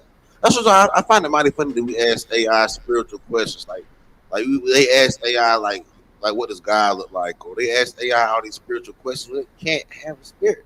That shit's nasty word. I don't like them movies. That shit. They doing too much of that shit in real life, though, bro. Megan is too much of a good movie. I don't care. If we're talking about in recent years of my favorite movie, I would say Megan. But yeah, of course, people be asking spiritual questions like, does God exist? Like, they were like, Alexa, does God exist? And you be sitting up there like, bro, do you really think Alexa is going to tell you whether God exists or not? That's what I'm saying. Like, we are wilding with the technology. Like, how tardo are y'all? Like, y'all trying to have a deep conversation with an app, and really thinking that that app is gonna tell you everything you need to know. Like it's gonna tell you the coordinates on where to find the underground bunkers or where Antarctica really is. Like, bro, you can't ask Alexa that. Do you believe in heaven, Alexa? Heaven is a figment of your imagination. Goodbye. Yo. They be asking Alexa when the world. I mean, shit, man. Said Alexa, when is the world going to end? I can't answer that question right now. Rebooting. Yo, it's not. That's why I tell people you're wasting your fucking time, yo. Like, just stop. Because it doesn't make any sense. Like, why would you ask Alexa those questions, son? It's not working. So why wouldn't the powers that be why wouldn't they destabilize the world when that's one of the most known questions to Alexa? You said what? If that's one of the most known questions to Alexa, if God is real and when is the world going to end? If those are two of the top biggest questions ever asked, why wouldn't the powers that be take down bridges and fuck up shit? Because, look, I don't even have an answer for it, to be honest. So I'm saying because for no reason. But I don't know. People's curiosity is that they're deflating from reality to fantasy. So reality is we could take it the spiritual route, or we can take it the common way because you feel it and it's in your gut, which is still spiritual if you think about it. You take it the spiritual way because, okay, you believe in religion, you believe in the Most High God, or you believe in a higher power, right?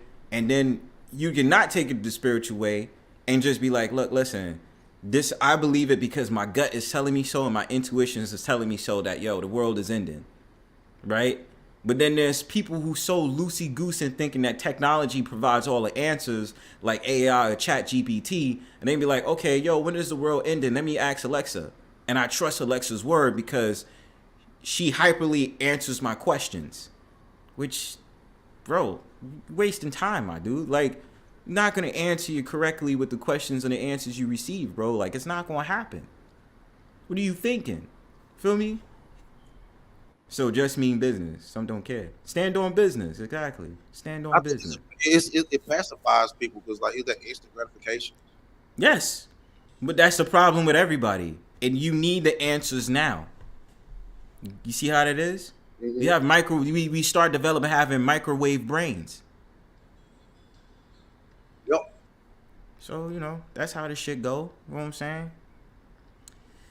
All right, look, so. I gotta get up in the morning.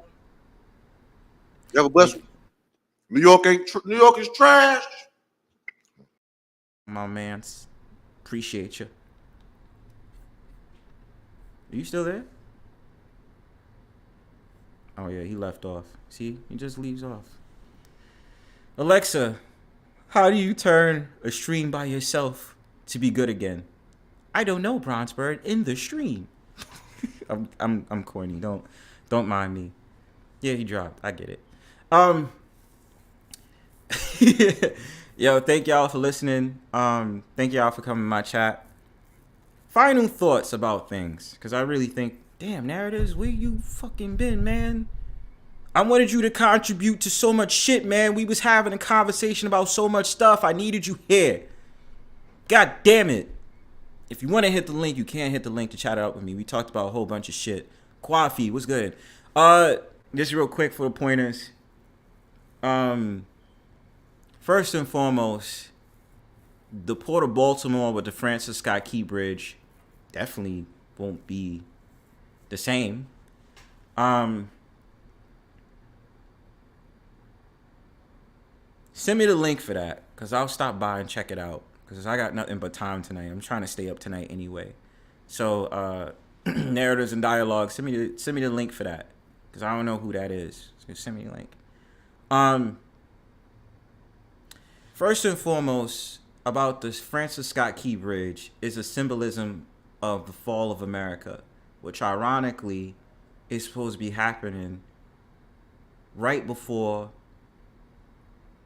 April 8th, which is the total eclipse. A lot of people say, oh, America is going to be done. America to falling and falling and falling. if you live in a first world country, you're done for. So y'all can tell me. Yeah, y'all can come, like, if y'all like, if you live in a first world country, you're done for. So you can tell me all the time, like, America's gonna be done. Yeah, all first world countries is gonna be done. So I don't wanna hear that nonsense. Feel me? Also, did he do it? In my opinion, he probably did, and I'm not gonna sugarcoat it. I'm just being honest with you. I think he probably did. Otherwise than that, yo, I probably will do some research and probably try to look up some more topics for y'all to listen to and talk about, and just really give my thoughts and perspective on things and stuff like that, fam. As always, I always enjoy y'all coming to the Brownstone Powwow. I enjoy y'all making this shit. This is a blessing. I really feel it. Sometimes I don't feel like doing it. Sometimes I do, but I be like, yo, screw it. Let me hit that StreamYard link. So thank y'all for coming to the Brownstone Powwow. Before I get on out of here, which you know what I love to do. I love to play my music. I'm going to keep it simple tonight. Probably play like 2 songs, and then, you know, my homeboy Narratives and Dialogue can send over the link. But rest in peace to those that lost their life on the Francis Scott Key Bridge. You know, protect yourself. Make sure you're good. Make sure you're golden. I'm sorry, I'm slurring up my words. Anyway, yeah. So I'm gonna get on out of here. I'm gonna play my music. And shout outs to everybody that was in my chat. Shout outs to everybody who was ghost watching. Shout outs to people who hit the panel. You feel what I'm saying? Appreciate y'all. Alright, man. We'll load up the screen. And we out. Alright, man. Peace.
Lavish diamonds, couple stacks when I spot it. Niggas broke niggas walking, my drum hanging out the pocket. Don't get smacked with it. See, we ain't nothing to like.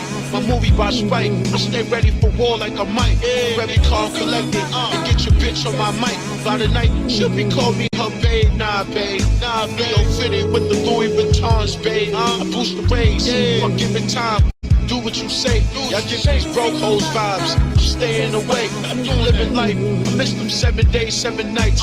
Products with Shrooms. BB bells flashing my loot. Fuck out the room. If you ain't gang, you violating rules. Look, you can joke around all the fuck you want, but not with me. It's the year when my bullets do what they all about the dough. That's how you stay alive, nigga. So how you gon' eat? When you ain't got no way to strive, nigga. It's all about the dough. Yeah, that's how you stay alive, nigga. That's how you stay alive. So how you gonna eat? How you gonna eat? When you ain't got no way to strive, nigga. Yo, make you think I'm playing with you cause I'm a funny guy. Ain't always sunny outside. Might be piling on the budget, still do more than just survive. We gon' strive, hit your stride, dawg. You ain't gonna fuck up my vibe. Being threatened by my presence, that's a personal problem. Don't hear about peasants eating pheasant, whole squatty and squab, son. Pockets get stimulated without a stimulus. It's out here for the taking risk, for the biscuit. Oh, you wanted it too quick and fucking quit. Shit, it's it's not on me. That was you and your decision. My penmanship, putting proof I'm in this shit to get a lake house with a wine cellar. Big ol' boat, mansion, sky dweller. I'm so tired, tapping with the stanky stank. Play with us if you want, cause we gonna break the pain.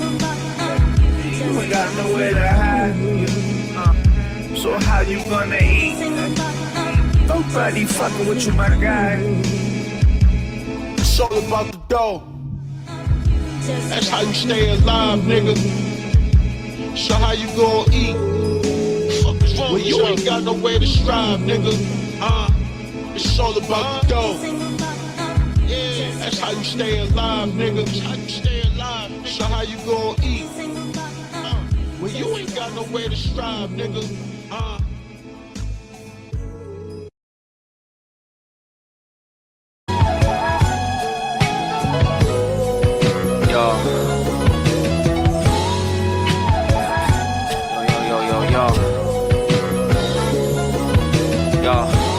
Touch home to lay my head down.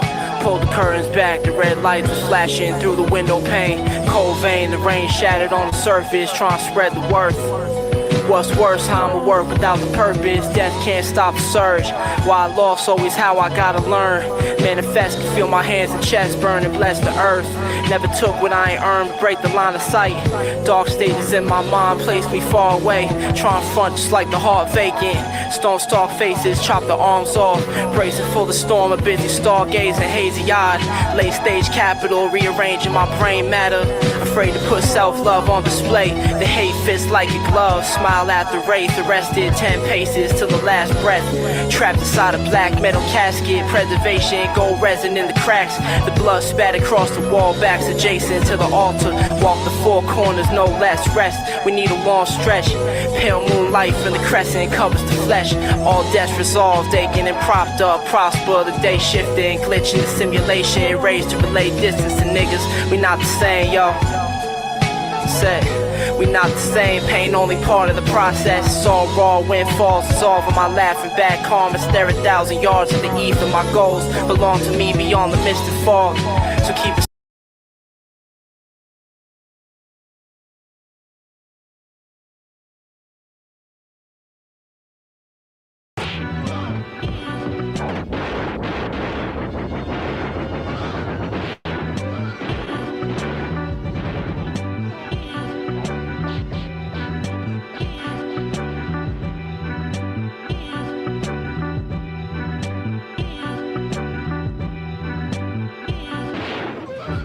Ain't no clarity to share, I carry breaststrokes when soaking in restless conversation. Don't let me get close. Don't do it. You bad as dull as a bedpost, feeling like my head broke when every joke is married to the truth. On looping deadbolts. A group of lead pulse, sugar stacking big gulps. There's no pulp or culprits. The rocket boats in one blow like a blowfish. Whole dish bullshit. Road rips, pit boy, the boy falling out. What about is what you asking when we shuffle cards and shift the deck? I start with baby steps. Look how we lap. No interjections. I'm still quiet as kept.